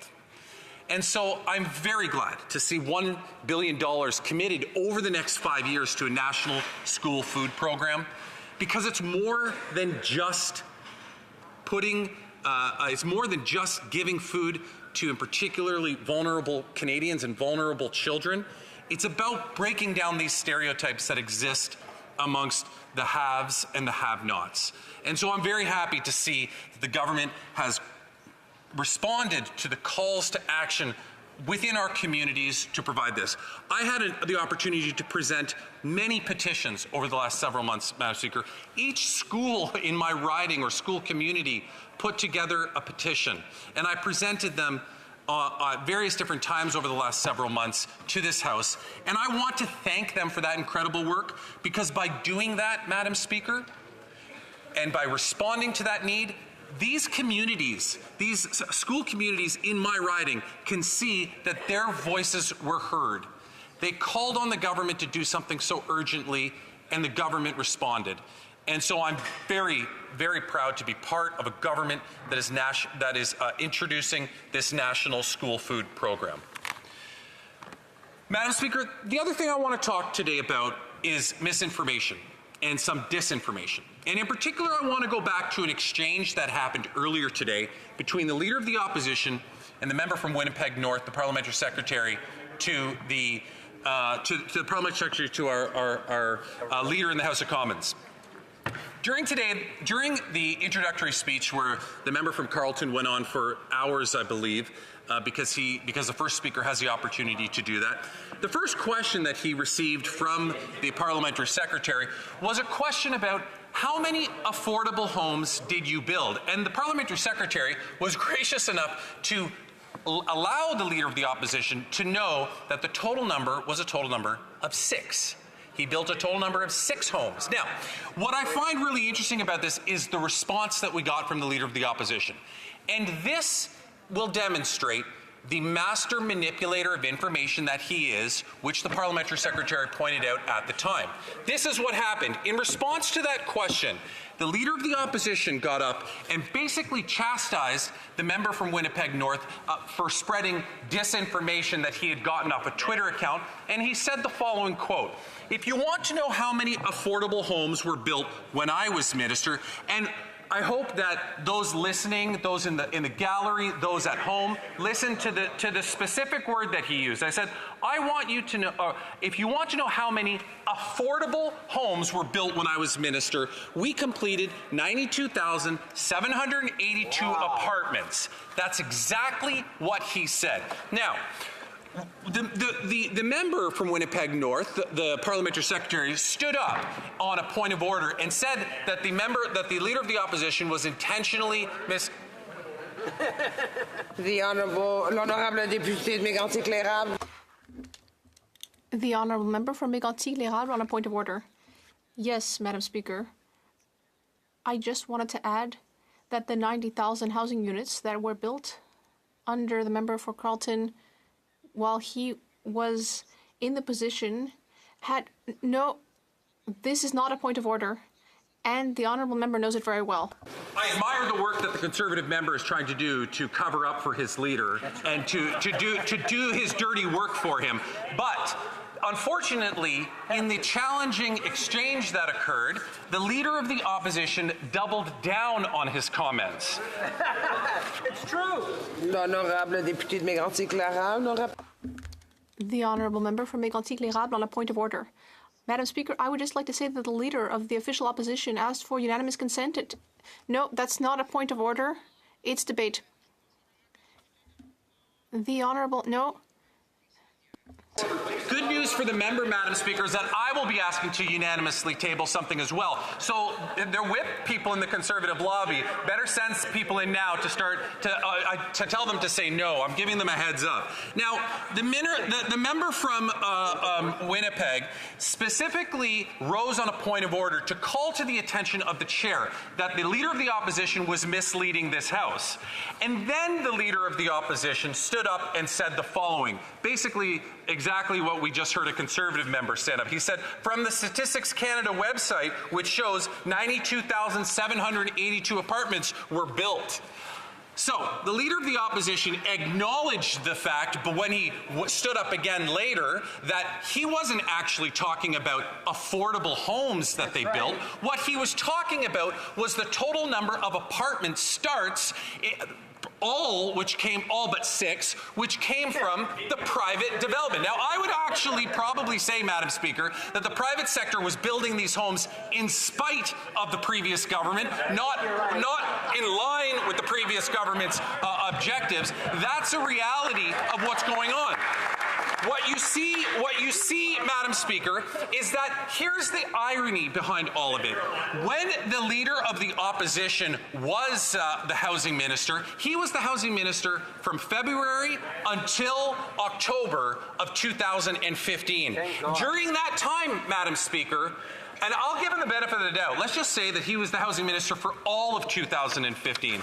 The reason why we know and where we're getting the number 6 from when we keep saying that he only built 6 affordable homes, we're getting this from an OPQ question. For the people in the gallery and people at home, an OPQ question is an order paper question that can be tabled by a member to get a response from the government. Now, in response to this OPQ question, the question was, how many units were built in 2015? This would have been under the previous government. And there is only a total of 6 total affordable housing units that were built in 2015. So, with consent of the House, I would respectfully request to table this, Madam Speaker, so that the public can see the order paper question that I'm referencing. All those opposed to the honourable member moving the motion will please say nay. The honourable member doesn't have consent. Well, isn't that interesting, Madam Speaker? The Conservative member said nay because they don't want to table this order paper question. Well, good news for the public. This order paper question is already tabled. It's already tabled. It was a tabled response to the question. So the public can go and actually get this. Now we have conservative members that are applauding basically the fact that their record, which is on display in that order paper question, consisted of 6 total affordable houses that were built during their time of government. Need I say more, Madam Speaker? Conservatives are literally applauding their dismal record. Questions and comments. Questions et commentaires. The Honourable Member for Calgary Centre. Speaker, and I had the joy of listening to my colleague one more time out here, and he spoke about a different speech than the one he was giving because he didn't seem to have much to say about the budget. He only had criticisms of the other things that were said on this side of the House about the budget. So it's a critique of a critique. I was wondering if there's anything in the budget that he actually knows about that he can speak about positively here to the House of Commons. You going to support Kerry now, On peut toujours. I would say to the Honourable Member, please wait until I give him the floor. The Honourable Member for Kingston and the Islands. I'm sorry, Madam Speaker, I'm only 8.5 years into the job. I would say to the member to please go back and review the first 4 minutes of my speech, because had he actually listened, like he said he listened, apparently Conservatives only listen to the parts when I start to critique them, because I spent 4 minutes talking about the National Food School program that is going to be introduced, and how not only I applaud the government for doing this, but I applaud the local champions in my community, while Conservatives heckle me, the local champions in my community that went from school to get people to sign multiple petitions that I presented in this House. I am very proud of the fact that our government is bringing in, for the first time ever, a national school food program to help kids get an early, the help that they need at an early start in life. Questions et commentaires, l'honorable député de... The Honourable Member for Beauport, Île-de-Beaupré, Île-d'Orléans-Charlevoix. Thank you, Madam Speaker. I'd like to congratulate people on both sides of this House for trying to win the debate, but luckily the Bloc Quebecois is here, and I hope we'll be even more numerous during the next Parliament to try to be able to control the polarization in this House. And now,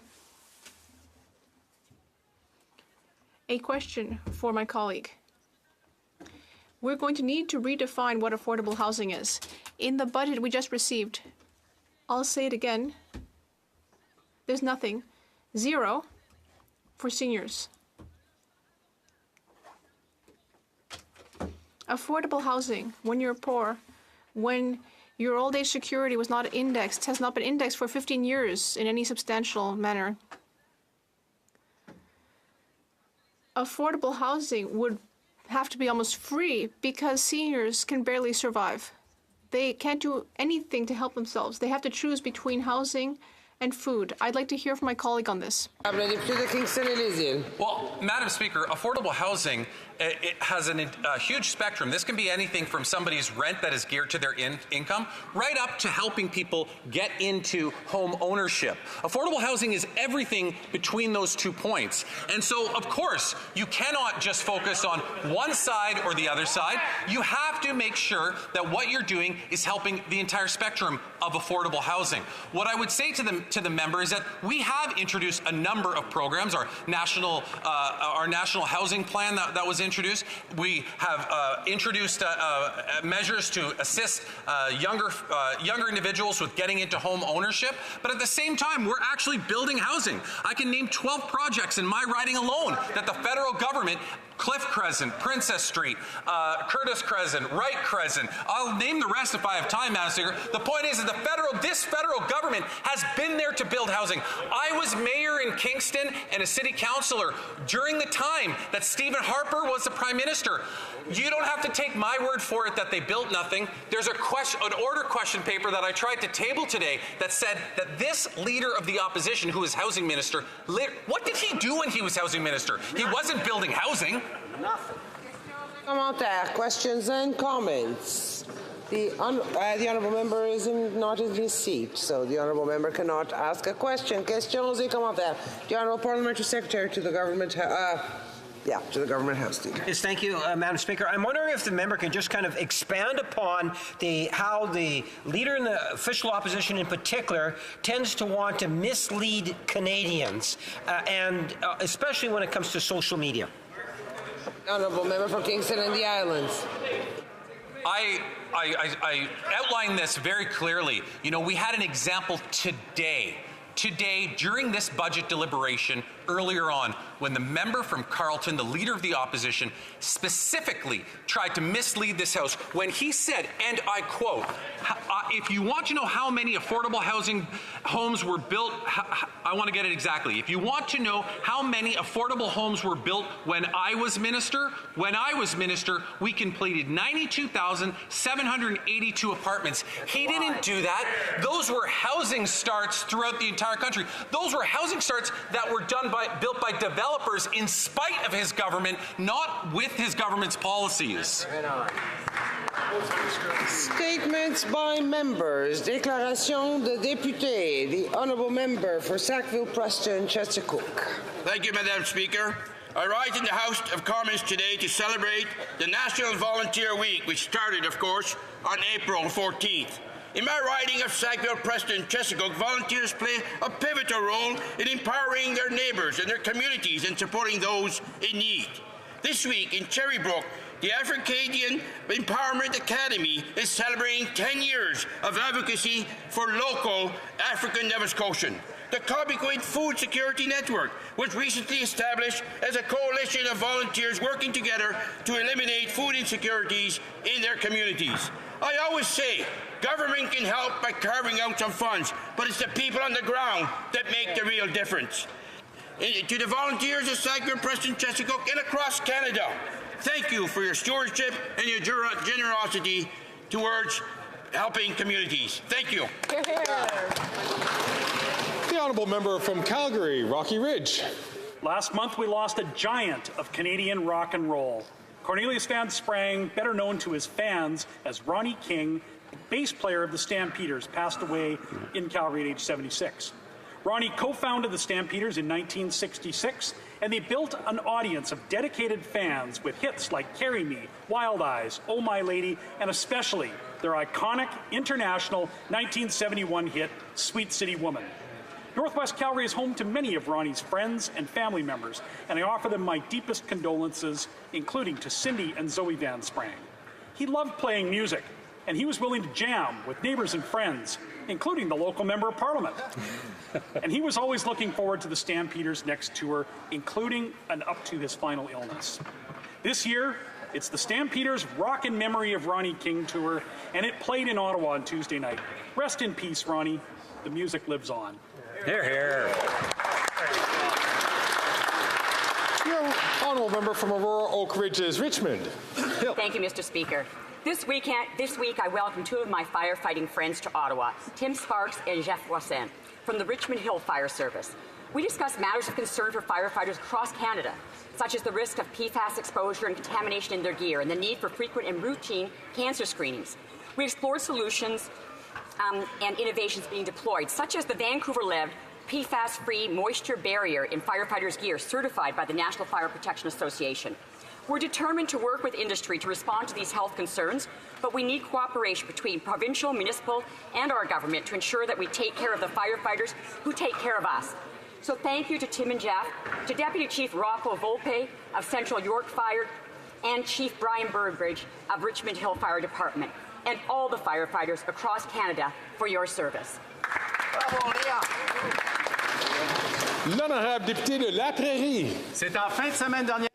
Last weekend was the National Cheerleading Championships. More than 8,000 athletes from across Canada gathered in Niagara Falls, and as the father of a young athlete named Ophélie, I can tell you I was very proud. Every time I have the chance to attend these competitions, I'm impressed by the talent and determination of these athletes. They push their limits, overcome obstacles, and even injuries. Their routines are set like metronomes and are of exceptional quality. I am even prouder to say that my daughter's team, Furious Pack, came third in Canada's biggest cheerleading competition. Under the supervision of two passionate coaches, Geneviève Laurent and Alex Côté, the team outdid itself. And I must mention exceptional performances by the Coyote family in the Feral Pack, Cruel Pack, and the one that won the Canadian title, the Savage Pack. Well done. We are so proud of you.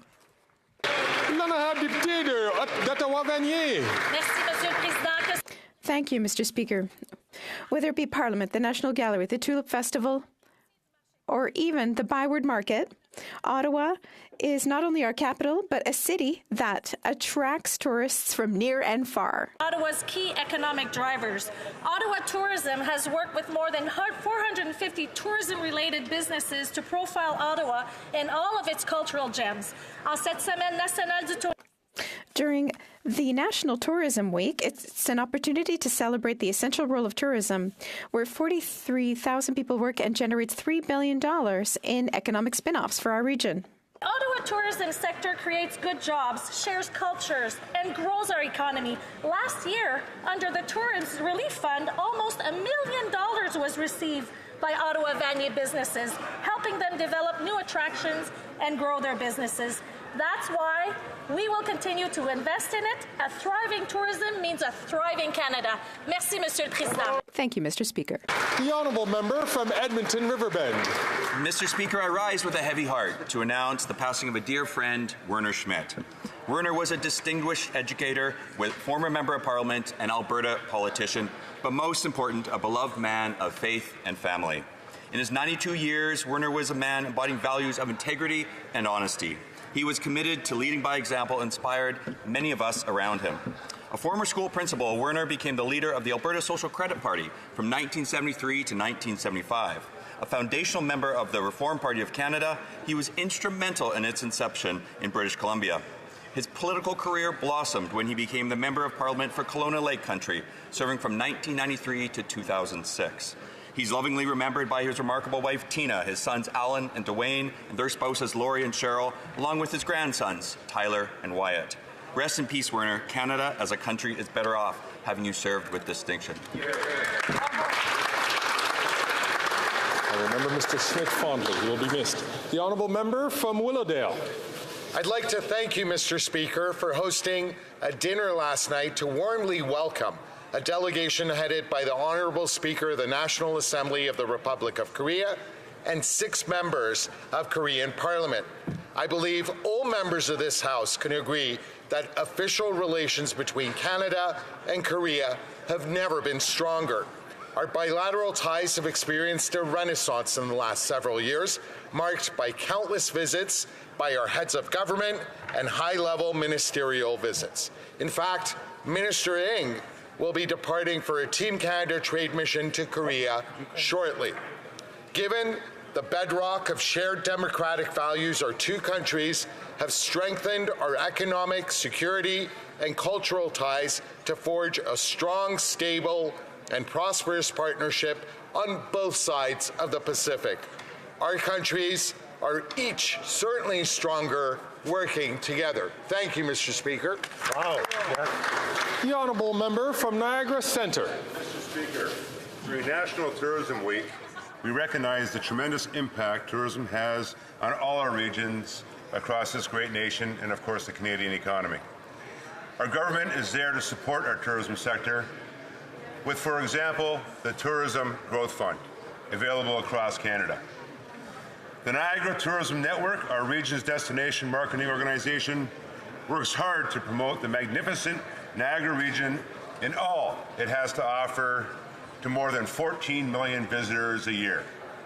All 12 municipalities contribute to a plethora of destinations: the falls, wineries, culinary, Indigenous, historical, and waterfront destinations, white sand beaches, recreation trails, sport tourism, sport fishing, unique shopping districts, events, and festivals. Mr. Speaker, Niagara continues to open its front door to welcome the world. Happy Tourism Week. Here, here. Order. The honourable member from Cumberland Colchester. Mr. Speaker, Joy Bond, Peter Bond, Gina Goulet, Elizabeth Joanne Thomas, John Joseph Zoll, Corey Ellison, Don Madsen, Frank Glenchen, Aaron Tuck, Emily Tuck, Jolene Oliver, Sean McLeod, Alana Jenkins, Tom Bagley, Lisa McCulley, Constable Heidi Stevenson, Heather O'Brien, Kristen Beaton, Baby Beaton, Greg Blair, Jamie Blair, Joey Weber, Lillian Campbell Hyslop. These are the names of the 23 Canadians who were savagely murdered on the 18th and 19th of April 2020. 4 years have passed today, and the wounds that were inflicted on Colchester County and all of Nova Scotia and indeed Canada have yet to fully heal. Remember these names. They were our friends, our co-workers, our loved ones, and our neighbors. May they rest in peace, and may they never be forgotten.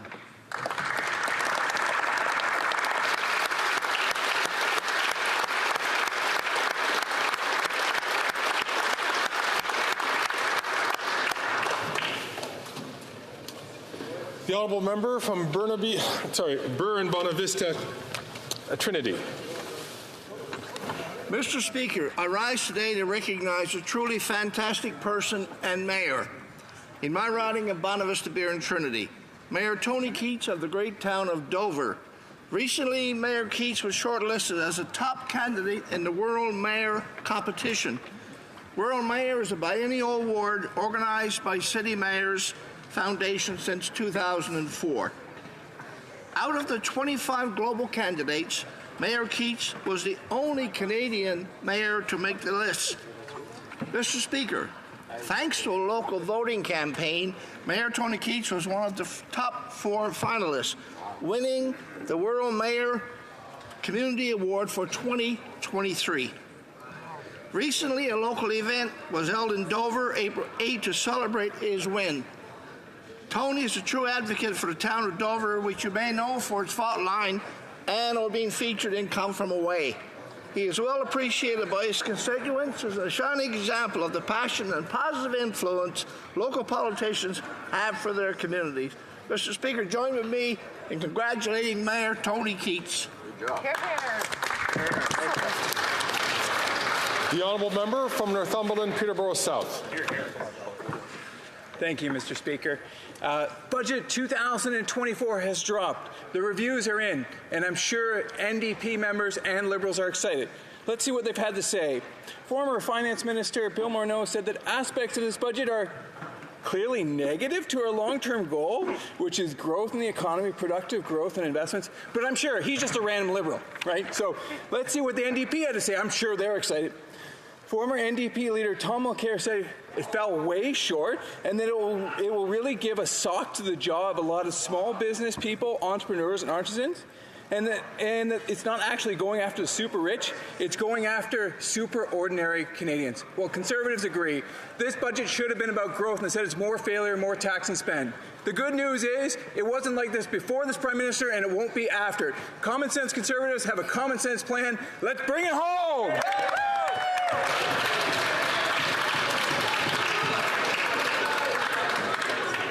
The honourable member from Sturgeon River Parkland.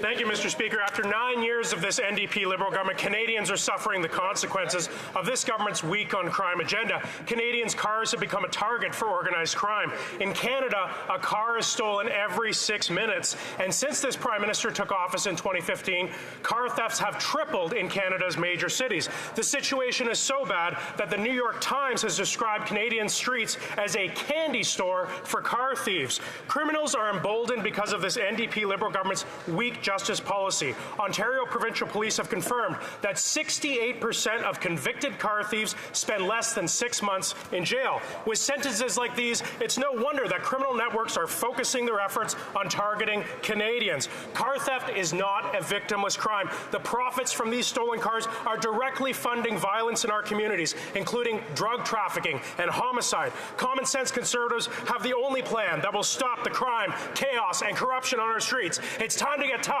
on violent repeat offenders and secure our borders.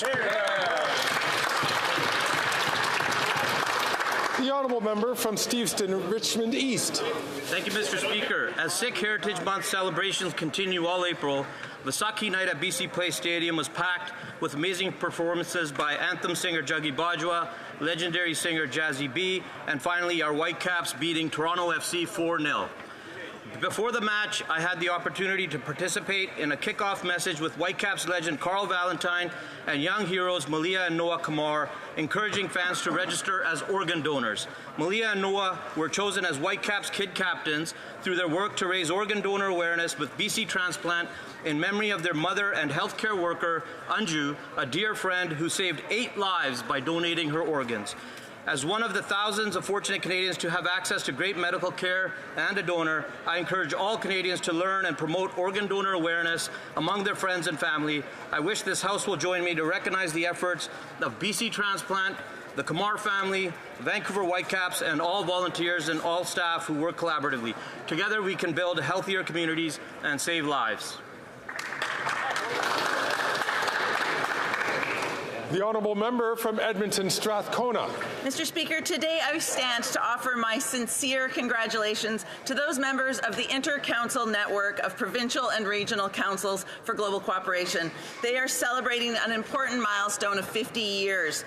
The ICN is a coalition of 8 provincial and regional councils. The ICN represents hundreds of Canadian organizations in every region and every province from coast to coast to coast. The first council was in my home province of Alberta, the Alberta Council for Global Cooperation, which began engaging Canadians and supporting international development operations in 1973. The Manitoba and Saskatchewan councils began their work 1 year later, and the Quebec, Ontario, Atlantic, BC, and Northern councils followed after that.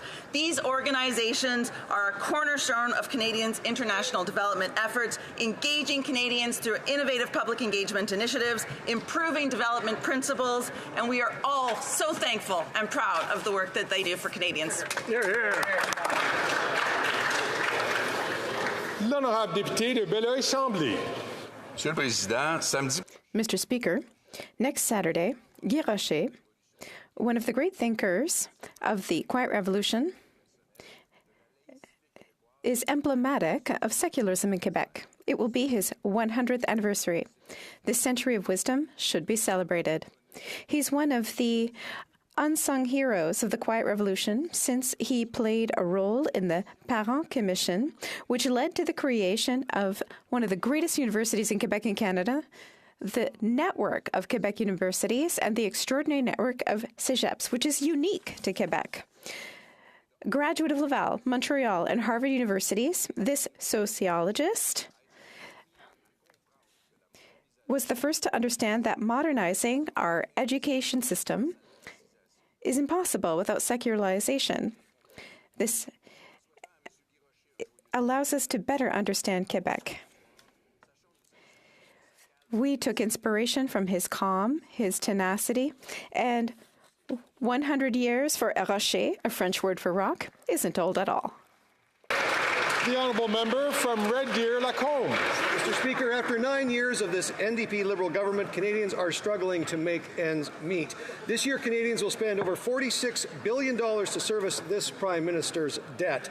But the Prime Minister's costly coalition doesn't stop there. On April 1st, these NDP Liberals increased the federal carbon tax by 23%.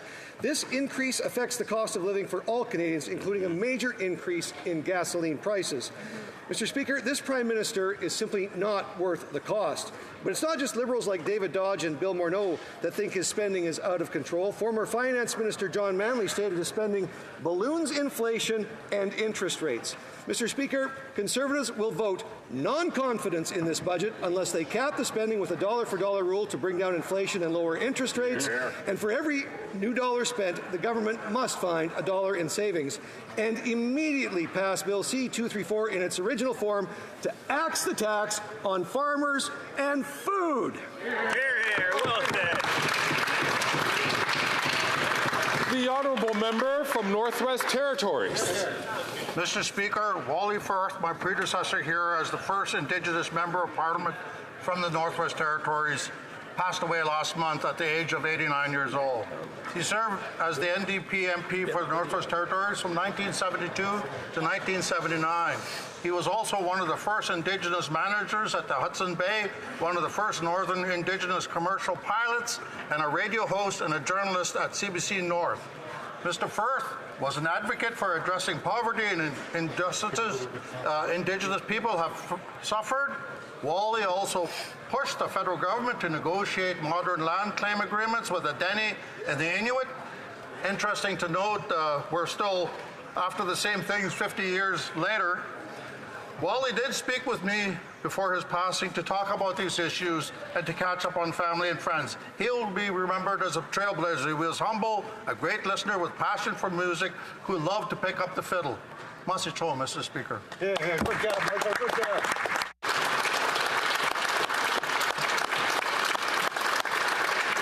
Oral questions, orales. The honourable member from Thornhill.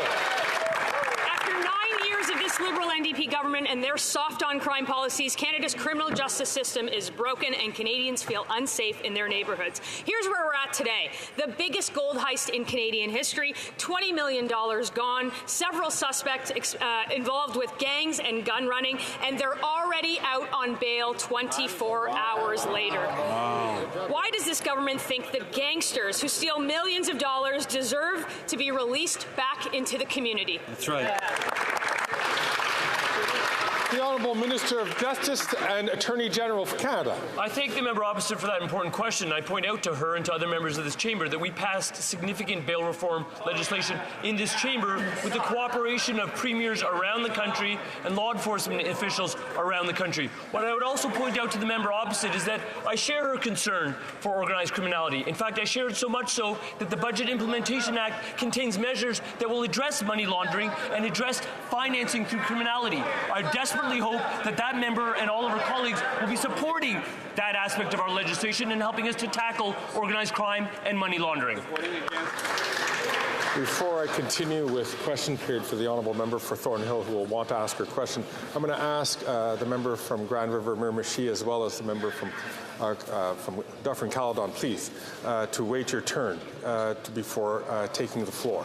The honourable member from Thornhill. Speaker, it didn't work because Liberals do think that these criminals should be released back into the community because they passed the very bills that made it possible. And they are the reason why gun runners and gangsters who steal millions of dollars in gold get turned back loose into the streets. Did the Prime Minister get a little golden nugget from these criminals to pass his catch and release Bill C-75? When will they finally reverse these policies, protect our communities, and keep criminals in jail where they belong? The Honourable Minister of Justice and Attorney General. Mr. Speaker, our resolve to ensure communities are safe is strong. What we did in the past 18 months is we've enacted legislation that addresses the acute causes of crime. What we've done in the past 18 months is ensure that the bail reform system deals with violent, serious offenders, and we had the support of law enforcement right around this country. The other thing that law enforcement has been talking to me and my colleague, the Minister of Public Safety, about is the acute need to address organized criminality in this country. Previous times legislation has been in this chamber, they have voted against such legislative initiatives. They have one more opportunity, but they've already announced they won't be supporting us getting tough with money laundering and organized criminality. The honourable member from Thornhill. Speaker, they're out on bail less than 24 hours later. The Liberal incompetence touches so much more than the criminal justice system. You might need a nugget of gold to buy gas in Ontario today. After 9 years of this Prime Minister, his carbon tax prices have hiked the cost of gas by 14 cents a litre today. If he refuses to call a carbon tax election, will the Prime Minister put a pause on his punishing hikes over the summer so that Canadians can take a little road trip? Or will he do everyone in this country a favour and take a permanent road trip so the Canadians can afford to live? The Honourable Minister for Public Services and Procurement. Thank you, Mr. Speaker. 8 out of 10 families receive more in the carbon rebate than they pay on the carbon price. The reason is that all the proceeds from the carbon price are sent back to Canadians. Wealthier families pay more, so low-income and middle-class families get more, Mr. Speaker. 8 out of 10 families get more from the carbon rebate than they pay on the carbon price. In addition to that, obviously, that reduces pollution, that reduces the cost of climate change. The Honourable Member for Bellechasse-les-Échemins, Lévis. Mr. Speaker, after 9 years of this Prime Minister, the cost of living has reached a truly alarming level. Food banks are busier than ever, criminals have total impunity, and affordable housing is so scarce that Quebecers are forced to live in motels, Mr. Speaker. Canadians who can no longer afford housing or even food, that is the reality today. This Prime Minister is simply not worth the cost. Will he show Canadians a little empathy, or will he continue to make their living conditions worse, Mr. Speaker? The Honourable Minister of Public Services and Procurement. Thank you, Mr. Speaker. 1, 2, 3, 4, 5, 6. That's the number of units of affordable housing created by the Conservative leader when he was housing minister during his whole mandate for the whole country. It's difficult to talk about empathy when we think of the Conservative leader who created 6 affordable housing units, one for each 6 million Canadians during his mandate. There were 170 created in my colleague's riding recently. The Honourable Member for Bellechasse-les-Échemins-Lévis. I'll give him a number, 9. 9 years of this Liberal government means 9 years of inflationary policies, 9 years of wasting Canadians' money, and 9 years of reckless disregard for them. Money everywhere but in Canadians' pockets, criminals everywhere but in jail, and affordable rents everywhere but in Canada. Why so much failure? The answer is as simple as it is glaring. It's because of this Prime Minister who isn't worth the cost. Can he put an end to the budgetary mess and give a little more thought to Canadians who can't even afford housing because of him?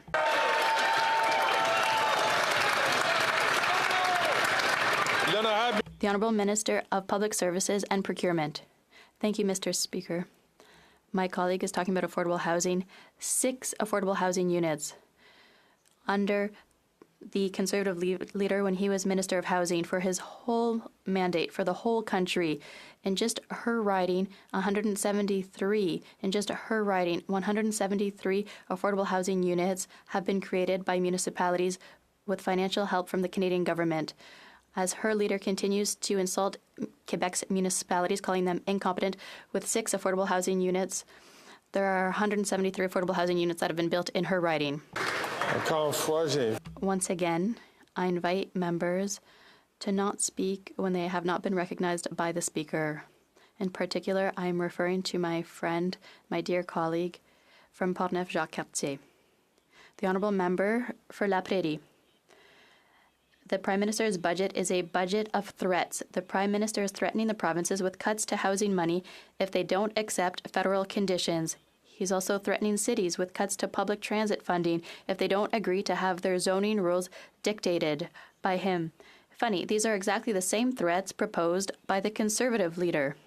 Canadians already had someone bossing them around at the federal level without proposing any real solutions. Since the budget, they have a second.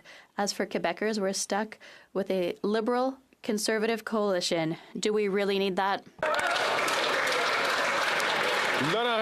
The Honourable Minister of Transport. Mr. Speaker.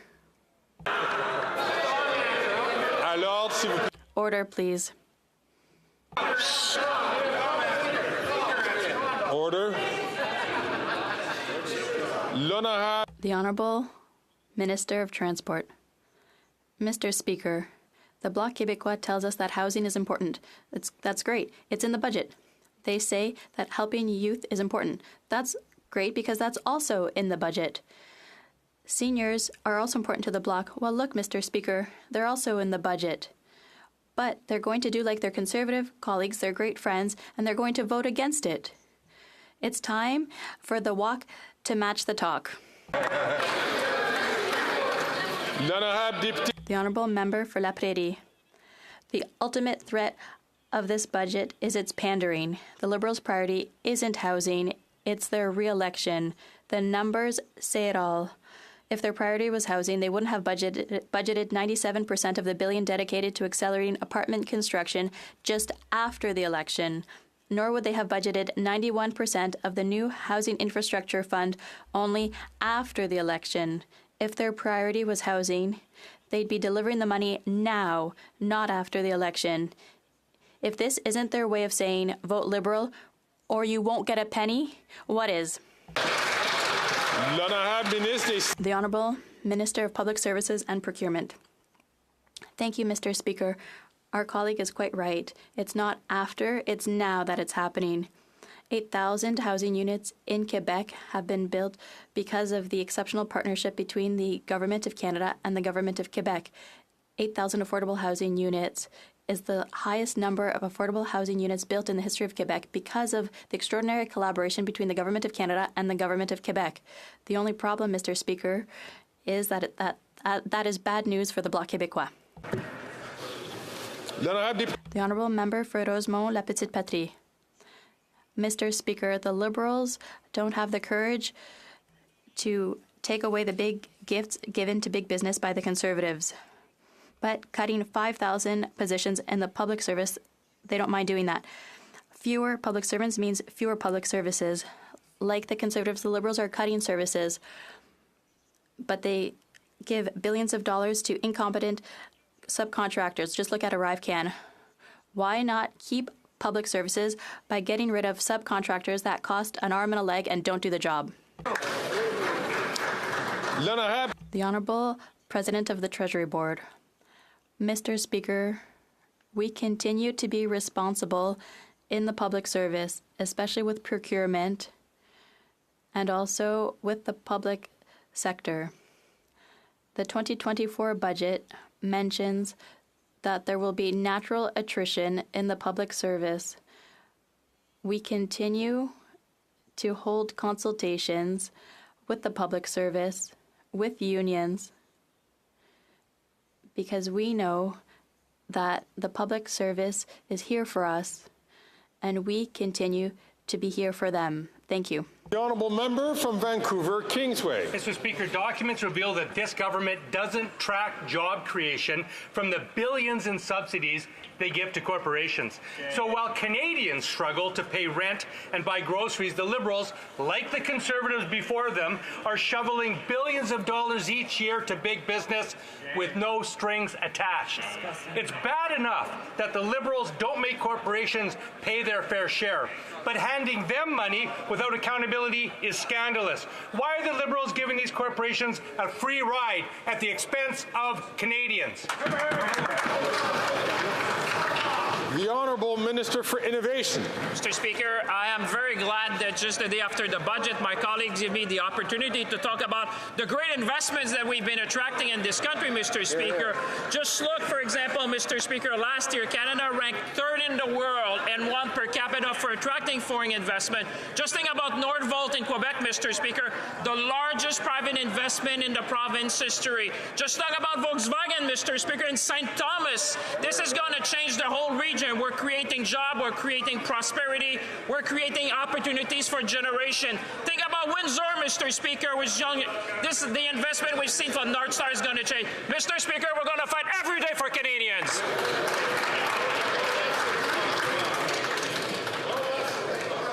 Again, order. I'd like to remind members, and I know some members who have raised in the past that they've been concerned about the level of noise in here and speaking out of turn. Let us all restrain ourselves so we can hear the question and the answer to the question from the member from Foothills. After 9 years, Canadian farmers know this Prime Minister is not worth the cost. Over the last several weeks, I've received dozens of letters representing tens of thousands of farm families from right across this country. These are grain farmers, ranchers, mushroom growers, fruit and vegetable growers, provincial premiers, and agriculture ministers. They're unanimous.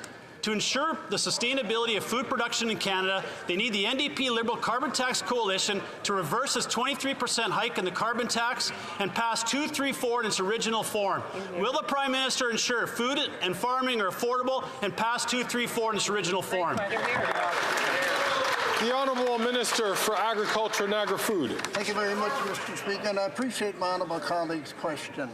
But of course, in the budget, there's been good news, not only for Canadians, but farmers right across the country. For an example, enhancing the livestock tax deferral program, which is a big asset to when ranchers have a downturn with the climate, and also with the advance payment program is putting at $250,000. All these things and many more are so important to make sure that farmers and ranchers stay on the cutting edge. Thank you, Mr. Speaker.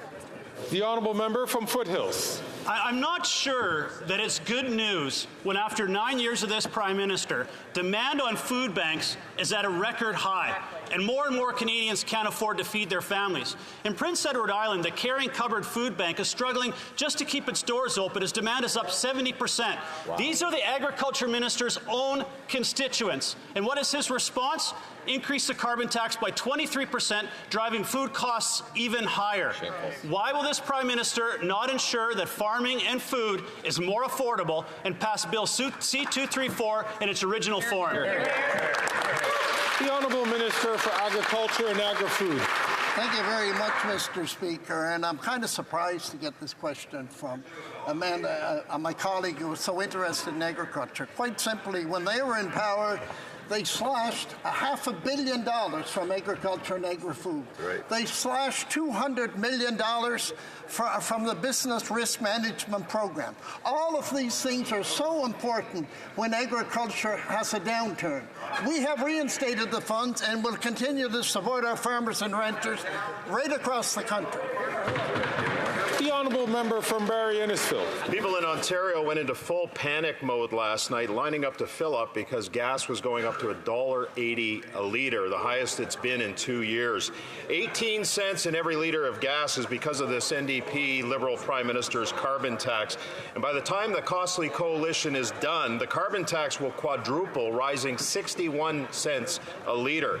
After 9 years and an extra $10 to fill up overnight, the Prime Minister is not worth the cost.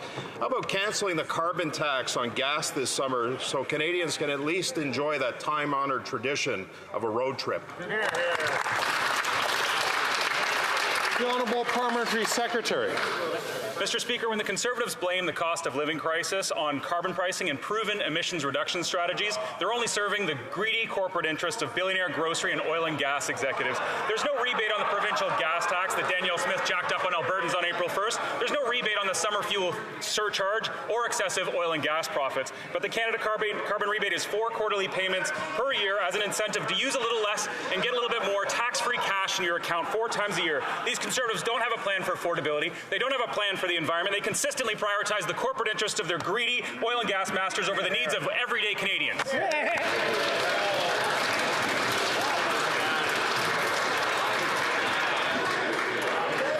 Order. The Honourable Member from Barrie Innisfil. If that member is so confident in the carbon tax, I dare him to convince the Prime Minister to call an election. The increase caused so much panic and long lines at gas stations across Barrie Innisfil last night.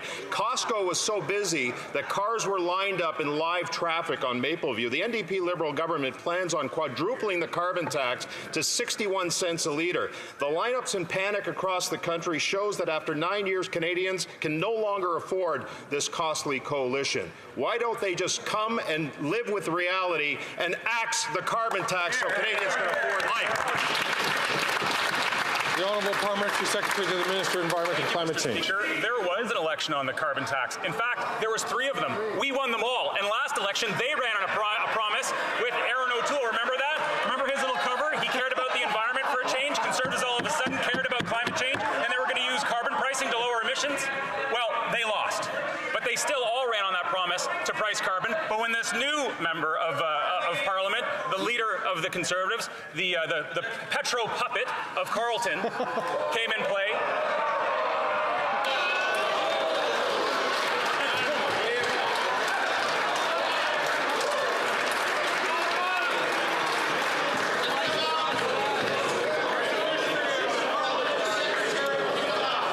Order.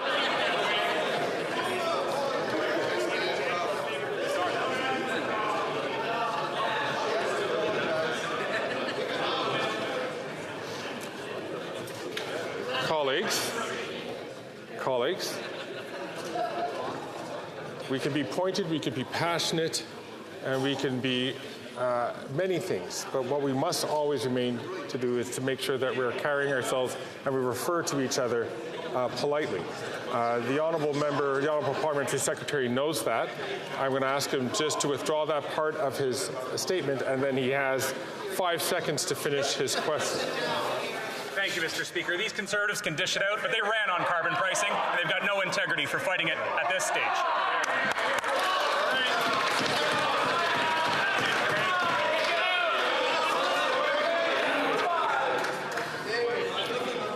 I did ask the Honourable Parliamentary Secretary just to withdraw that part of his statement so that we could stay on the right side of being polite. The Honourable Parliamentary Secretary.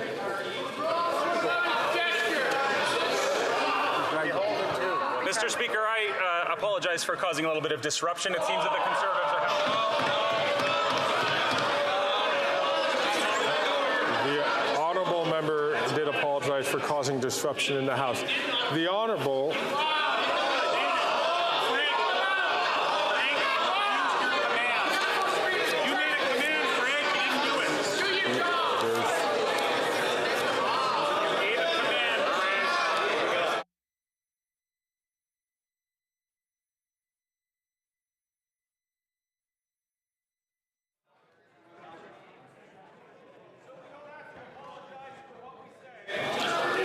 As colleagues know, I see that a very respected member is up on her feet as she knows that there is no points of order during question period. However, I would suggest that she raises this after question period, and we'll deal with it then.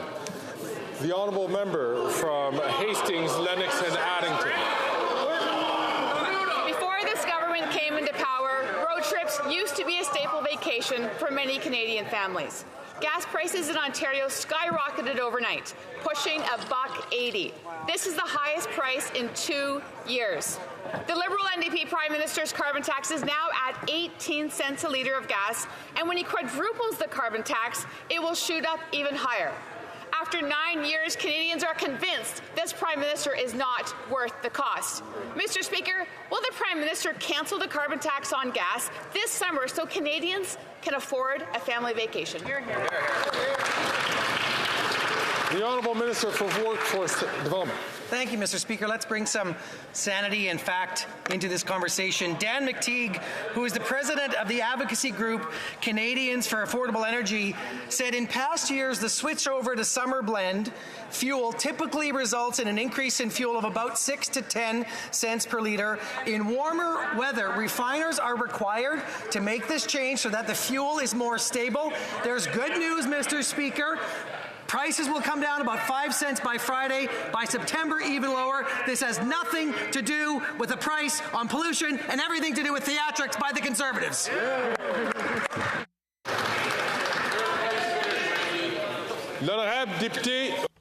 The Honourable Member. The Honourable Member from Hastings, Lennox and Addington. Thank you, Mr. Speaker. Completely out of touch. Yep. There's debt, chaos, hardship and stress hitting Canadians, and it is the policies of this Liberal NDP government that have directly contributed to the pain they are feeling. The reality is the family budget has shrunk, and family vacations are a thing of the past for many. $1.80 for gas this morning. Mr. Speaker, will the Prime Minister cancel the carbon tax and take a permanent vacation so Canadians can afford a small summer road trip? The Honourable Minister for Employment and Workforce Development. We go through this every year. We change from winter blend to summer blend, and we're required to do so that the fuel stays stable in our vehicles. Mr. Speaker, here's what else Dan McTeague had to say. The most important ingredient in fuel is alkalites, and alkalites are extremely expensive right now. Mr. McTeague said the good news is there will be a 5 cents a litre drop at the pumps by this Friday.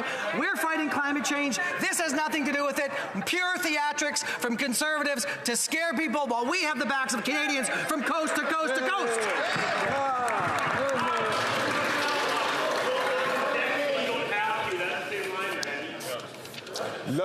The Honourable Member for Drummond. Mr. Speaker, on page 74 of Budget 2024, it's titled Halal Mortgages. This isn't the first time the federal government has considered Sharia-compliant mortgages. In 2009, CMHC had commissioned a study on the subject. The reaction of the Muslim Canadian Congress at the time had been clear. I quote its founder, Tarek Fatah, "This, halal mortgages, targets vulnerable and marginalized Muslims who are told that if they do business with non-Muslims, they will go to hell." My question is simple, Mr. Speaker. Who exactly is this measure aimed at? The Honourable Minister of National Revenue. Thank you, Mr. Speaker. This is a financial tool that has not been proposed by the government, but that exists. What we've said is that we are going to study this matter to ensure that it is done following the rules. That's all. Thank you, Mr. Speaker. The Honourable Member for Drummond. Mr. Speaker, on Tuesday, the Quebec Lieutenant was lecturing us. Canada is a secular country. We care about secularism too. We're Quebecers. They just want to pick a fight. You know the drill, Mr. Speaker. So if the Liberals are so in favour of secularism, can they tell us why they want to move the election date due to a religious holiday and why they want to introduce elements of Sharia into the mortgage rules of this supposedly secular country? The Honourable Minister of National Revenue. Thank you, Mr. Speaker. Once again, this is a financial tool that is absolutely not put forward by our government. We are looking at the product. We want to know if it is fair, if it follows the rules. We are just going to study this matter. There's no intention from our government to support. We just want to make sure it's fair. Thank you, Mr. Speaker. The Honourable Member for Drummond. Then why is it in the budget, Mr. Speaker? I don't understand. Anyways, Mr. Speaker, we are witnessing a clash of values. While the Minister of Justice intends to use Quebecers' money to challenge Quebec's law on the secular nature of the state, the Liberals are thinking of incorporating more religions into Canadian law. I will once again quote Tariq Fatah, founder of the Muslim Canadian Congress, on halal mortgages. We see this as the financial front of the Islamist movement. These are serious words. Will the government admit that it is not defending secularism, but rather bringing more and more religion into the affairs of the state? The Honourable Minister of National Revenue. Thank you, Mr. Speaker. Once again, we are talking about financial tools that are available on the market. This is in no way a product proposed by our government. We want to ensure that this financial product that is on the market is not breaking the rules. Thank you. Member from Leeds, Grenville, Thousand Islands and Rideau Lakes. After 9 years of this NDP Liberal Prime Minister, he's not worth the cost or the corruption of his $60 million Arrive scam. The Prime Minister's favourite scamster told the House yesterday that his home had been raided by the RCMP for his role in this latest scandal. But he also told the House that the NDP Liberal government hasn't asked for a penny back of the ill-gotten gains. Now, the House has ordered it. Why hasn't this Prime Minister enforced it? When will Canadians get their money back? The Honourable Minister for Public Safety. Mr. Speaker, as my honourable friend knows, there are internal audits being conducted by the CBSA. The RCMP are looking into this matter.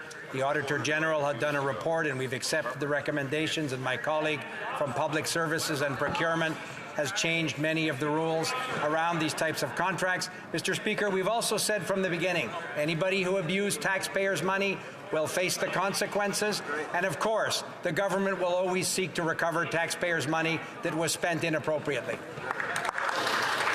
The Honourable Member for Leeds, Grenville, Thousand Island and Rideau Lakes. Well, I'm pleased to hear from the latest candidate to be the next leader of the Liberal Party that he's interested in getting Canadians their money back, because the current Prime Minister has so far refused. And that's what we heard from GC Strategy's frontman yesterday, after telling us that for playing his role in the Prime Minister's latest scandal, his house has been raided, but the Prime Minister has still failed to get Canadians their money back. The House has ordered it, and we just want to know when the Prime Minister and the next person auditioning for his job are going to enforce it. When do Canadians get the cash back?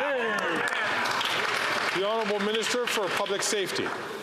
Speaker, again, my honourable friend knows that there are a series of internal audits being conducted with respect to this matter.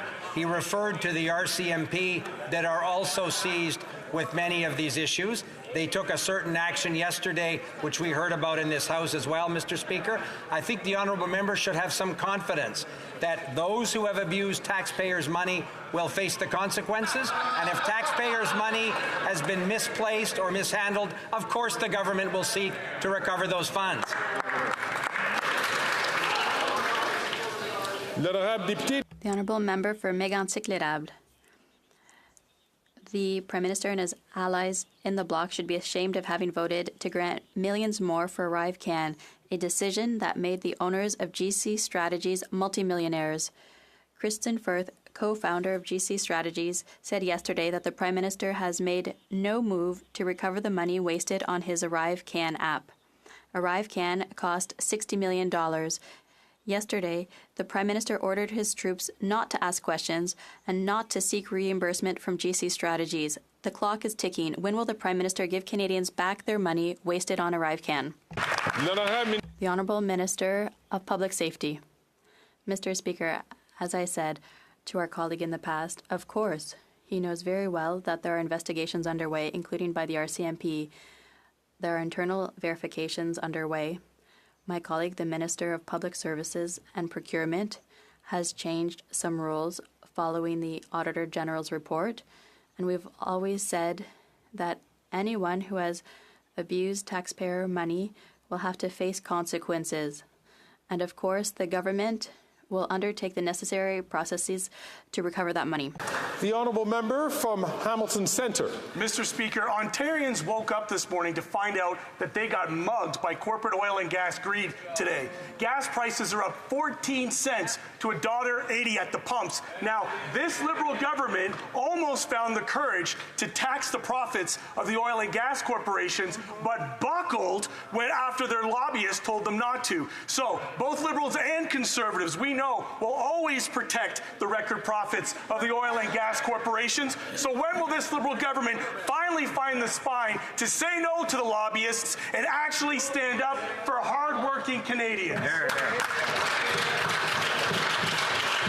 The Honourable Minister for Innovation. Mr. Speaker, usually I say we will take no lessons from the Conservative, but this time I'll say that from the NDP. Mr. Speaker, Canadians watching at home know that we have been fighting for them every single day, Mr. Speaker.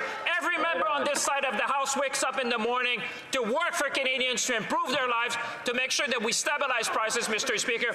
We introduced the largest reform on competition in this country, Mr. Speaker, something that we should all be proud of, because that is the most consequential thing to help Canadians, not only for this generation, but for generations to come.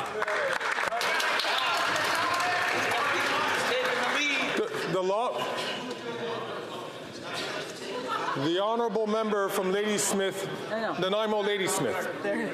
Mr. Speaker, as wildfires devastate Canadian communities, the need for sustainable, clean energy is greater than ever. Yet, the Liberals continue to side with oil and gas and delay on placing a strong emissions cap on big polluters. The Conservatives, on the other hand, are happy to sit back and let the planet burn.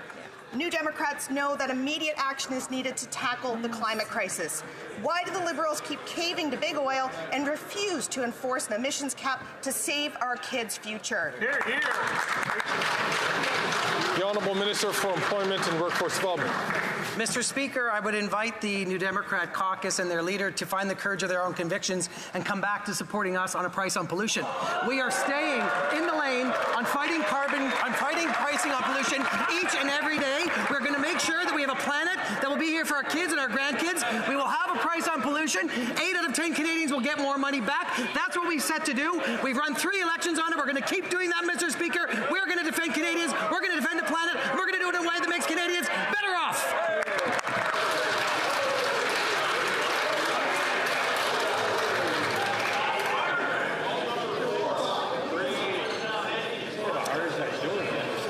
Order. The Honourable Member from Guelph.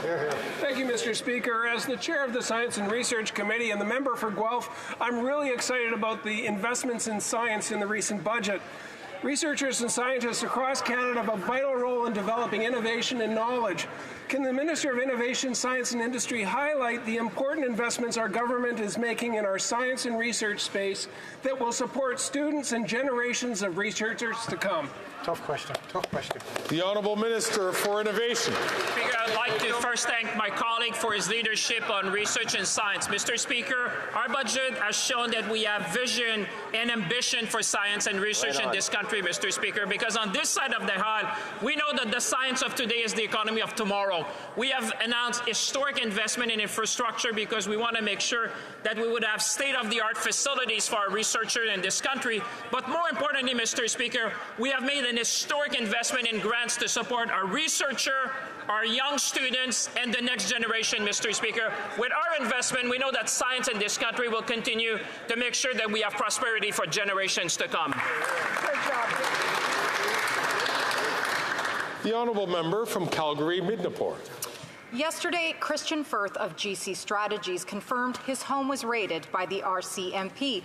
GC Strategies proposed a contract to the Deputy Prime Minister's former Chief of Staff and current Liberal campaign director, Jeremy Broadhurst. Wow. This contract led to Tuesday's raid on Christian Firth's home. So can the Deputy Prime Minister confirm her communication on a contract proposal that led to an RCMP raid yesterday? The Honourable Minister for Public Services and Procurement. Thank you, Mr. Speaker. As our colleague from Public Safety has made clear repeatedly in the last few minutes, this is a matter under investigation, both internally and by the RCMP. It would be totally inappropriate for politicians anywhere in this House to try to pretend that they would be better than those partners and the RCMP to do that type of work. The Honourable Member from Calgary-Midnapore. Mr. Speaker, I'll tell you what's inappropriate. The ArriveCan app is under RCMP investigation, but we now know that there are 2 RCMP investigations connected to GC Strategies. The raid on Christian Firth's house 2 days ago raises more concerns about both contracts, one that we now know has a connection to the Deputy Prime Minister's office. Wow. After 9 years, GC Strategies has been paid more than $100 million by this Liberal government. So will the Deputy Prime Minister cooperate with the RCMP investigation? The Honourable Minister for Public Works, Public Services and Procurement. Merci, Monsieur le Président. J'ai déjà... Thank you, Mr. Speaker. I've already answered the question in English, so I'll do so in French as well. Indeed, we know that internal inquiries are taking place on this matter, and in the AG report, we now know that significant measures were brought into place and have been brought into place after the report. It would also be completely inappropriate for politicians in this House to think that they can do better than these organizations, especially the RCMP. Member from Sherwood Park, Fort Saskatchewan. The Prime Minister's Arrive scam led to unprecedented testimony before this House of Commons, which the Liberal House Leader tried to shut down. And no wonder. This scam, which the NDP and Liberals voted for, cost taxpayers at least $60 million. Parliament ordered the government to pay the money back, but Liberals have not even asked for it to be returned. Now the RCMP have come knocking. After 9 years, this Prime Minister is not worth the cost, the corruption, or the crime. Will the Prime Minister finally follow the direction of Parliament and get back the Arrive scam cash? The Honourable Minister for Public Safety. Mr. Speaker, my honourable friend knows that this government always works collaboratively with Parliament. We've done so in many cases. In fact, parliamentary committees have also looked into this matter, and government officials have been, of course, available to answer all their questions and provide documents. As my colleague, the Minister of Public Services and Procurement, made clear, Mr. Speaker, there are internal audits taking place. The RCMP are also seized with this issue. We think it would be appropriate to allow these investigations to conclude, and I can assure you, Mr. Speaker, the government will always take steps to recuperate taxpayers' money that was inappropriately expended and hold those accountable that have abused taxpayers' money. Right. The Honourable Member from Sherwood Park, Fort Saskatchewan. Mr. Speaker, they haven't cooperated because this House voted to ask for the money to be paid back. And Christian Firth testified that this government has not taken any steps to seek the return of the money. After 9 years, it's clear that this Prime Minister is presiding over a severely incontinent contracting system where money constantly flows to NDP Liberal insiders. Canadians need a government they can depend on to stop the crime and end the corruption. Again, will the Prime Minister follow the direction of this Parliament and ask the Arrive scammers to return the money? Return the money! The Honourable Minister for Public Safety. Mr. Speaker, my honourable colleague has just repeated his previous question. I'll give him the same answer.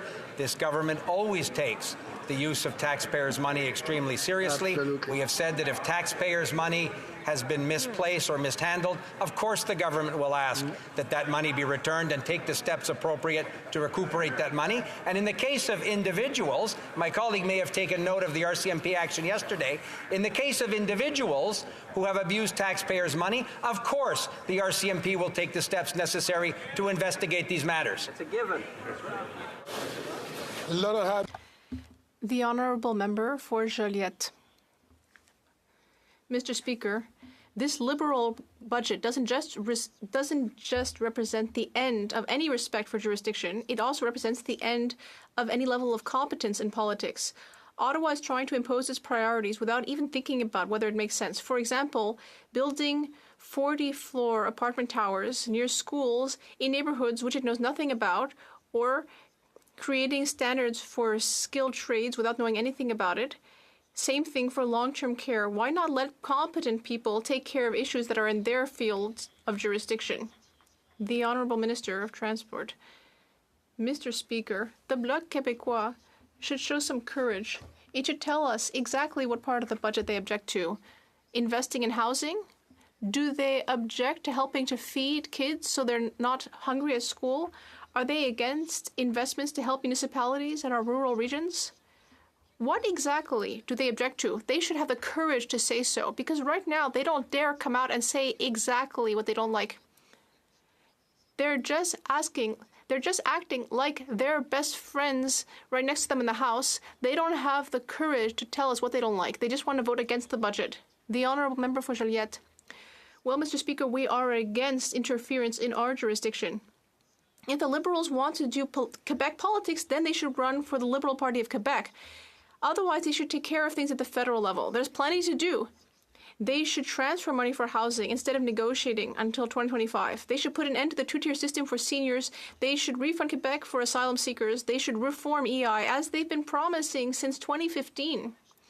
They should stop the fossil fuel industry from spoiling the fight against climate change. They should simply do their job. When will they? The Honourable Minister of Public Services and Procurement. My colleague is a distinguished economist, Mr. Speaker. He knows that it's important for everyone to work together to take care of Canadians, including Quebecers, who are struggling these days. So, of course, he'll be very happy to see that $6 billion have been invested in Quebec over 4 years. Quebec is very happy about it. It's enabled 35,000 new childcare spots to be opened up. As an economist, as I am, he knows that that's very good for gender equality, for reducing poverty, and for helping our children develop, all while respecting provincial jurisdiction. The Honourable Member from Edmonton Mill Woods. I know we have all heard the horror stories on how bad auto theft has gotten in this country after 9 years of this NDP Liberal government's soft on crime policies. And now we have reports coming out of Toronto that a Good Samaritan had pulled over to help somebody in medical distress, and while he was helping them, his car was stolen. That's how broken this country has become. That a car is stolen every 6 minutes and violent carjackings are on the rise. Now, since they're not going to do anything about it, when will they just get out of the way and let a common sense Conservative government come in and stop the crime? The Honourable Minister for Public Safety. Mr. Speaker, my honourable friend knows that this government takes that very worrisome rise in criminality very seriously. I had a very good conversation last week with my counterpart in Ontario, the Solicitor General. We agreed on a series of measures that we can continue to do together with local police forces, the Ontario provincial police that are doing important work in this area, and of course the RCMP is always a partner with the Canadian Border Services Agency around transnational organized crime. Mr. Speaker, we'll continue to do everything possible in collaboration with our partners to bring this worrisome trend down. The Honourable Member for Charlebourg-Saint-Charles. Mr. Speaker, we learned in the media that a Montreal police officer had to fire on an auto thief who was trying to run him over. These thieves are more and more reckless. They're not afraid of the justice system. That's why our leader has presented a common-sense plan in order to increase sentences for auto thieves. Will the Prime Minister listen to this and crack down on auto theft?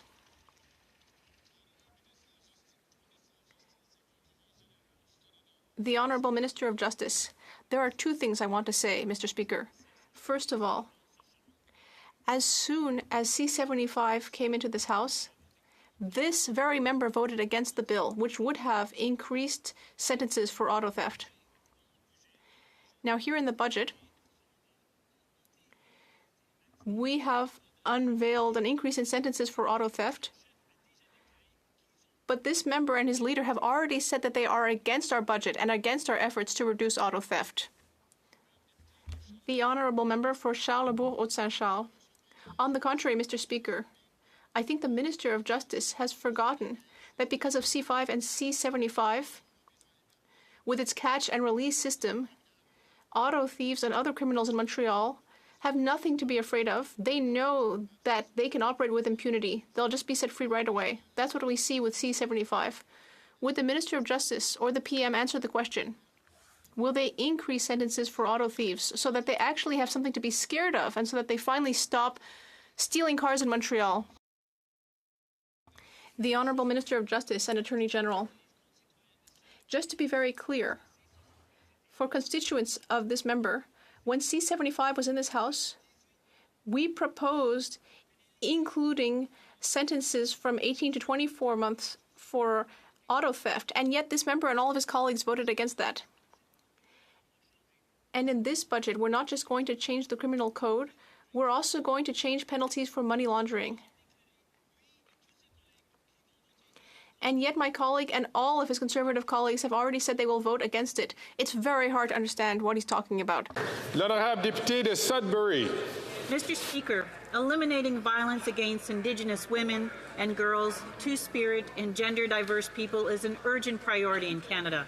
Many have been calling for the implementation of a red dress alert to notify the public when an Indigenous woman, girl, or Two-Spirit person goes missing. Can the Honourable Minister of Crown Indigenous Relations update the House on how the government is advancing these efforts? The Honourable Minister for Crown Indigenous Relations. Mr. Speaker, the ongoing national crisis must come to an end. No one knows this better than the families of those who have lost their loved ones to this crisis. That is why we're working with Indigenous partners and leveraging Budget 2024 investment of $1.3 million to co-develop a regional red dress alert system. From housing to Indigenous policing, Budget 2024 continues to make progress on the systemic change needed to put this crisis to an end once and for all. I want to thank the member for that important question and for advocacy. We will continue to do this work, important work, with Indigenous partners and colleagues across the floor. Thank you, Mr. Speaker.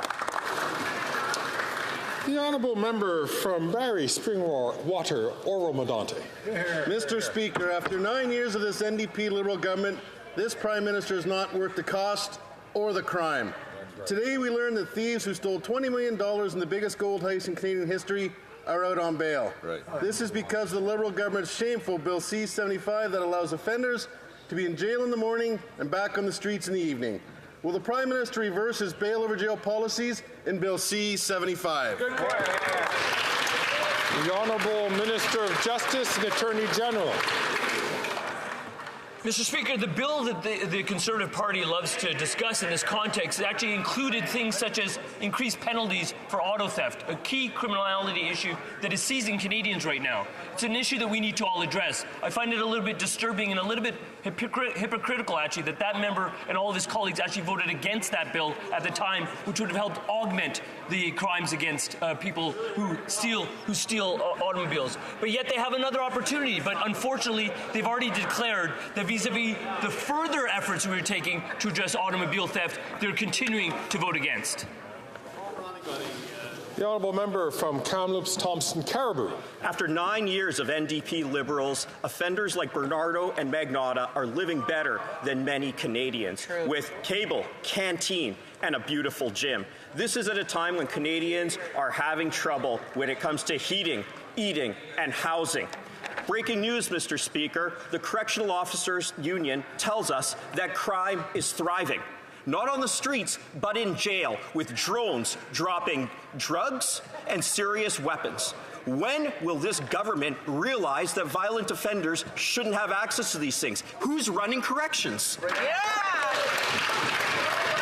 The Honourable Minister for Public Safety. Mr. Speaker, my honourable friend knows very well that the safety of the men and women who work in the correctional service is of paramount importance to the government.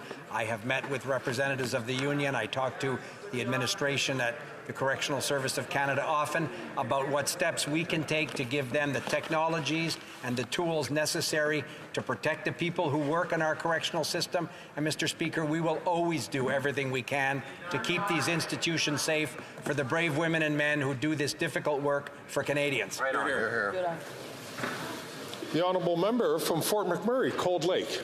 Mr. Speaker, top BC police are sounding alarm bells that drug decriminalization, a dangerous and radical NDP Liberal experiment, has handcuffed their ability to keep our communities safe. Under this dangerous social experiment, drug use is legal in hospitals, playgrounds, parks, and beaches. The Deputy Chief of Vancouver Police said due to decriminalization, there is nothing they can do about it. Will the Prime Minister end his dangerous and deadly drug decriminalization experiment? Yes or no?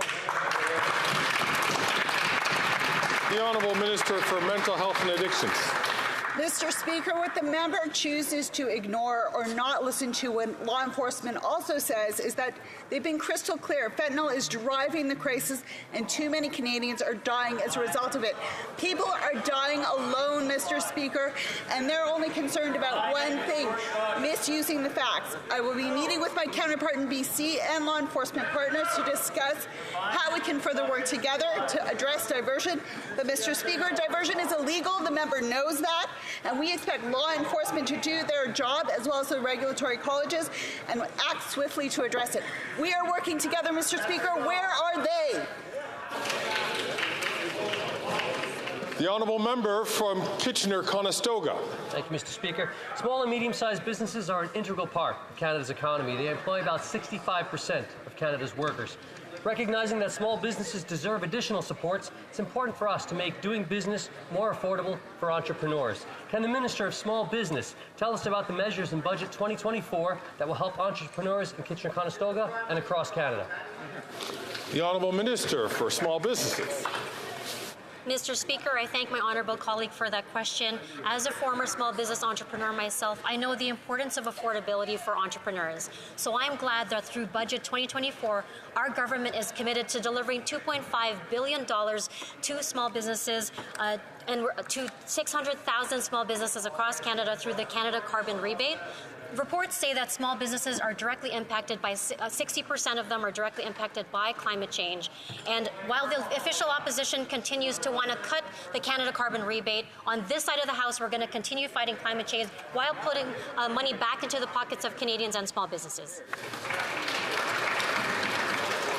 The honourable member from Winnipeg Centre. Mr. Speaker, while the Finance Minister celebrates so-called feminist policies in this year's budget, in rural Manitoba, the Liberals have cut all funding for counselling and legal services for survivors of sexual violence at the Survivors Hope Crisis Centre. Time and again, this Prime Minister shows that he is a fake feminist. Meanwhile, the Conservative leader undermines women's rights at every corner, cozying up to extreme misogynists like Alex Jones. Yeah. Will the Minister do what's right and restore funding for survivors at the Hope Crisis Centre? The Honourable Parliamentary Secretary.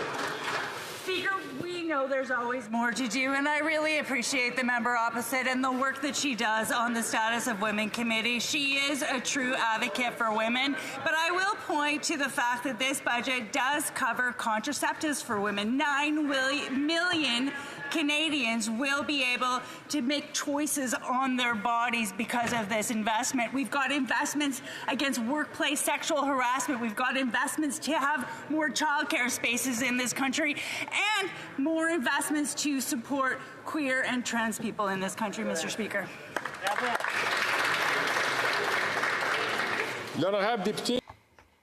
The Honourable Member for Richmond North Basca. Mr. Speaker, the government has brought back in a requirement for most Mexicans to have a visa in order to come to Canada. People with valid work permits can come to Canada with just an electronic authorization, but members of their family and their children are not included. They need to get a visitor visa for their children, but that takes much longer. A mother in my riding lost her job because she couldn't come back to Canada without leaving her child in Mexico. It's a lose-lose situation for the worker, her family, and for the business. Will the Minister of Immigration do something about the situation promptly? The Honourable Minister of Immigration, Refugees and Citizenship.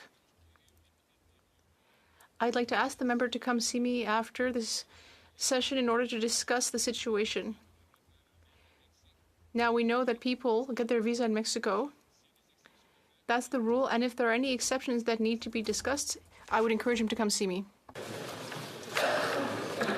Following discussions among representatives of all parties in the House, I understand there is an agreement to observe a moment of silence.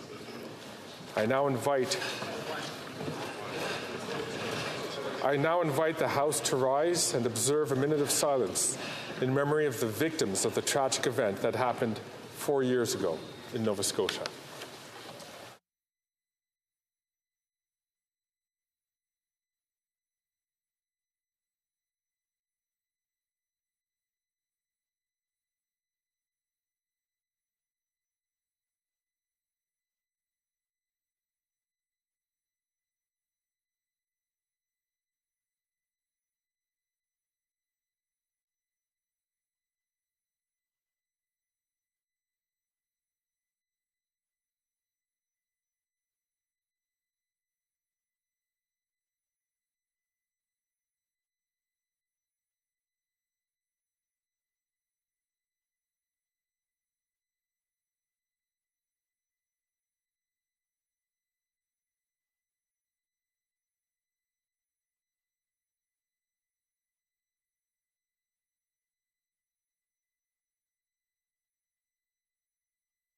Anyone new to the channel, please like and subscribe to help support the channel.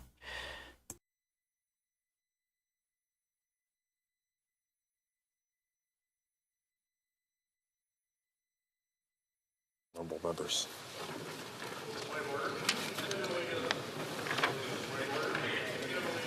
The honorable member from Mackenzie, Peace River. Thank you, Mr. Speaker. From Grand Prairie, Mackenzie, I do appreciate there's a lot of titles in this House. Mr. Speaker, during question period, you ruled, Mr. Speaker, in the past, you have ruled that false titles for individual members must not be used in this House, and you have ruled that those need to be immediately withdrawn. Today, during question period, the member from Milton used a false title. You did not. You ruled correctly, as you have consistently, that member needed to withdraw that immediately. The member from Milton refused to do so. He had a flippant apology saying that he was sorry that he caused disruption. That was not, Mr. Speaker, what you had ruled. You had ruled that he must withdraw the false title that he used for the member of the official opposition. The concern that I think members of Parliament have, especially on these benches over here, is that there seems to be an inconsistency to the rulings that, Mr. Speaker, you have undertaken. Mr. Speaker, if you'll allow me. Well, I appreciate the point that the member from Mackenzie, Grand Prairie, has raised, and it is one which I intend to address immediately. I do see that the honourable member from Milton is rising, and I hope it is to do what would be consistent with the Speaker's observations and rulings in the past. Thank you, Mr. Speaker. I withdraw.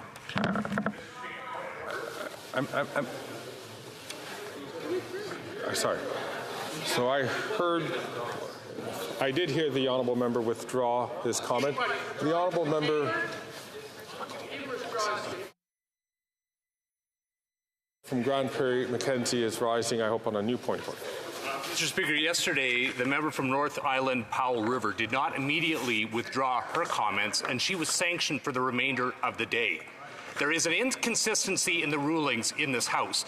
That member was not offered a half an hour to decide if or not they would withdraw. Right. Mr. Speaker, for the benefit of this House, what will your rulings be henceforth? Yeah. I thank the honourable member for his intervention. I will continue to apply the rulings as has been indicated in the House. The honourable member. The honourable member for Drummond on a point of order.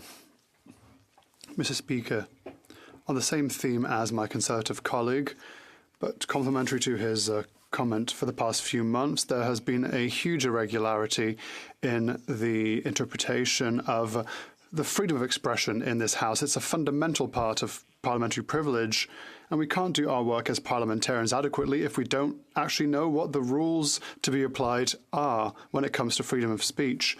There are some expressions that could be worse than others, have different sanctions, so there's some irregularities. Mr. Speaker, all I want to hear is for you to think and to give us clear limits and clear indications of what is acceptable and what is not acceptable when we rise in the House of Commons, so that we don't just simply walk on eggshells every time we rise here in this chamber.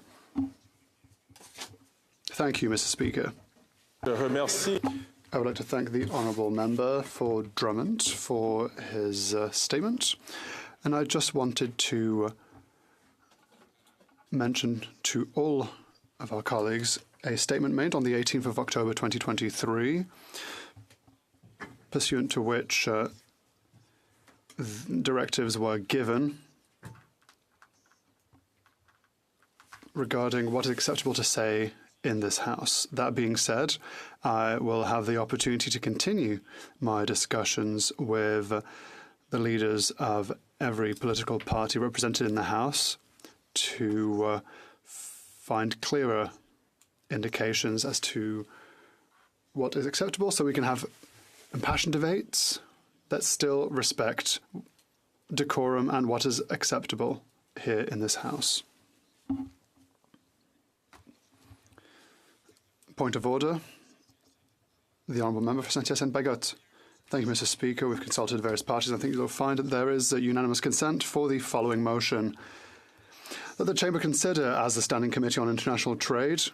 Unfortunately, the Honourable Member does not have unanimous consent for his motion. Once again, I encourage all members in this House to do everything possible in order to get confirmation from all political parties before asking for unanimous consent. The Honourable Member for Saint Gulf Islands. Thank you, Mr. Speaker. There have been consultations among the parties, and I believe if you seek it, you shall find unanimous consent for this motion that que la Chambre condamne. That the House condemn anti-Semitism and reject the concept according to which Canadian Jews are responsible for the actions of the State of Israel. Condemn anti-Semitism, and in particular, reject the idea that Jewish Canadians are responsible for the actions of the State of Israel. Thank you, Mr. Speaker.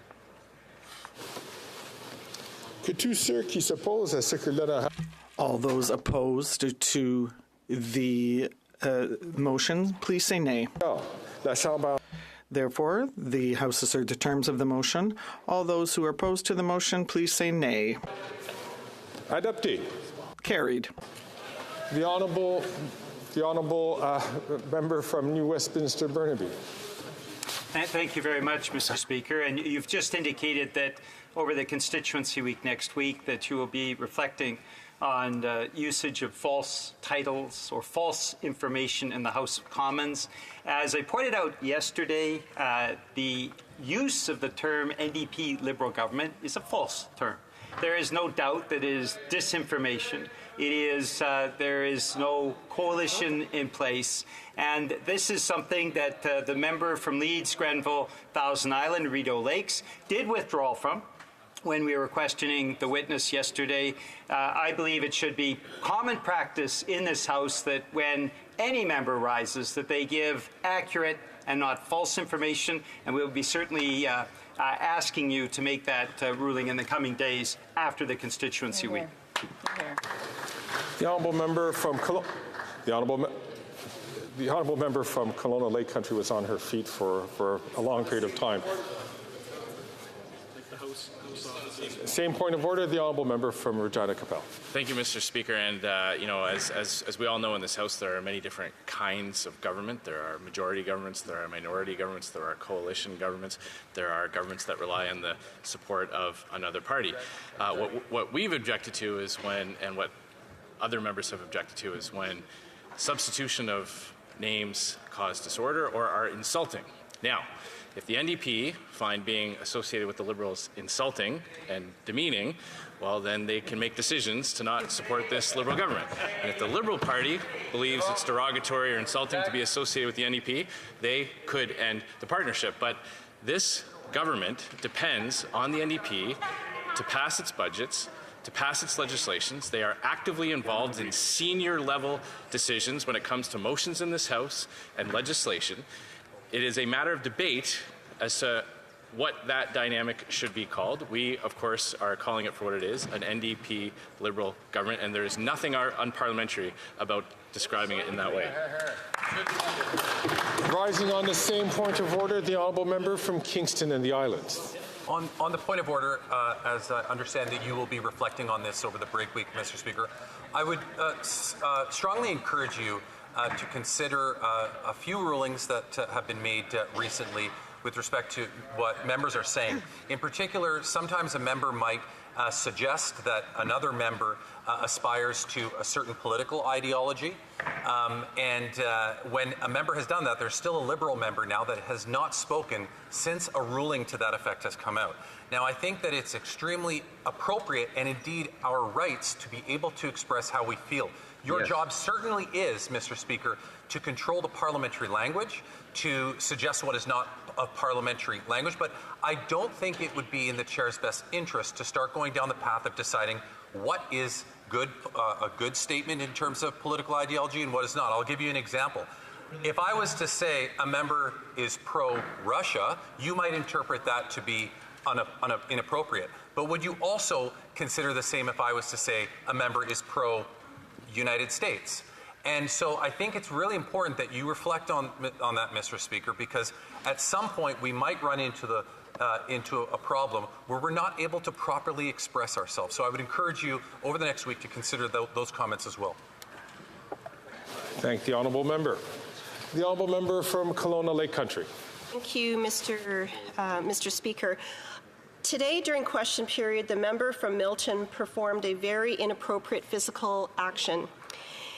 First he waved, and then he clearly blew a kiss across the way during his exchange with the member for Barrie-Innisfil. Non-verbal actions that are sexual in nature are not appropriate. And I ask you, Mr. Speaker, to denounce this unparliamentary behavior and ask the member from Milton to apologize. Thank you.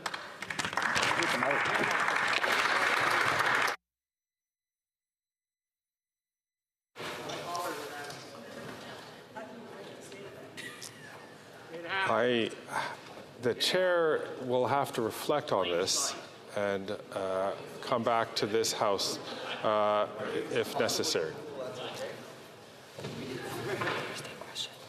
And now we move to the Thursday question. Mr. Speaker, it being Thursday, of course, I rise to ask the Government House Leader if he could inform the House as to what business we'll be deliberating on for the rest of this week, and next week being a constituency work week, what we can hope to expect after we come back from our ridings. And this being the 9th time that the House will be debating a Liberal budget, I wonder if my honourable colleague believes that after the first budget raised inflation and interest rates, the second budget raised inflation, interest rates and taxes, the third, fourth, fifth, sixth, all helped to create the housing crisis that is plaguing Canadians, driving up the costs of everyday items and impoverishing the Canadian people. I wonder if he believes that after 8 years, 8 budgets, all trying the same failed approach, after his own government admits that it's causing hardship and unfairness for Canadians, if he truly believes that the 9th time trying the exact same approach will yield different results. The Honourable Government House Leader. The different results, of course, that we hope for, Mr. Speaker, are for Conservatives to stop voting against the series of measures that we put in place to solve the very problems the member professes to care about. In particular, it would be great if we could pass the doubling of the top-up of the rebate on the price on carbon, so that rural residents in this country from one coast to another could benefit from that additional affordability measure as we continue our fight against climate change that is affecting them, it must be said, disproportionately. But I thank my honourable friend for his interventions and assure him that we are very committed to passing what is an exceptionally good, aggressive, and helpful budget for all Canadians. Cet après-midi.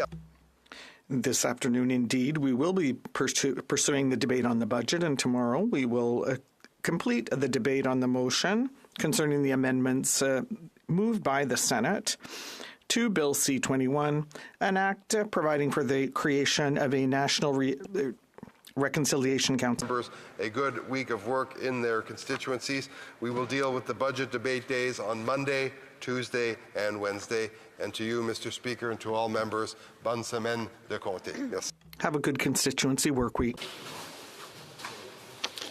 Je suis maintenant prêt à me prononcer. I am now prepared to rule on the question of privilege raised on April 9th, 2024 by the member for La Prairie concerning the premature disclosure of financial initiatives prior to the tabling of the 2024 budget. In raising his question of privilege, the member alleged that the government had violated the principles of secrecy relating to fiscal matters by unveiling programs and measures over the past few weeks prior to the budget presentation on April 16, 2024. In addition, the member argued that, in announcing key aspects of its budget piece by piece, the government had breached the privileges of members by affecting the opposition party's ability to take an informed position and properly advise voters of the nature and effects of those measures. In response, the parliamentary secretary to the Leader of the Government in the House referenced a decision by Speaker Sauvé on November 18, 1981, and House of Commons Procedure and Practice, 3rd edition. That book states the following on page 899, and I quote, Speakers have maintained that secrecy is a matter of parliamentary convention rather than one of privilege, unquote. In addition, while noting that it may not be a question of privilege, the members for New Westminster Burnaby and Saanich Gulf Islands lamented that prematurely disclosing budget information has become too common and said that this practice should be examined. Regarding budget secrecy, I would like to highlight the ruling of Speaker Jerome of April 17, 1978, which can be found on page 4549 of the debates, and the ruling by Speaker Fraser of June 18, 1987, on page 7315 of the debates. I will quote from the latter. Budgetary secrecy is a matter of parliamentary convention. Its purpose is to prevent anybody from gaining a private advantage by reason of obtaining advance budgetary information. The limits of parliamentary privilege are very narrow, and it is not a responsibility of the chair to rule as to whether or not a parliamentary convention is justified or whether or not the matter complained of is a breach of that convention. That is a matter of political debate and not one in which the chair would wish to become involved, unquote. That presents the government's financial position in detail in the budget. The budget contains various measures, including the creation, modification, or elimination of government programs, as well as a means to finance its expenditures. It is not unusual for some of these new initiatives to be announced at public events a few weeks or even months before the budget. Some may prefer all these announcements to be made at the same time, but the standing orders and practices of the House do not prescribe such an approach. The statements by the members for New Westminster Burnaby and Saanich Gulf Islands left me with the impression that there may be an appetite for reviewing our practices. I encourage them to advise the Standing Committee on Procedure and House Affairs, if that is indeed their wish. However, I must conclude in this case that there is no prima facie question of privilege. I thank all members for their attention. Orders of the day. Orders of the day, ordre du jour, ordre émanant du gouvernement. Government orders resuming debate on the Ways and Mean motions, number 20, and on the sub-amendment in the name of Mr. Sainte-Marie. Resuming debate, the Honourable Minister of Justice and Attorney General of Canada. Thank you, Mr. Speaker. To address Budget 2024, and I propose to deliver my remarks in two contexts. One, how this budget resonates with the with the residents that I'm privileged to represent in Parkdale High Park in Toronto, and secondly, to look more largely at some of the very important components that relate to the administration of justice in this country that are touched on in this budget document. So first, Mr. Speaker, I'm proud to have represented for almost 9 years now the constituents in Parkdale High Park. What those constituents have talked to me repeatedly about is about the need to address housing. And what we find in Budget 2024 is some very key provisions that relate to housing. Some of the provisions, and I can't list them all, Mr. Speaker, deal with the pressing issue of building more housing, increasing housing supply. That is fundamental in terms of what we were trying to do as a government, and that is fundamentally empowered and advanced by this important budget document. What I'm speaking of here, Mr. Speaker, is, for example, $15 billion in additional contributions to Canada's apartment construction loan program, which will help to build more than 30,000 additional new homes. What I also take a lot of pride in, Mr. Speaker, is the fact that we are addressing the acute needs of renters. And I say that in two respects. This budget document outlines, for example, how renters can be empowered to get to the point of home ownership by virtue of having a proper rental payment history can contribute to building up one's credit worthiness with credit ratings agencies, so that when the time comes when you're actually able to apply for a mortgage, you will have built up that credit worthiness by demonstrating that over a period of years you have been making regular rent payments. This is truly empowering for the renters in my community and communities right around the country, and I've already heard that feedback from the renters that I represent. And lastly, Mr. Speaker, I would simply point out this idea about what we are doing with respect to the Tenants' Bill of Rights. This is a really important documentation, Mr. Speaker, that talks about ensuring that tenants have rights that they can vindicate, including in front of tribunals and potentially in front of courts of law. And we're coupling that with a $15 million investment that will empower and unlock advocates who assist those renters. That is fundamental, and in that respect, it actually relates to the two hats that I wear in this chamber, both as a representative of individual renters, but also my role as Minister of Justice. Another component that my constituents speak to me about and have been speaking to me about regularly since 2015 is our commitment towards advancing meaningful reconciliation with Indigenous peoples. And again, this document has a number of components that relate to Indigenous peoples in the Budget 2024. But two I would highlight for the purposes of these remarks. The first is this idea about what we are doing with respect to settling litigation against Indigenous people and ensuring that we are proceeding on a better and more conciliatory path forward. We talk about a $23 billion historic settlement with respect to Indigenous groups that were litigating discriminatory underfunding of children and child family services. And the fact that that historic settlement was ratified by the federal court. That is critical, Mr. Speaker. We also talk about, in this document, funding a project that is near and dear to my heart, Mr. Speaker. Why do I say that? Because in 2017, I had the privilege of serving as a parliamentary secretary to the Minister of Heritage, and at that time, I helped to co-develop with Métis, First Nations, and Inuit leaders the legislation that has now become the Indigenous Languages Act. That is coupled with an Indigenous Language Commission, and in this very budget document, we are talking about $225 million to ensure the continued success of that Indigenous Languages Commission and the important work that they're doing to promote, enhance, and revitalize Indigenous languages in this country. Those are fundamental investments, Mr. Speaker, and I think it's really important to highlight them in the context of this discussion. What I would also highlight, Mr. Speaker, is that my riding, I'm proud to say, is full of a lot of people that care about women, and they care about feminism, and they care about social and economic policies that empower women. Now, I would highlight just two, Mr. Speaker. First of all, we talk about pharmacare in this budget. We talk about the first volley of pharmacare pharmaceutical products that will be covered, includes contraceptive devices that are going to assist, as I understand it, as many as 9 million Canadians with access to contraception, allowing women in particular, young women and older women, to ensure that they have control over their reproductive functions. That is fundamental to me as a representative, fundamental to our government and what our government prioritizes in this country. What I would also say, Mr. Speaker, is that with $10 a day childcare, what we are doing is ensuring that there is a affordable and robust means of ensuring that people's children are looked after in this country, and that empowers things like women's participation in the workforce. What I'm speaking about here, Mr. Speaker, is that we have hit levels of women's participation in the workforce that are hitting levels that have never been seen before. And we're talking about levels of 85.4% of women's labor force participation. That is an incredible social policy that is translating into a terrific economic policy, Mr. Speaker.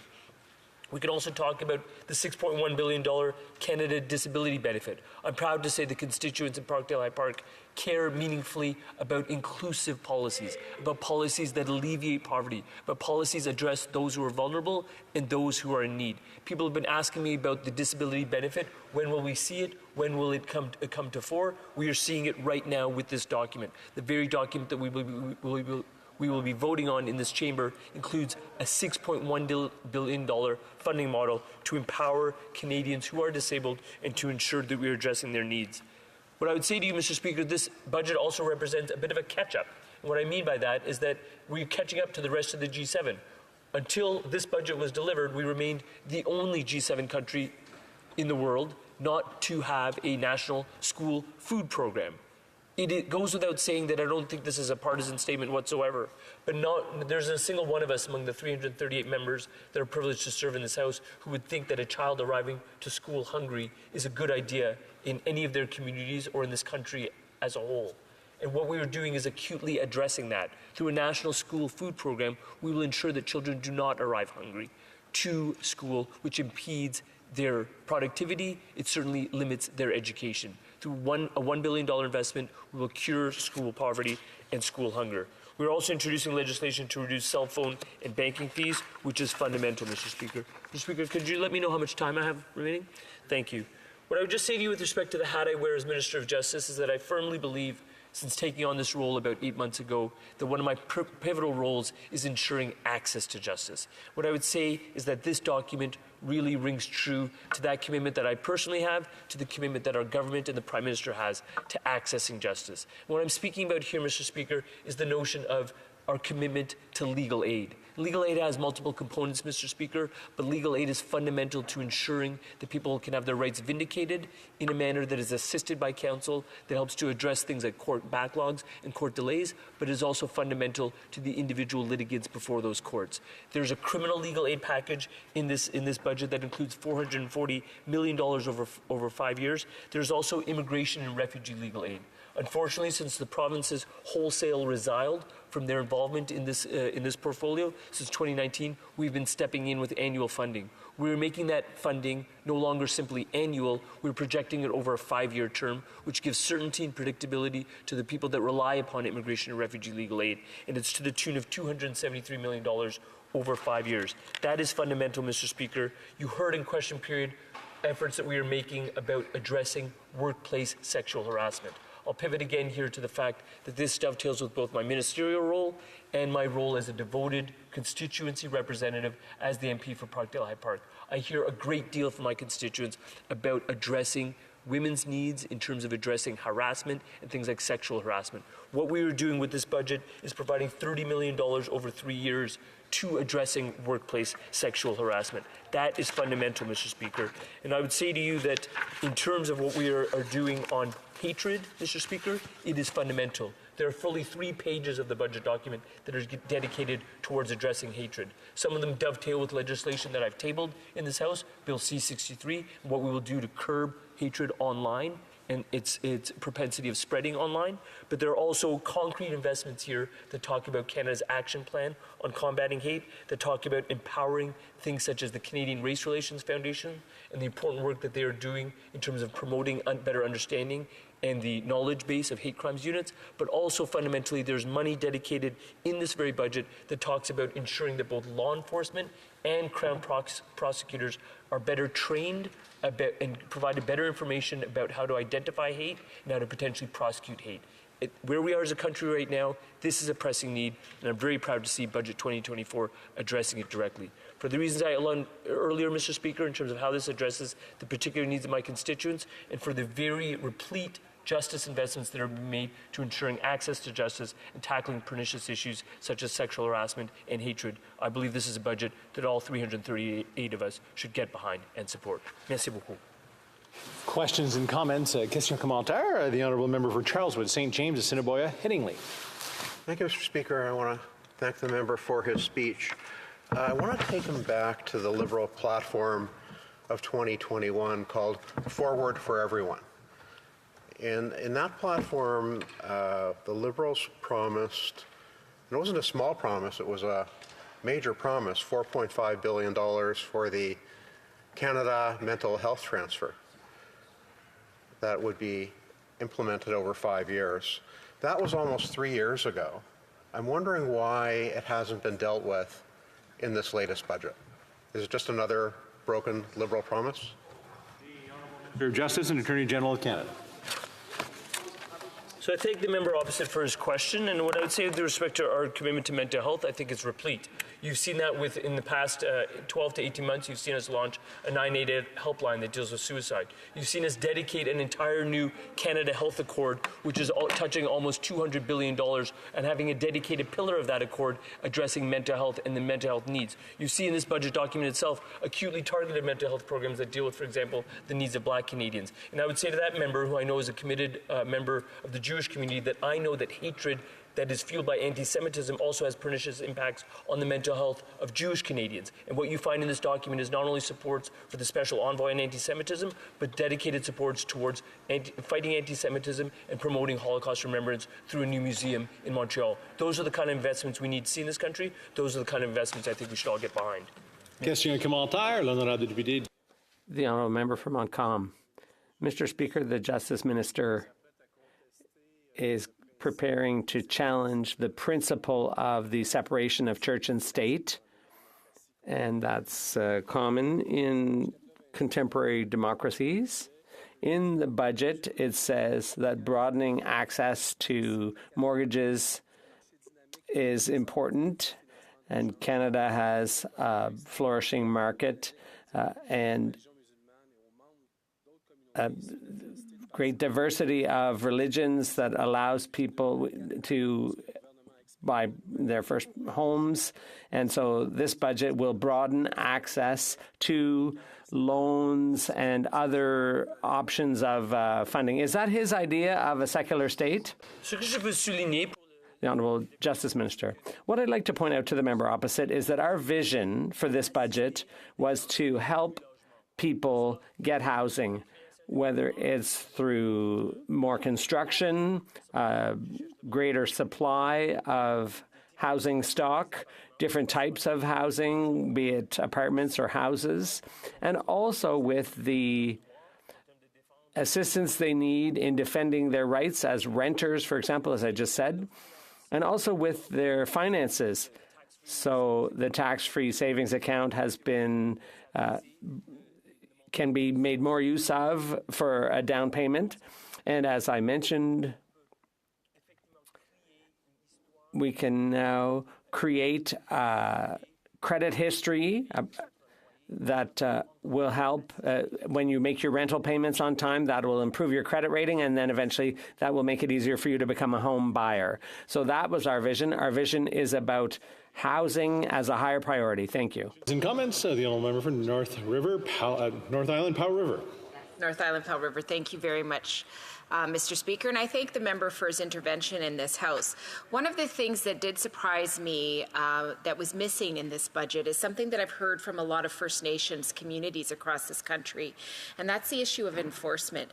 We know that in this country, reserve land and tribal lands or treaty lands actually don't have the ability to call the RCMP or the local police to come in and actually enforce a lot of laws that are the laws of the land, both provincially and federally. And we know that this is becoming a higher risk issue as Indigenous leadership is having to go out and implement enforcement to the best of their ability. So I'm just wondering why this isn't a priority for this government. The Honourable Minister of Justice and Attorney General of Canada. I thank the member opposite for her question, and I would just politely and respectfully submit that it is a priority for our government. And what I would say is that I've been hearing the very same concern expressed to me by a series of Indigenous interveners and stakeholders from around the country. And what I would say to her is that in Manitoba, we actually have a working example with MKO, which is an organization in Manitoba that already has a pilot project where the RCMP has already commenced with actually enforcement of bylaws that are being passed with respect to drug and alcohol usage in particular First Nations communities. So there are examples that are working in this country, but I would agree with her wholeheartedly that we need to have more examples such as that. And I would also point out that the work that my colleague, the Minister of Public Safety, is doing with respect to his mandate letter includes changes to policing and ensuring policing is deemed an essential service, which re-envisages First Nations control, for example, over policing in their own communities. Merci beaucoup. Reprise du débat. Continuing debate, the honourable member for Charleswood, St. James, Assiniboia, Headingley. Thank you. Mr. Speaker, this budget is ironically called Fairness for Every Generation. After 9 years of this Prime Minister trying to make things fair, he sure hasn't done a very good job. True. Things are not fair. Is it fair to every generation that every year life is less affordable? Is it fair to every generation that rents are sky high? Is it fair to every generation that 1 in 4 kids can't afford to eat?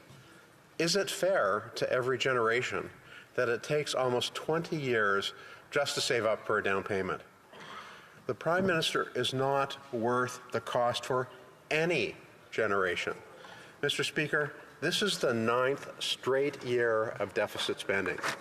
In 2015, the federal debt was $616 billion, accumulated from 1867, when Canada began.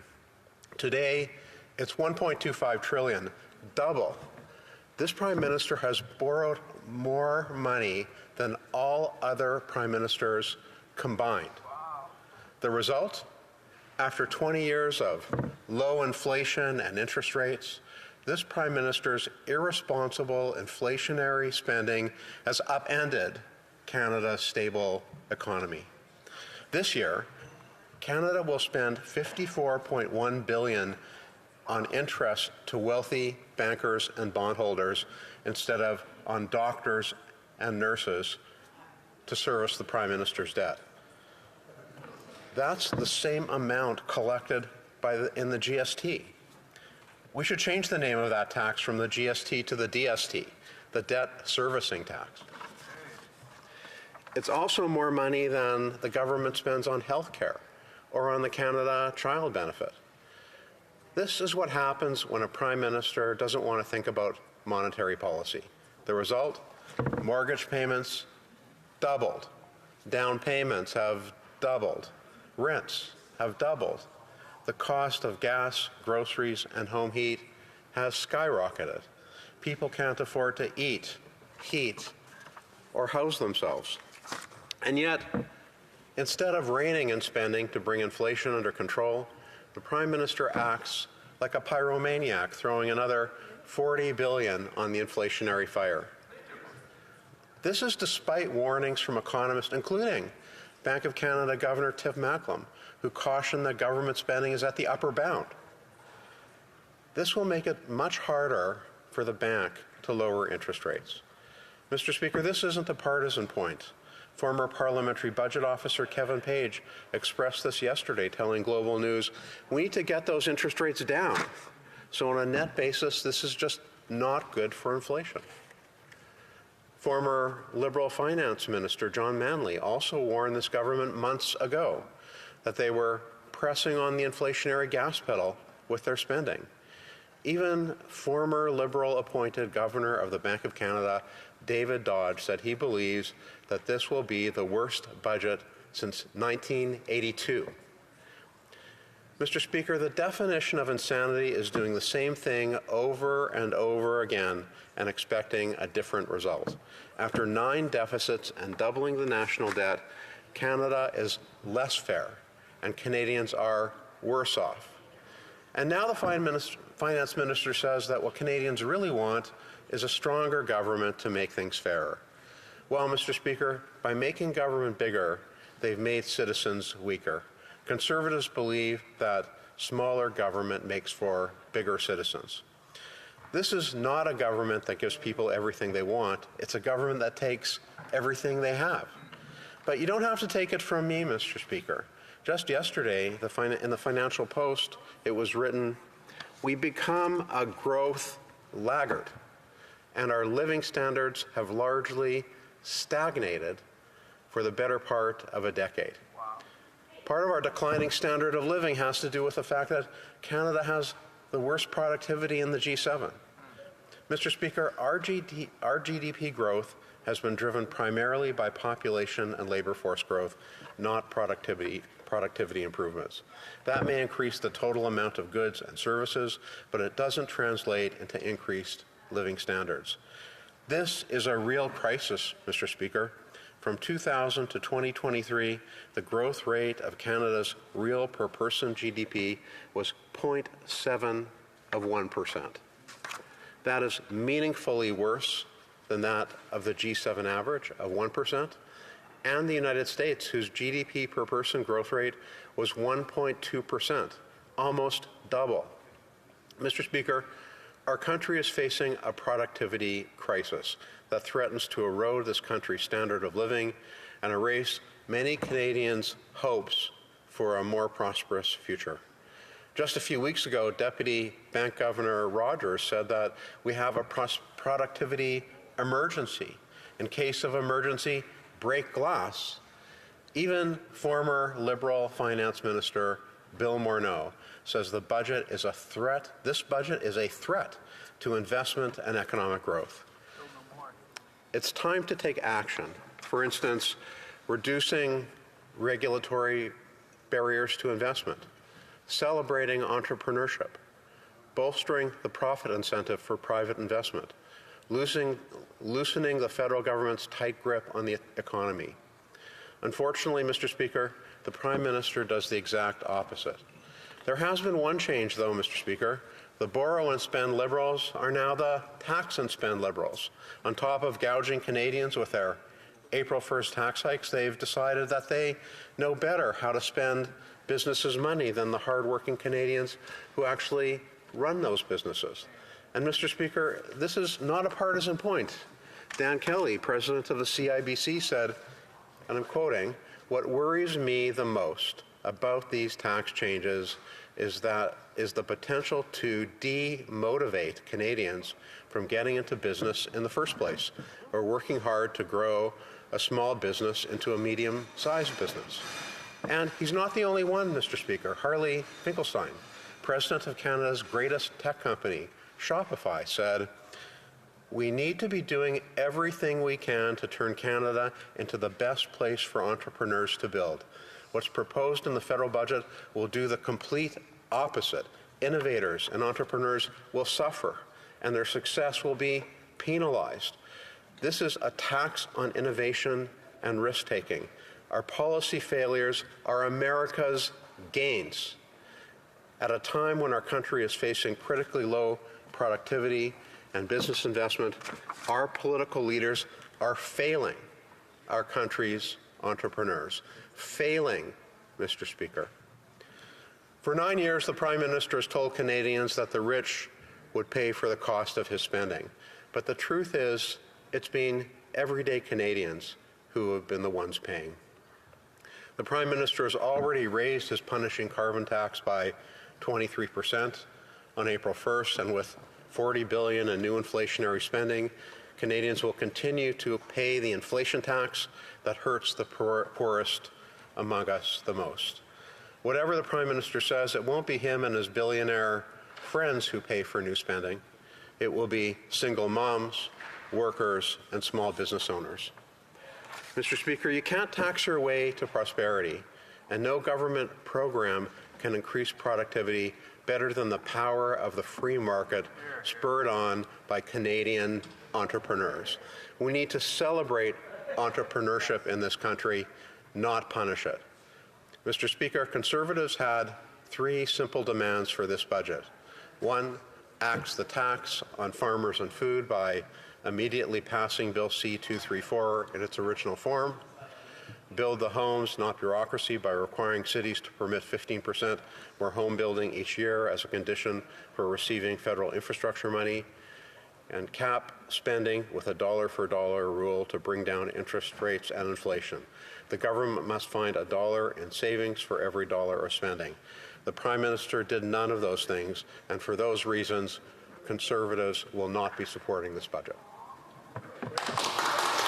Questions and comments? Question commentaire. The Honourable Parliamentary Secretary, Government House Leader. Yes, thank you, Mr. Speaker. There's many things that I can go to in terms of what it is that the Minister of Finance, Deputy Prime Minister, said in introducing the budget. And the one of the ones that really stands out for me, and it contradicts many of the things that the Leader of the Official Opposition has said and the member that just spoke, and that is take a look in terms of the amount of foreign investment on a per capita basis. When you take a look at the G7 countries in the world, you will find that in the first 3 quarters of 2023, we were #1 in terms of that foreign investment.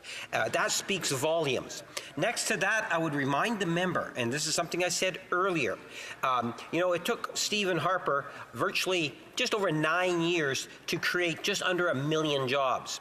We've been able to create over 2 million jobs in less time, Mr. Speaker. And I'm wondering if the member opposite can explain to me why it is he believes we should take economic advice when our performance has far outweighed and benefited Canadians more so than the Stephen Harper era. The Deputy de Sherwood, St. James, Assiniboia, Headingley. Well, of course, the member is saying what all Liberals say: Canadians have never had it so good. They think everything is great. Now, it wasn't my advice. I don't expect him to take my advice. Bill Morneau doesn't like the budget. Paul Manley doesn't like the budget. Many of the other economists that I mentioned in this speech don't like the budget. There's been a great deal of criticism over changes in tax policy that will actually penalize productivity growth in this country. And so he doesn't have to take it from me. He just has to open up a newspaper and read it for himself. Questions and comments? The Honourable Member for North Island, Powell River. Well, thank you so much, Mr. Speaker, and I thank the member for his intervention. I may not agree with all of it, but I do appreciate all of us in this place having the opportunity to voice our different thoughts and opinions. One of the concerns that I have with this budget is what it seems to me a significant underfunding for housing and infrastructure costs that are required for First Nations and Inuit communities across Canada. I know the Conservatives had a long history of underfunding those communities. I'm just wondering if this member has any concern with the continued underfunding that we're seeing under the Liberals. The Honourable Member for Sherwood, St. James, Assiniboia, Headingley. Well, there can be no doubt that this Liberal government has abandoned Indigenous communities. We're talking about a Prime Minister who, when an Indigenous protester showed up at one of his ritzy fundraisers, mocked that protester and said, well, thank you for your donation. This is not a Prime Minister that respects Indigenous communities. And the member from Carleton, when he is Prime Minister, has said that he will focus on economic reconciliation in Indigenous communities, and we will get those homes built in partnership with those communities. Commentaire, questions and comments? The Honourable Member for Bow River. Mr. Speaker, to my colleague from Manitoba, I really appreciated his speech today. He's always thoughtful, bringing information to it that's very useful. But when the member across the way says so many people have been new jobs, government hiring of hundreds of thousands of people is not going to help the economy. That doesn't increase the GDP. But you also talked about who's going to be paying for this budget huge deficit. Could you tell us again what your belief is, who's going to be paying for this? Well, I'm not going to be telling you, but maybe the Honourable Member for Charlton, St. James, Assiniboia, Headingley will. You can tell them, Chris. Everyday Canadians are paying for the exorbitant interest costs generated by the irresponsible deficit spending of this government. $54.1 billion. That's over $1 billion a week on the backs of Canadian taxpayers, going to wealthy bankers and bondholders and not to health care or child care. It's shameful, absolutely shameful, Mr. Speaker, but it wasn't like this before this Prime Minister, and it's not going to be like this after he's gone. A point of order from the honourable member for Longueuil-Charlemagne. Thank you, Mr. Speaker. I just want to remind the member opposite not to bang on the desk because it hurts the ears of the interpreters. Thank you. That's a very good reminder to all of us to be careful with our microphones on our desk. We'll go to one more question. The honourable member for Sanders Gulf Islands. Thank you, Mr. Speaker. And my friend from St. John's, Assiniboine Headingley. I think he inadvertently referred to former Member of Parliament Paul Manley, Green Party, Nanaimo Ladysmith, when I think he may have meant John Manley. My question is this. Would he agree with Greens that buying the Trans Mountain Pipeline was a particularly bad idea, a statement with which Paul Manley would agree? But I'm afraid the Conservative leader misspoke in this place and said the private sector was ready to build that pipeline. And the reality is the private sector had already made key business decisions that it wanted nothing to do with its project called Trans Mountain. Thank you, Mr. Speaker. While we are out of time, I'll allow the honourable member for Charleswood, St. James, Assiniboia Headingley to answer. Thank you, Mr. Speaker. Yes, I meant John Manley. Thank you. Resuming debate, the honourable member for Northumberland, Peterborough South. You got it. You're through. Thank you, Mr. Speaker, and it's always a privilege to rise in this House. And of course, we're talking about the budget today. And I think it's important, first of all, to start out with some context as to where the country is. And the member who preceded me did an excellent job, and hopefully I'll build on some of his strong work. Canadians are experiencing difficult times from coast to coast. Millions of Canadians are finding that after 9 years as NDP Liberal government, that there's simply more month than money. They're unable to feed themselves. Food bank usage is, of course, off the charts. Over 2 million families will go to the food bank each and every month in Canada. The local food banks of Autonomy, Monaghan, South in my riding have seen a double in the amount of children that are using their food banks just in the last 6 months. The suffering is a result of these Liberal policy failures. There's just no two ways about this, Mr. Speaker. Their policies are responsible for driving people deeper and deeper into financial crisis. Financial crisis and financial issues generally have two different sides to them, as does this affordability crisis. We have income on one side and we have expenses on the other. And there's been a lot of talk in this House about the expense side, about the ever-increasing inflation, interest rates, and taxes. And for good reason. It's causing considerable pain for Canadians. But my focus will actually be on the other side, which is going to be on the income side, or the growth side of the economy. I actually believe that this is as serious, if not more serious, than the expense side. The reason being is that history would show us that where you have incomes rising, actually costs increasing can be managed by economies. There are a number of examples. But there has never been a time, not once in human history, where there has been prosperity in the absence of economic growth for thousands of years. Where the economy grows, we have prosperity. Where it doesn't grow, we do not. And let's be clear, the income side of the ledger here in Canada is bleak. We have experienced what we would call, and what economists are starting to call, a lost decade here in Canada. GDP per capita in Canada has barely grown. By this metric, we're actually in the worst economic times since the Great Depression. And quite frankly, there's no sign of relief. This is not getting better. We have 7 straight quarters of per capita GDP decline. If we measured recessions on a per Canada or per capita basis, we would now be in one of the longest recessions in our lifetimes. Liberals, of course, will attempt to obfuscate by blaming the lack of growth on other factors beyond the control, like the weather or other issues, like a weather front coming in. They had no control over it. But the failure is distinctly Canadian. In this last decade, the American growth of GDP per capita, or the measure of each individual economic contribution of every American, has increased by 47%. In Canada, over that same period, it's 4.73%. It's not the weather. It is because of these Liberal government failures. And underpinning the failure of our economy to grow is our productivity issues. And we've heard numerous commentators talk about this, liberal, conservative light, from Bill Morneau to Lisa Raitt to commentators on all sides of the political spectrums. The productivity issue is crushing our Canadian economy. And productivity is a fancy word, but really all it means is our ability to produce goods and deliver services efficiently. And productivity is made as you can think of it as a three-legged stool. There are three key elements to productivity. The first is capital. And we'll talk about that right now. So capital investment is incredibly important because the simple sort of analogy or if you can just imagine two workers competing with different levels of capitalization. One worker is trying to dig a foundation for a new building, and they're using a backhoe. And the other worker is using a shovel or even their bare hands.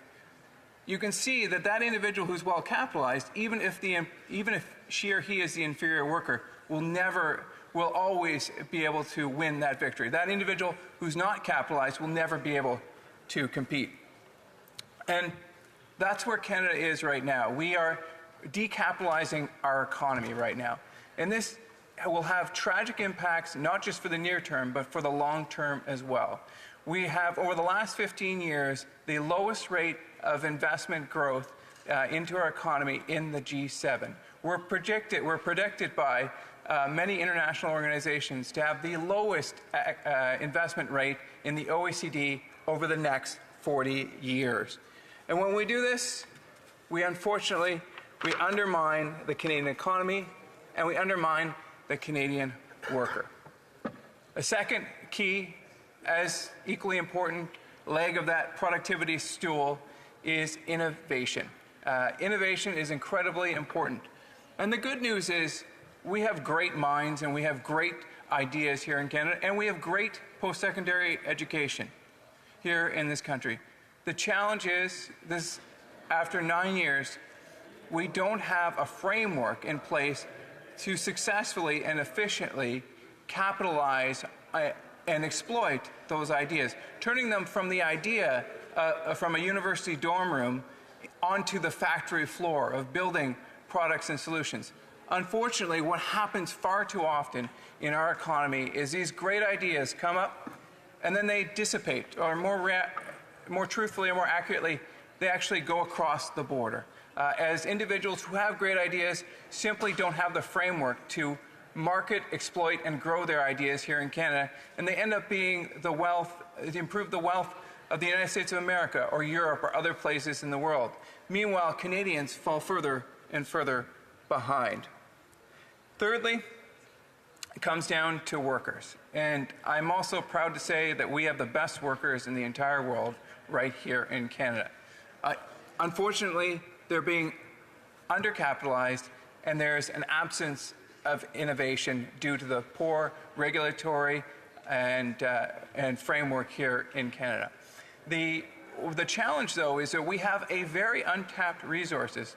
We have thousands, in fact, tens of thousands, in fact, hundreds of thousands, in fact, probably millions of newcomers who are not able to access the Canadian dream because they're not able to, there are various organizations that are unwilling to recognize the education hard work across the world. And they have the ability to be doctors, to be engineers, to be scientists, to help our economy in this time when we need to enhance our productivity. That's why our leader has a fantastic Blue Seal program that will allow newcomers access to the Canadian dream. So, with this in mind, if we look, of course, at the expense side of the ledger, this budget didn't deliver.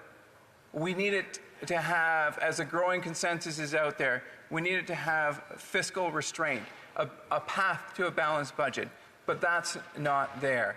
And so it will continue to push along inflation, high interest rates. And of course, we've seen higher taxation as a result of this budget as well.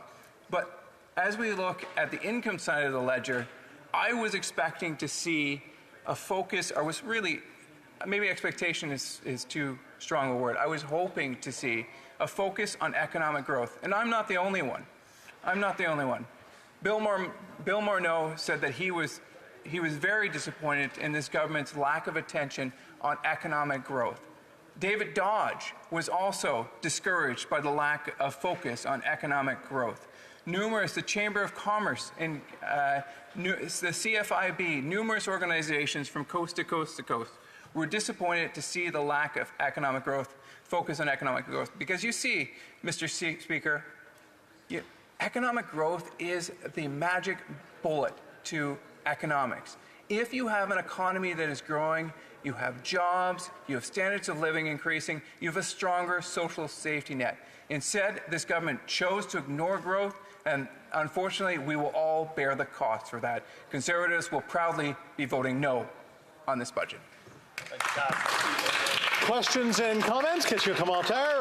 The Honourable Parliamentary Secretary, Government House Leader. Yes, thank you. Mr. Speaker, I don't know if the member actually realizes or if he listened to what the minister was talking about, but she actually made reference to an accelerated capital cost allowance.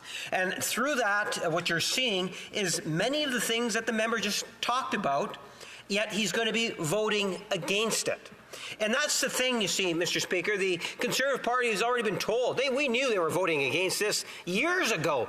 They've made that declaration, Mr. Speaker. There's no surprise there. But what is a bit of a surprise is how the Conservative Party continues to try to give a false impression. So using what the member just was indicated to say, or maybe he wrote it himself, I don't know, Mr. Speaker, but at the end of the day, he's trying to give the impression that the government doesn't take action on something that's so very important to the economy. The accelerated capital cost allowance does exactly what it is the member has been advocating for. I'm wondering if the member had the choice to vote in favor of that aspect of the budget, would he actually vote in favor of that aspect?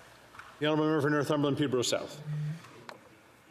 Thank you, Mr. Speaker. And just because I like the drapes in the house doesn't mean I buy the whole house. And the reality is that perhaps this member's, if not put in context, they might have more merit. But we've had 9 years of this government. We see the record food bank usage. I field the calls, and I wrote this speech because I field the calls from my constituency about not being able to make it to the end of the month because because my constituents aren't able to feed their kids. This has real consequences. This is the real world. We need real change. Questions and comments? Question commentaire. The Honourable Member for Sandwich Gulf Islands. Thank you, Mr. Speaker. And to my honourable friend from Northumberland, Peterborough South, I wondered if, as chair of the Rail Caucus, an initiative that self-started and which I'm very pleased and proud to participate. It's all party and nonpartisan. And I looked at this budget, and I have to say I was very disappointed not to see a real focus on ground transportation that would include integrating rail and bus service to reach more Canadians. I was pleased to see, at least it looks like, maybe in a future budget, the high-frequency rail project may be restructured so that it doesn't kill VIA in the Windsor to Quebec corridor. I wonder, I really am very, very interested to know, what are my friends' thoughts on the VIA rail sections of this budget? The Honourable Member for Northumberland, Peterborough South. Thank you very much, and I'm very proud to work alongside my respected colleague on rail. And yes, I am a outspoken supporter of rail. I too read this section in the budget. I guess ultimately we'll have to see what is in the implementation section. We do need a strong rail infrastructure here in this country. Contrast that again with the United States of America that has the most amount of rail per mile in the entire world. In Canada, we're falling behind, given our legacy of being one of the very avant-garde, one of the largest rail systems in the world 100 years ago. It's sad to see where we've come. Questions and comments? The Honourable Member for Bruce Grey, Owen Sound.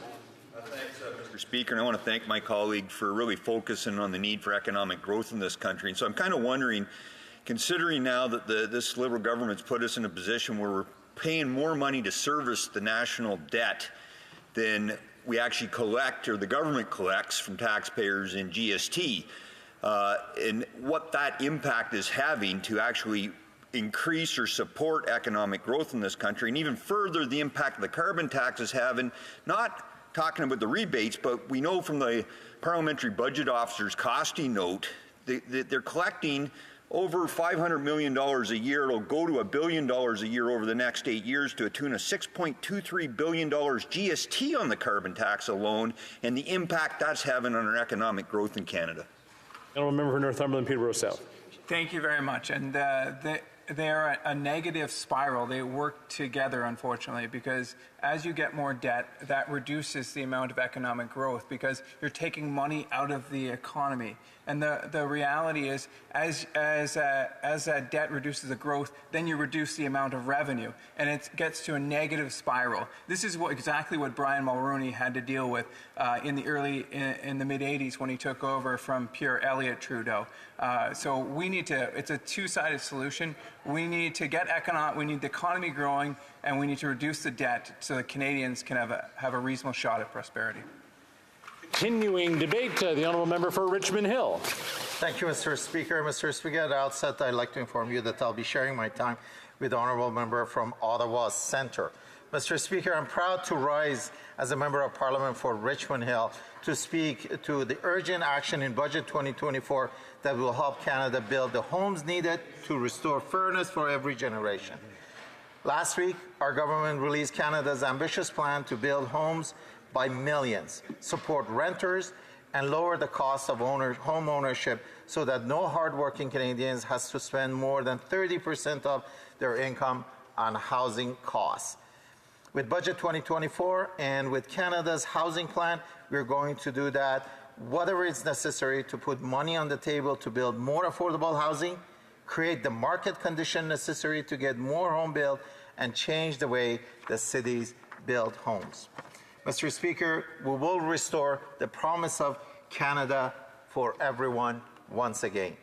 Mr. Speaker, over the next part of my speech, I'm going to focus on 4 major areas: building more homes faster, supporting home ownership and renters, building home on public lands, and building the infrastructure communities need to build more homes. Starting with building more homes faster, Mr. Speaker.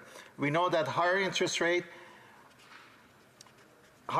rates environments have made it difficult to build homes. That is why we're proposing significant action in Budget 2024 to boost home supply and remove barriers that often slow down the construction of new homes. For example, we are reviving and modernizing Canada's post-war housing design catalog, which will provide blueprint that can be used across the country to speed up the construction of new houses.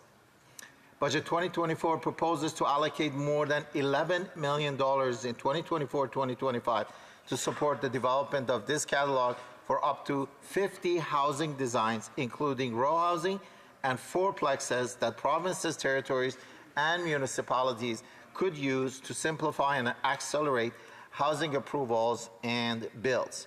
This first phase of the catalog will be published in fall of 2024. Speaking of supporting municipalities, our $4 billion Housing Accelerated Fund is already cutting red tapes across the country. With 179 agreements, and Richmond Hill being one of those, municipalities, provinces, and territories enabling the construction of over 750,000 new homes over the next decade. To continue the momentum, Budget 2024 will top up this program with an additional $400 million to build more homes faster from coast to coast to coast. And to help developers get the capital they need to build more rental homes, we are also topping up the Apartment Construction Loan Program, or ACLP, with $15 billion starting next year. This proposed investment alone will help build more than 30,000 additional new homes across Canada, bringing the program total contribution to over 131,000 new homes by 2031. We know that there is no single player that can fill Canada's housing shortage on his or her own. That's why we need to take a Team Canada approach to getting this work done for Canadians. And that means all of us working together and using every tool in our toolkit to get more homes built much faster. To that effect, Budget 2024 announces Canada Builds, which will help to leverage the ACLP so we can better partner with provinces and territories to build more rental housing across the country. But truthfully, Mr. Speaker, we couldn't do any of this without Canada's builders, carpenters, construction workers, and similar tradesmen. They are incredible people who love their job, who are good at them, and who we shall all be grateful because we can't build home without them. To help train and recruit the next generation of skilled worker, Budget 2024 proposes to provide $90 million over 2 years for the apprenticeship program and services to help create placement with small and medium-sized enterprises for apprentices. $10 million over 2 years is also being proposed for the Skilled Trade Awareness and Readiness Program to encourage Canadians to explore and prepare for career in the skilled trade. In addition, Budget 2024 proposes to provide $50 million over 2 years for Foreign Credential Recognition Program, at least half of which will be used to streamline foreign credential recognition in construction sector to help skilled trade workers build more homes. We need to do everything we can to make it easier to build homes more quickly and more cost effectively, and that measures I just outlined are exactly those.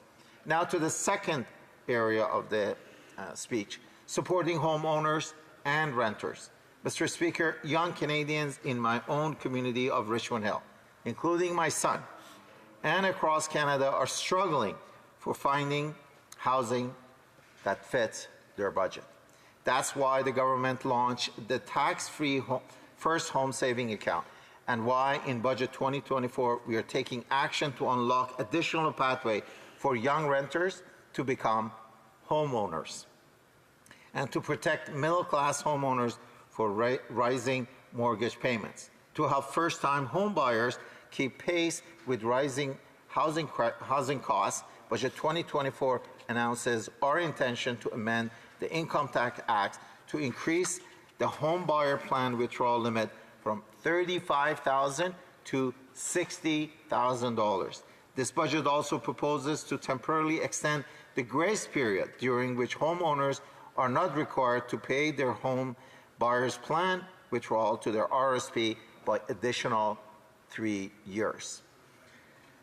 This first measure would enable first-time homebuyers to save up to $25,000 more for their own down payment faster, and for a couple who withdraw the maximum of 2023, extending the grace period could allow them to defer annual payment as large as $4,667 by an additional 3 years. Mr. Speaker, thanks to to the new Canadian Mortgage Charter, more Canadians now know about the fair, reasonable, and timely mortgage relief they can seek and receive from their financial institutions. Budget 2024 aims to enhance the charter by enabling first-time homebuyer purchasing new builds to get 30 years mortgage amortization, among other enhancements. The government will bring forward regulatory amendment to implement this proposal. Additionally, Budget 2024 proposes to call on banks, fintechs, and credit bureaus to prioritize tools that allow renters to opt in to reporting their rent payment history to credit bureaus so they can strengthen their credit scores when applying for a mortgage. We are all committed to protecting tenants' rights and ensuring that renting a home is fair, open, and transparent. For that reason, Budget 2024 proposes actions to protect the millions of Canadians who rent and who have been exceptionally impacted by recent drastic rent increase. Now to the third one, building homes on public lands. Our government is redoubling our efforts to build homes wherever and whenever possible in the face of Canada's housing crisis.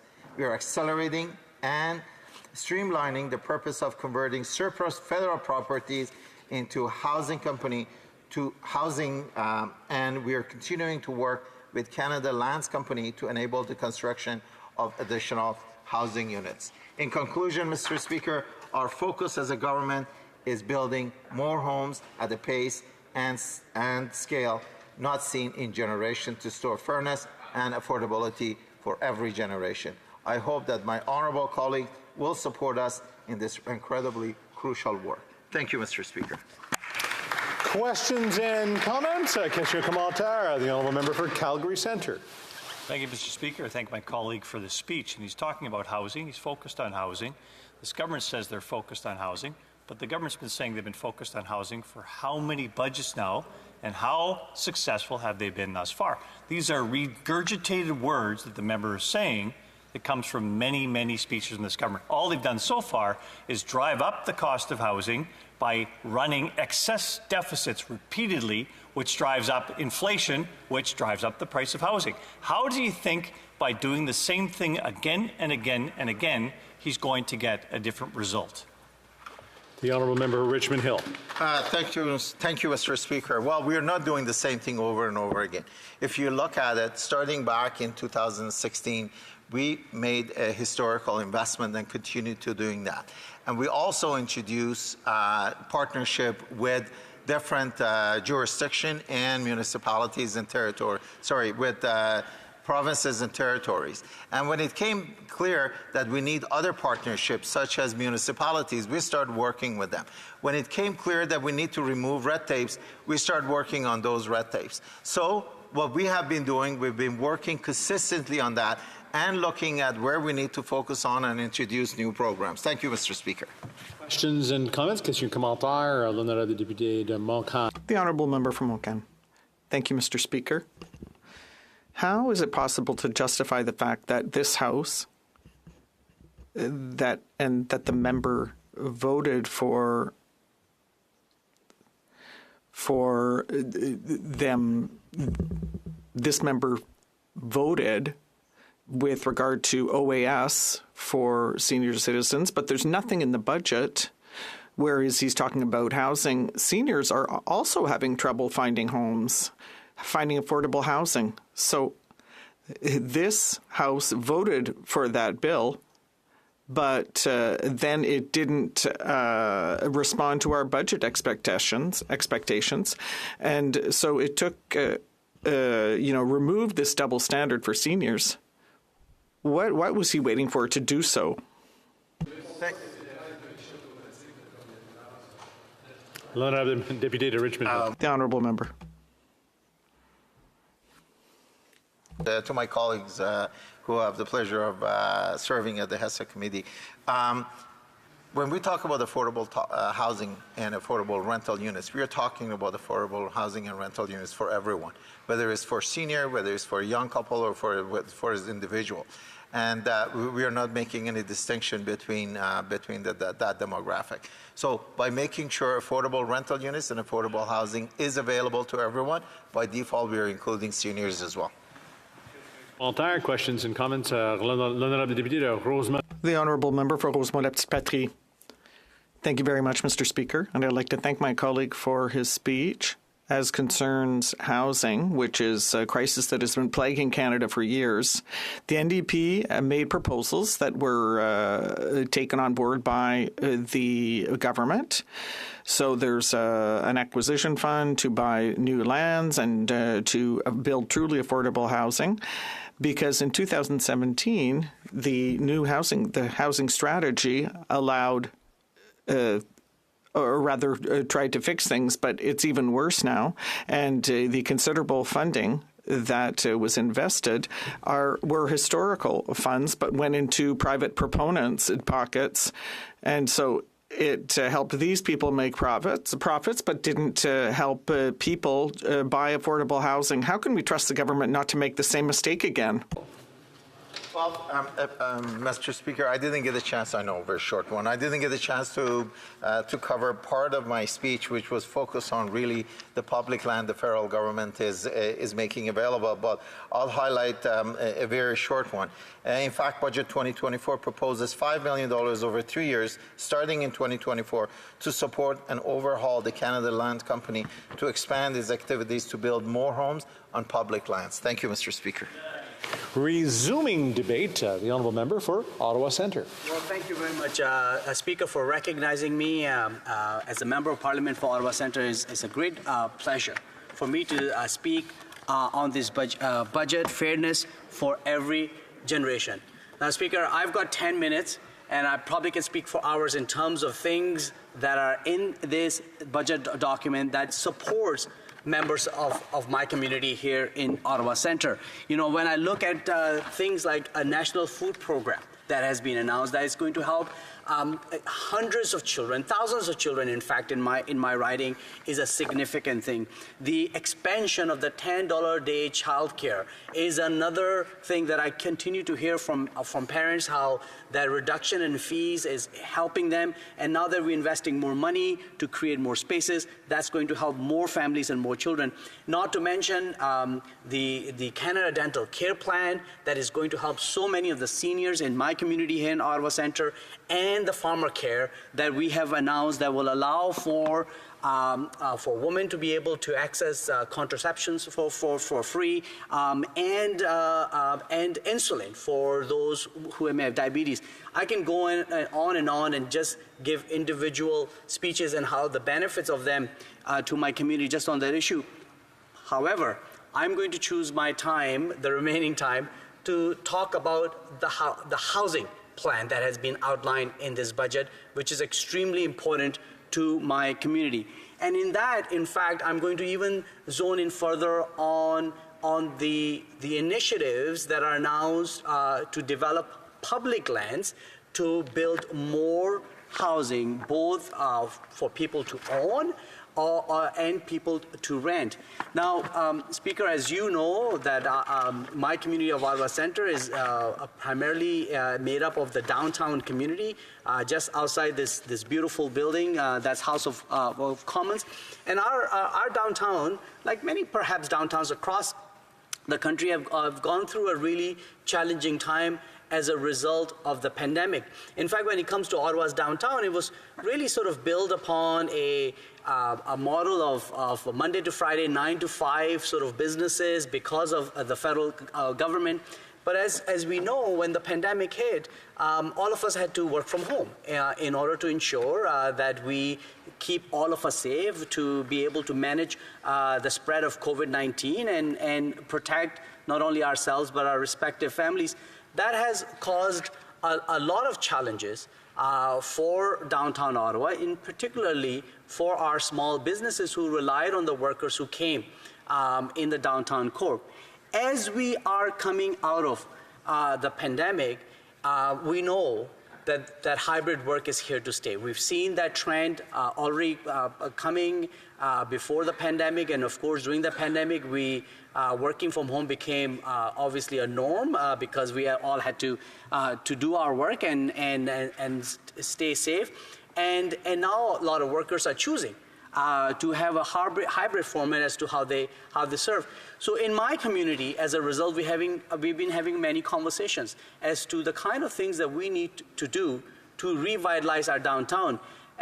For that, I, in fact, as a member of Parliament, initiated a downtown Ottawa revitalization task force that was started in 2022, where we brought in partners from our Indigenous communities, from small businesses, from large landlords, for-profit housing developers, not-for-profit housing developers, all from the tourism stakeholders as well, all from the perspective of coming together to share not only the challenges, but most importantly, the solutions that we can champion that will allow for people to work, to live, and visit our downtown.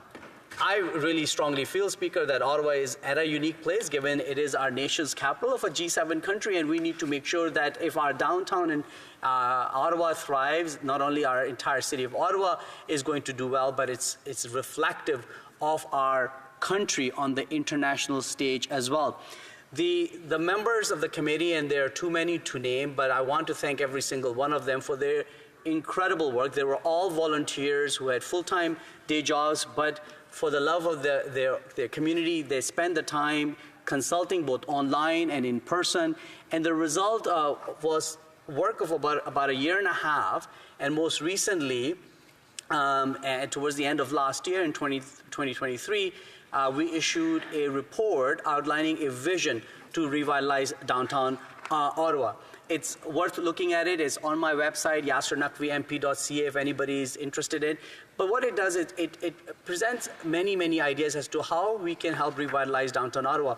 And one of the key areas in that is using public lands. We've got a lot of federal buildings in the downtown core. Some have been already deemed as surplus buildings, which means that federal government has decided that they don't have a need for them, so they will be put in the market to be sold. Some of them are in a place where they can be converted from a commercial building to residential. We've already seen those projects happening in downtown Ottawa. In fact, I must say Calgary is a shining example of that. I had the chance to visit Calgary about a year or so ago to see the kind of conversion projects that are taking place, and we're trying to copy that model right here in Ottawa as well. And so as the local member of parliament, I've been advocating with the federal government on a few things as to how do we make these public lands more available and accessible? How can we make sure that the properties that have been deemed surplus can be disposed of in a relatively shorter period of time so that we can find ways to be creative, so that we can, if it's possible, convert those buildings from residential to commercial, from commercial to residential for people to live. And I'm really happy to see that the advocacy that my community and I have been doing is reflected in this budget. This budget devotes significant amount of time talking about how we can make better use of public lands and buildings, whether it's to sell them or to lease them, so that way we can use them in a far more faster pace, which is an incredible opportunity. The budget actually speaks of conversion of unused office spaces as well, and has given the responsibility both to PSPC and Canada Lands Company, which is a federal crown corporation, to find ways to expedite that process. Not to mention, you've got various programs that have been announced, such as the apartment construction loan program in this budget that will allow for these projects to take place at a faster pace.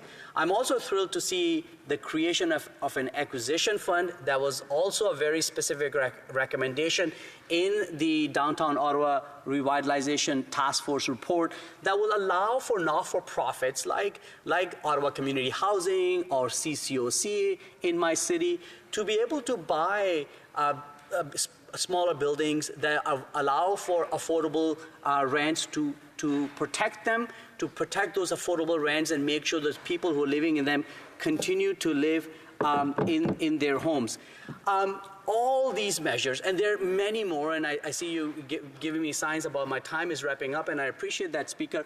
All these measures added on creates a tremendous opportunity for communities like mine right here in a practical way to really sort of take the next step post-pandemic as we rebuild our communities. It is an opportunity to be able to use, access surplus federal buildings like the ones that we have in Ottawa Center to create more homes, to bring more businesses in our community.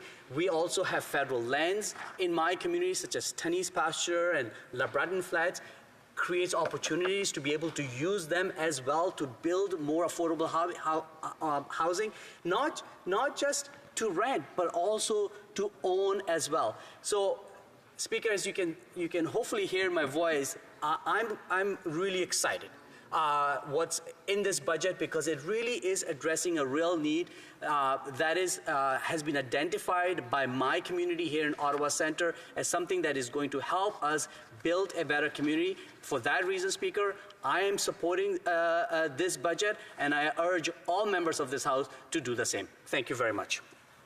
Questions and comments? Questions et commentaires. L'honorable député de Calgary. The honourable member for Calgary Centre. And I thank my colleague for the speech. He represents a downtown riding. I represent a downtown riding in another part of this country. But when I'm in Ottawa, I stay in his riding where my apartment is. And I will tell him, through you, Mr. Chair, that his riding in the 4 years I've been here has become more and more and more of a disaster. It is practically a dead zone when you walk down Bank Street now, and more people are lining up in the streets, living in the streets as a result of the policies of his government. This city is going worse and worse and worse under his government's watch. Drugs, destitution, homelessness. The other day I was walking down Bank Street and there was another building and a whole bunch of low-income people that were cast out on the street. So his policies and his government's policies have clearly made this city worse than when they started. How does he reconcile that with the words he just put on the floor of this House of Commons?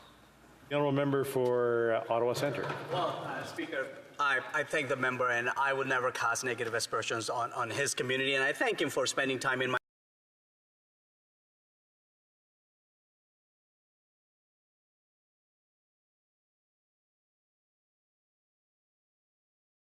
All right, everybody, I'm going to shut it down now. Anyone new to the channel, please like and subscribe. There's only looks like 27 people watching. Not enough to really keep the stream going. So we will be back tomorrow at, I believe, 10 o'clock tomorrow. And question period is at 11:15. Have a good night.